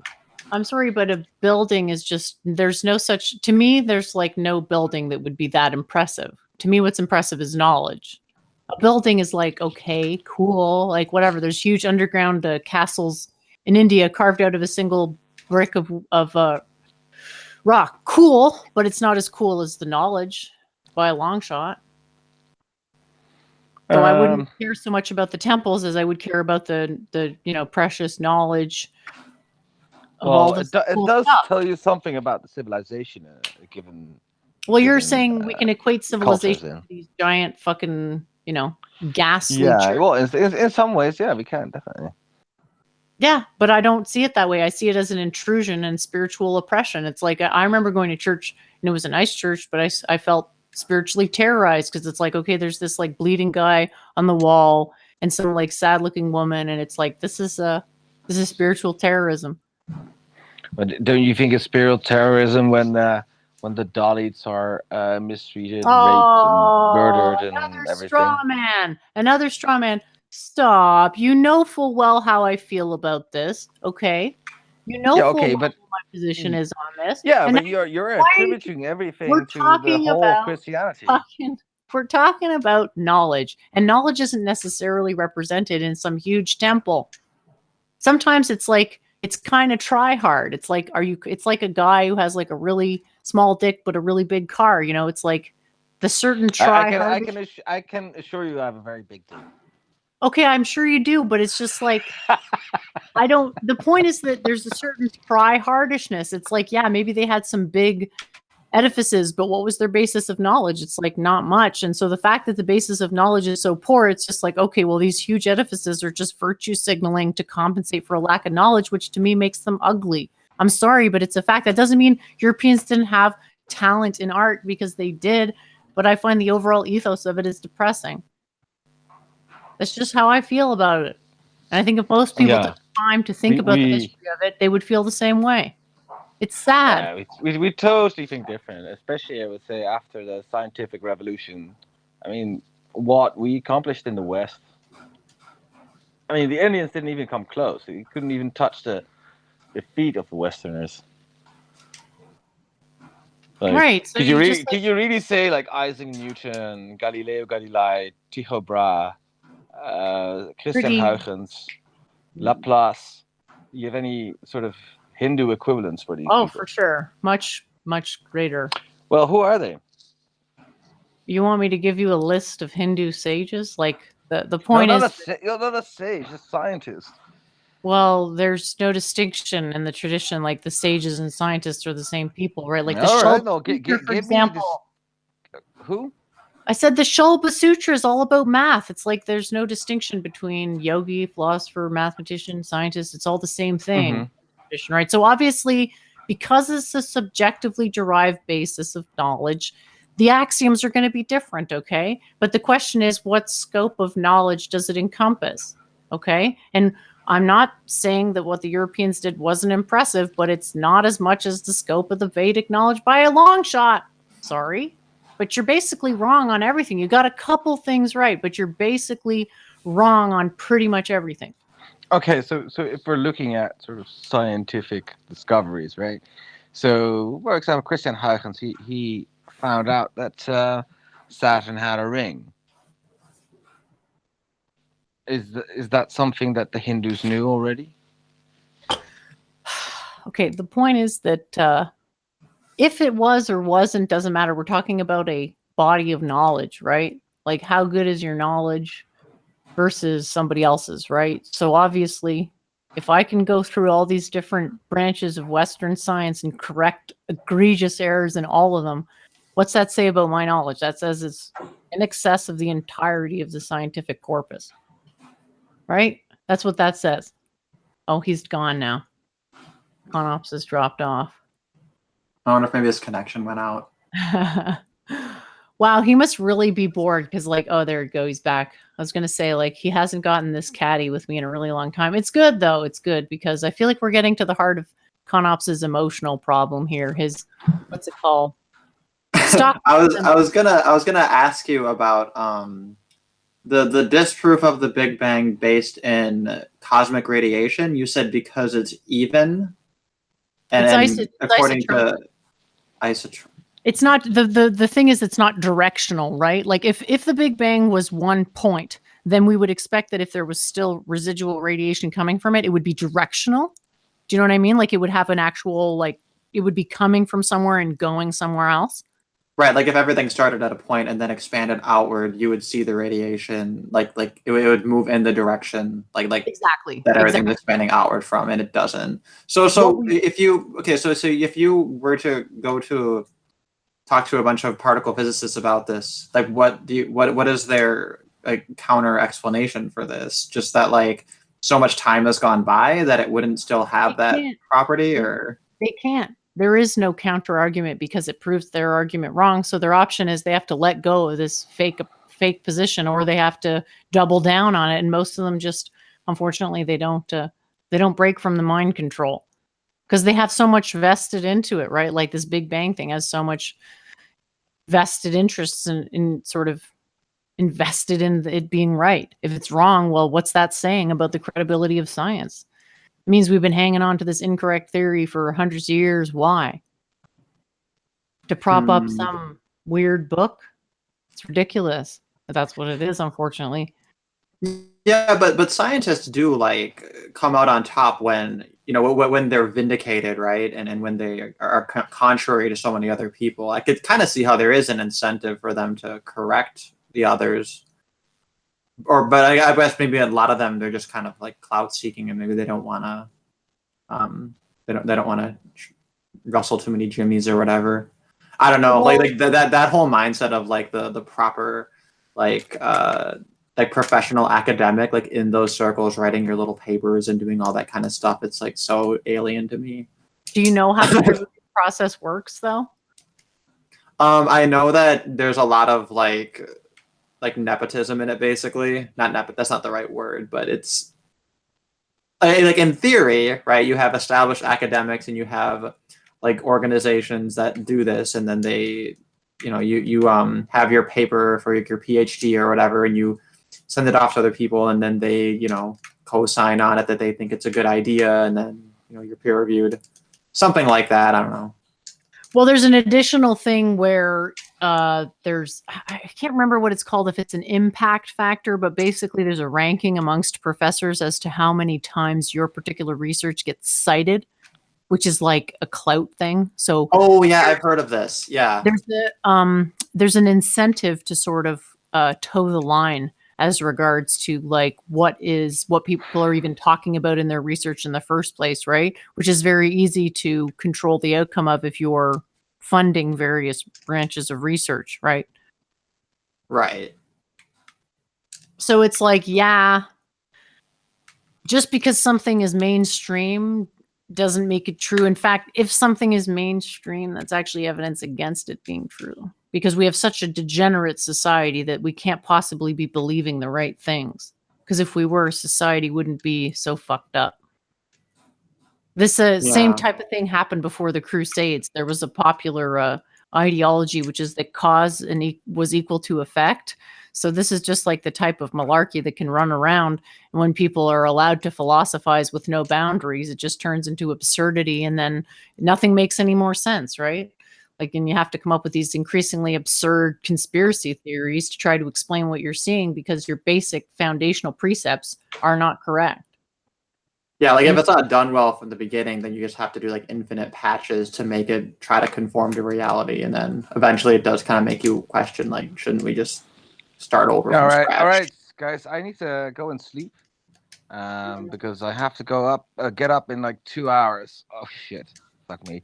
Thanks for coming on, Conops. yeah. It was nice to talk to you. I hope you feel better, and I hope you actually read the stupid fucking website, you bunglehead.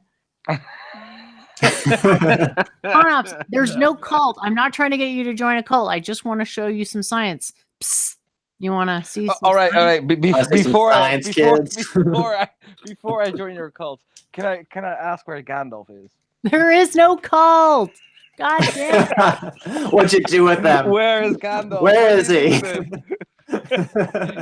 Did you lock him up in a basement or something?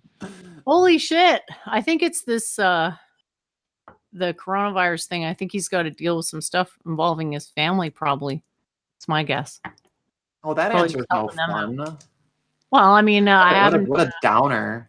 Well, it's I don't know exactly. I mean, he's in Chicago. I think is a pretty rough place. Yeah. Oh, that sounds shit. Yeah, that is a downer.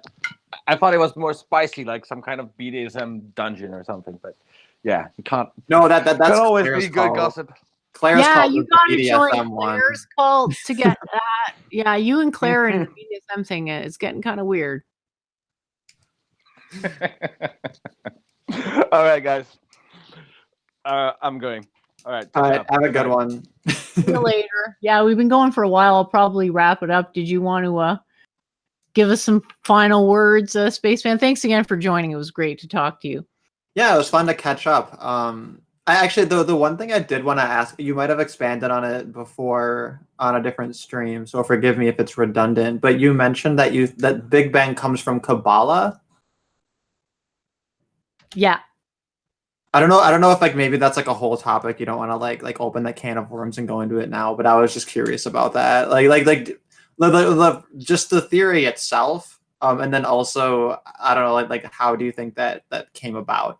Like that would be the 2-part question. Well, I don't want to like speculate too much because I don't really like the conspiratorial type theorizing that can go on sometimes. What I know for sure is that it is something that has been claimed by other people than me that this comes from the Kabbalah. I have not read the Kabbalah myself. I'm going based on the testimony of people who have said this. / it was presented by a Jesuit priest, the Big Bang. Oh, so was it? That's very interesting. That in and of itself doesn't prove a causal link from the Kabbalah to the Jesuit priest, but it's something that should be taken into consideration. And then the most important thing to take into consideration is this supposed substantiating evidence for the Big Bang. Like I gave the example of the isotropic background radiation. The fact that it's the same in all directions does not come out of a singular point. So if there was a Big Bang, let's just say, I'll give people the benefit of the doubt, maybe there was. If there was a Big Bang, it took place everywhere simultaneously, because that's the only thing that could explain this field that's the same in all directions, right? If that's even what the field is. So it's like that, plus the fact that stuff was supposedly formed by accretion, like the idea that a bunch of rocks gradually kind of coalesce together and that forms a planet. Like, that's not what we observe. What we observe is that all the planets in our solar system are measured to be approximately the same age. You can look this up, right? So they have ways of dating things, and it has to do with the proportion of radioactive and non-radioactive, which they can infer that through emission spectra. So I'm I'm speedily going through this, but this is a well-established approach and has been done for, it's a very well-validated approach. What they're actually observing may have some issues in terms of like temporal compression, but that's a minor effect, so we'll put it to the side. But basically what we observe is that all the planets in our solar system are approximately the same age. So from a logical perspective, the conclusions we should draw from that is that they were all formed in the same event. And that excludes the possibility that they are formed from a coalescing of rocks, because if something is equal to a bunch of rocks clumped together, how do you date that thing? You can't date it, because when did it start existing? Like, what we're observing is planets that literally started existing at a very observable point in time. And if you look up the ages for the planets in the solar system, you'll notice that they're all dated to approximately the same age within a error margin. Now, is this carbon dating, or is this a different series of methods? It's called emission spectroscopy. I think. I'm not exactly sure how they do it, but this is carbon dating. You asked if it's carbon dating? Well, I just wasn't sure, because that's the only one that I'm aware of. Carbon dating only works. Carbon dating only works for organic matter, because carbon dating is based on a model that assumes there's going to be a certain amount of carbon-14 formed in the upper atmosphere that's going to be uptaken by a biological organism. So it only works for biological organisms within a very specific time range. These other techniques have to do with radioactivity of other elements, right? So we have known values of half-lives of elements. And so if something is younger, it should have a higher proportion of radioactive elements, because over time, it's going to decay along a predictable curve, right? So the proportions, the relative proportions of these different elements is used to infer a start date. And those all give approximately the same age for the planets in the solar system. Conclusion from that, they were all formed in the same event, basically, which would contradict this idea of an accretion model, which is basically saying like your whole model of cosmology doesn't make any sense, because it's just not what we observe. We observe a uniform field of radiation, yes, and we observe basically solar systems forming simultaneously, because my model does predict how that happens in a very step by step way. It's been validated, but ConOps is just like It's difficult. Well, he has his ideas, and the thing is, he has an approach, like he's doing critical theory. So it's never about the substance of the argument itself. It's about undermining the premises of the argument. It's like, well, how can you be absolutely sure? And then you can play this game of like shifting goalposts, where basically no evidence is ever good enough, because there's always this like additional layer of, I guess, uncertainty that's being introduced by this recursive critical theory. So it's like, that doesn't actually lead to new knowledge. That just removes false knowledge. But when there's no false knowledge to remove, it just sounds sort of absurd a little bit. Like, to try to listen to him debating against what I'm saying, to me sounds absurd, because he's basically saying like, I don't even know what he's saying. He's trying to say that it's not a predictive model, that it's a description. It's like, even if that's true, so what? I think that often the way that he presents like an abstract thing or a standard that way, like that usually is fine and holds more or less really well. Maybe we quibble over using the precise word choice, But then it's a question of whether or not it's being applied in the right way. It's kind of like it's kind of like if like whenever people learn like about some new logical fallacy, they start to like see it everywhere, and then they start to call it like everything that when it might not always be like an accurate application of it. Well, if you think about it, you can't just get to the truth by constantly pointing at logical fallacies. At some point, you have to construct a position. Yeah, it's easier to tear things down than to actually create something. Yeah, and it's supposed to go both ways. You're supposed to create and then remove the false parts, and then create more and then remove the false parts again. And each time you go through the creative process, you're supposed to like get a better model. And if you don't, then that sort of implies that you're not modeling it correctly. But Konop seems to have an issue with the philosophy of the approach. He's like, he sees it as like a literal religious conflict, that if he agrees with me, then that somehow means he's like submitted to my religion. And it's like, dude, I don't care if you're like, like, I don't even know. I think it's like his own sort of spiritual metaphysical struggle. Well, I guess I can only speculate, but I think so basically with dating things based on the radiation, so the implication is that at the beginning of the Big Bang, everything would be at a point, and then everything would have like a maximum level of radiation, and then you're measuring things based on how much that's decayed. That's what they give as the explanation for the cosmic background radiation. So they say, well, there was this Big Bang and it had a lot of energy, and it's lost so much energy in the meantime that this is the only residual. That's basically the argument. But my model predicts why this field would exist, and it actually explains why it's three-dimensional rather than because this, like I said, this singular origin Big Bang, if it has a point in space where it originated, it must be directional. Whatever is coming out of it would have to be directional, and therefore would like, do you know what I mean? Like if there's an expanding sphere moving away from something and it interacts with something far away, it has a direction. The waveform. Yeah, like it has to move through all of those points if that's how it's moving, right? I guess the question would be then, like maybe things that are, I guess, further away from that point, it could be that there's some property of them that caused them to move like faster or slower or whatever, that it might not be even, but I'm not really sure. Well, think of it like this. The light we receive from the sun is directional, i.e. only half the planet, it's daytime at any given time, right? Sure. Because it's directional. It's directional because the sun has a location, right? It is in a particular location relative to us, and we can predict that location based on whether it's daytime or not. And that's exactly what we would expect for a point source of radiation directed. It's not like it's daytime all the time on Earth, right? It's not. Right. So directionality to it. That's what I'm saying. If there was a point for this radiation, it would be directional, but we don't observe directional radiation. We observe something that's the same in every direction. Therefore, it cannot have a point source. That's right, because you would see vectors coming out spherically from the center. It would have a vector direction. Like, I understand that the waves leaving the sun are spherical, but relative to us, we perceive those as though it were a straight line vector going from the sun to us, right? Right. So there's a directionality to that spherical waveform, and that would be the way that it would be with this Big Bang, but we don't observe that. So that's why I'm saying that the prediction and the observation don't line up.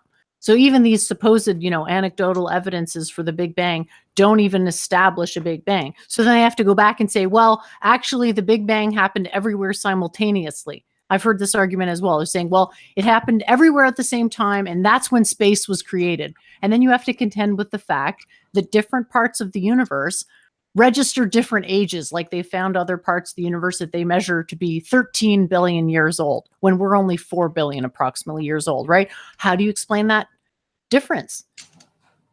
Big Bang can't explain that. Big Bang can't predict that, rather.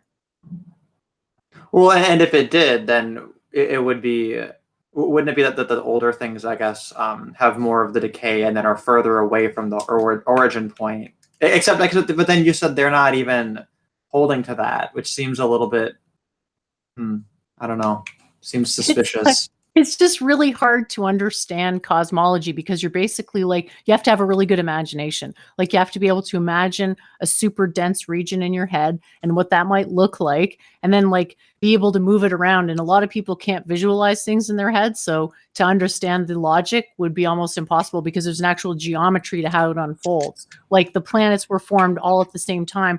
What did that actually look like though? Well, it has a particular geometry. You just have to be able to visualize in 3 dimensions matter being sort of crushed into oblivion, because there's a limit basically on how dense matter can be.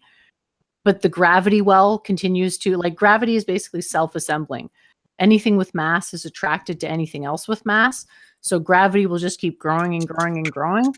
And the center of that gravity will continue to have more and more gravity. That's why you get things like neutron stars and black holes. But eventually there's a limit to how dense matter can be, right? Right. This is something we can observe on Earth. It's called the Pauli exclusion principle. It's a very well-established fact. It basically says that 2 fermions can't occupy the same quantum state. And quantum states are a little bit difficult to understand because they represent both physical and energetic coordinates. But basically, the easiest way to understand the Pauli exclusion principle is that there's only so many electrons per orbital that can fit into an atom. And the reason for that is that there's a certain fine-grainedness to space-time that imposes a limitation on how many of these individual waveforms can fit into a particular region. That model will explain and, quote, predict everything you see right now, because it's all just the collapse of mass and the exclusion of mass when there's too much gravity, which is what creates the stars. And then the stars create the planets because they also have this quantum state saturation in their cores at a certain point, which ejects the planets to their periphery, which is why you get something like Jupiter being like almost a star, because it's like the overflow of the mass energy from the sun.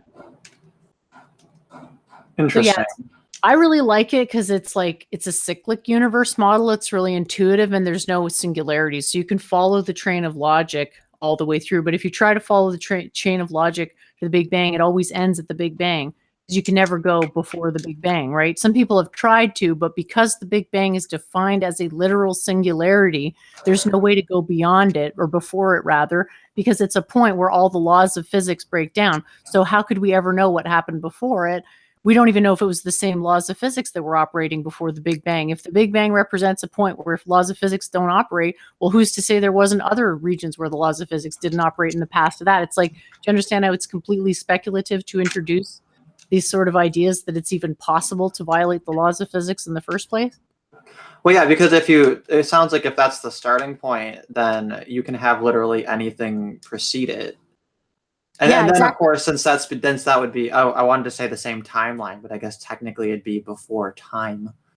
It opens the doors to literally like infinite possibility, which is, I don't know, it seems like it does kind of seem like a cop out, right? It seems like it allows them to kind of magic door any explanation into it if that's going to be the starting point. I'm glad you feel that way, because I'm suspicious of it. I'm glad. I mean, I'm not saying you have to agree with me, but I do invite you to do your own research and come to your own conclusions. Like, I think you've been approaching it really well so far, because you already have your own opinions, but you're also open to what I have to say without jumping to conclusions. So everybody in the chat, be more like Space Pan. And Con Ops, I know you can do better, Con Ops. Just read the blog for once, you pothead. It is kind of funny, though, because on a superficial level, you would expect the Big Bang Theory to kind of like it's aesthetically congruent with a lot of what you have to say. So it is funny that you take issue with it. But I think maybe, like I said, it's kind of a more superficial take on it, because I think when you talk about the aesthetic relationship with truth and with science, that it's a little bit deeper than just if things are a Big Bang, then everything started with a sphere, basically. Well, that's one thing the theories have in common. But yeah, we can talk about it more in the future. I'm pretty tired. We've been going at this for 4 hours and 36 minutes. But yeah, did you have any final words before I wrap it up? I just have one clip to play before we end, but I'll just say goodbye to you because I'm gonna hop off here. No, yeah, sounds good. It was fun talking. Yeah, keep it easy. Yeah, hopefully we can stream again sometime soon if you're still hanging out at home. Looking forward to it, and say hi to all your friends for me because they were lots of fun last time. Yeah, absolutely. I'll talk to the link next time if you want to hop on. Thank you so much. All right, well, thanks everyone for tuning in. I got one last video to play you guys out. It's just me goofing around, so don't expect much. You know, it is what it is. I was having fun with my. Anyway, you'll see. Hopefully, everybody enjoys it. Please subscribe to the channel and get the updates by clicking the bell, and hopefully, we'll see you again real soon, next Sunday, if not sooner. Take care.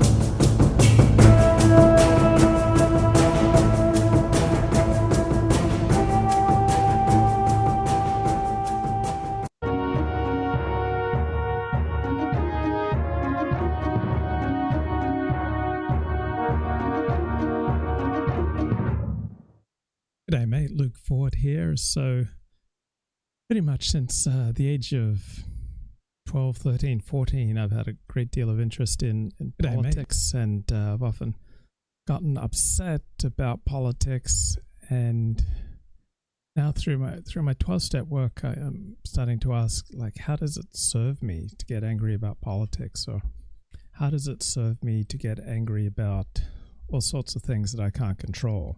Say America's healthcare system, or behavior of big business, or the banks, or social media censorship, or YouTube changing its terms of service. For example, YouTube has demonetized 2 of my channels, and that wasn't a lot of fun. But how does it serve me to get angry about that? And I just don't think it does. The only possible way that sustained anger that I can see serves me is if it gives me the power and the inspiration to then go do something about what's causing me anger.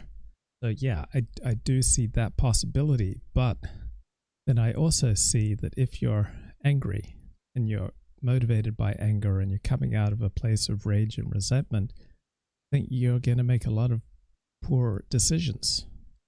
You'd be much better served coming from a place of serenity. So The mechanism! All right, Dad, we're 5 blocks from the house. Sit sideways. Like an animal. Because of her, I have to sit here like an animal. Serenity now! Serenity now! What is that? I didn't come to the serenity prayer because I just found that it just objectively seemed so correct. I didn't come to the serenity prayer because I liked it, right? So what is the serenity prayer? God, grant me the serenity to accept the things I cannot change, the courage to change the things I can, and the wisdom to know the difference. So I only came to embrace the serenity prayer because I found that my own way of living was not working. And so when I realized that the way I was doing things did not work, I became more open to other approaches. And so I've gradually, over the past 9 years, come to embrace the wisdom of the serenity prayer. So let's break it down. God, grant me the serenity to accept the things I cannot change. I cannot change American politics. I can't even change California politics or Los Angeles politics. At best, if I devote my whole life and apply all of my skills and talents, I can maybe make it just an infinitesimal difference. So overwhelmingly, the political system is something that I cannot change. The healthcare system is something that I cannot change. The banking system is something that I cannot change. Social media censorship is something that I cannot change. YouTube's terms of service is something that I cannot change. So, does it serve me to have serenity about things that I cannot change? I think it does. Like, how am I served by the opposite? By being disequilibrated? By being thrown off a status of equilibrium? Or off a status of joy or serenity? How does it serve me to be angry and mad? I just don't see that it does. Now, particularly if you're an alcoholic or an addict, it does not serve you to get mad and to stay mad and to retain resentment, because that'll just lead you to your addiction, whether the addiction's porn or alcohol or spending or food or addiction to televised sports or to getting lost in the world of social media. Being angry and resentful just does not serve me.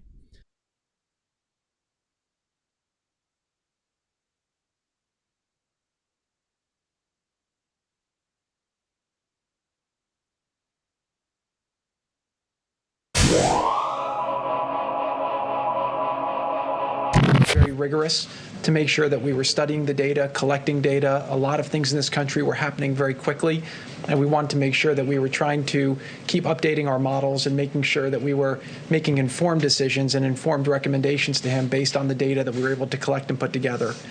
The president wanted to make sure that we had the best people doing the best jobs and making sure that we had the right people focused on all the things that needed to happen to make sure that we can deliver in these unusual times for the American people.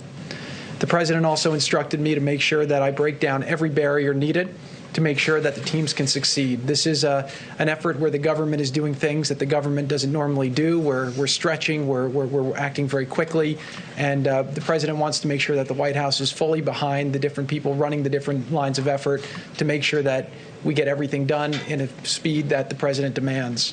The president also wanted us to make sure we think outside the box, make sure we're finding all the best thinkers in the country, making sure we're getting all the best ideas, and that we're doing everything possible to make sure that we can keep Americans safe and make sure we bring a quick end to this in the best way possible and balance all the different aspects that need to be thought of while we do this. I've seen massive criticism of Jared Kushner.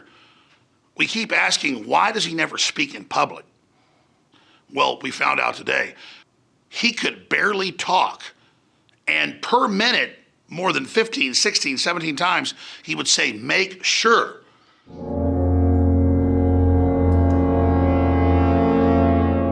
Good luck with all of that bullying that's gone on. Accept our ideology or you're a Israeli shill. Accept our ideology, and all these groups want to bully you that we're going to call you this big power name. We're going to call you an Israeli shill that supposedly has all this power if you don't do what we want. Well, then I am an Israeli shill. There you go. It's not true, never been to Israel, but if it makes you feel powerful, if that takes your power word away, I'll do it. I'm sick of the bullying out there. Okay, look, people are always like, you gotta just accept our ideology or else you're like a Hindu shill, okay? Everyone just wants to like bully me and, oh, we're gonna call you this big power name, we're gonna call you a Hindu shill, as if that's supposedly, has all this power, if I don't do what you want, well, there you go. I'm a Hindu shill, I've never been to India, but if that makes you feel powerful, if that takes your power away, fine, I'll do it, okay? I'm a Hindu shill.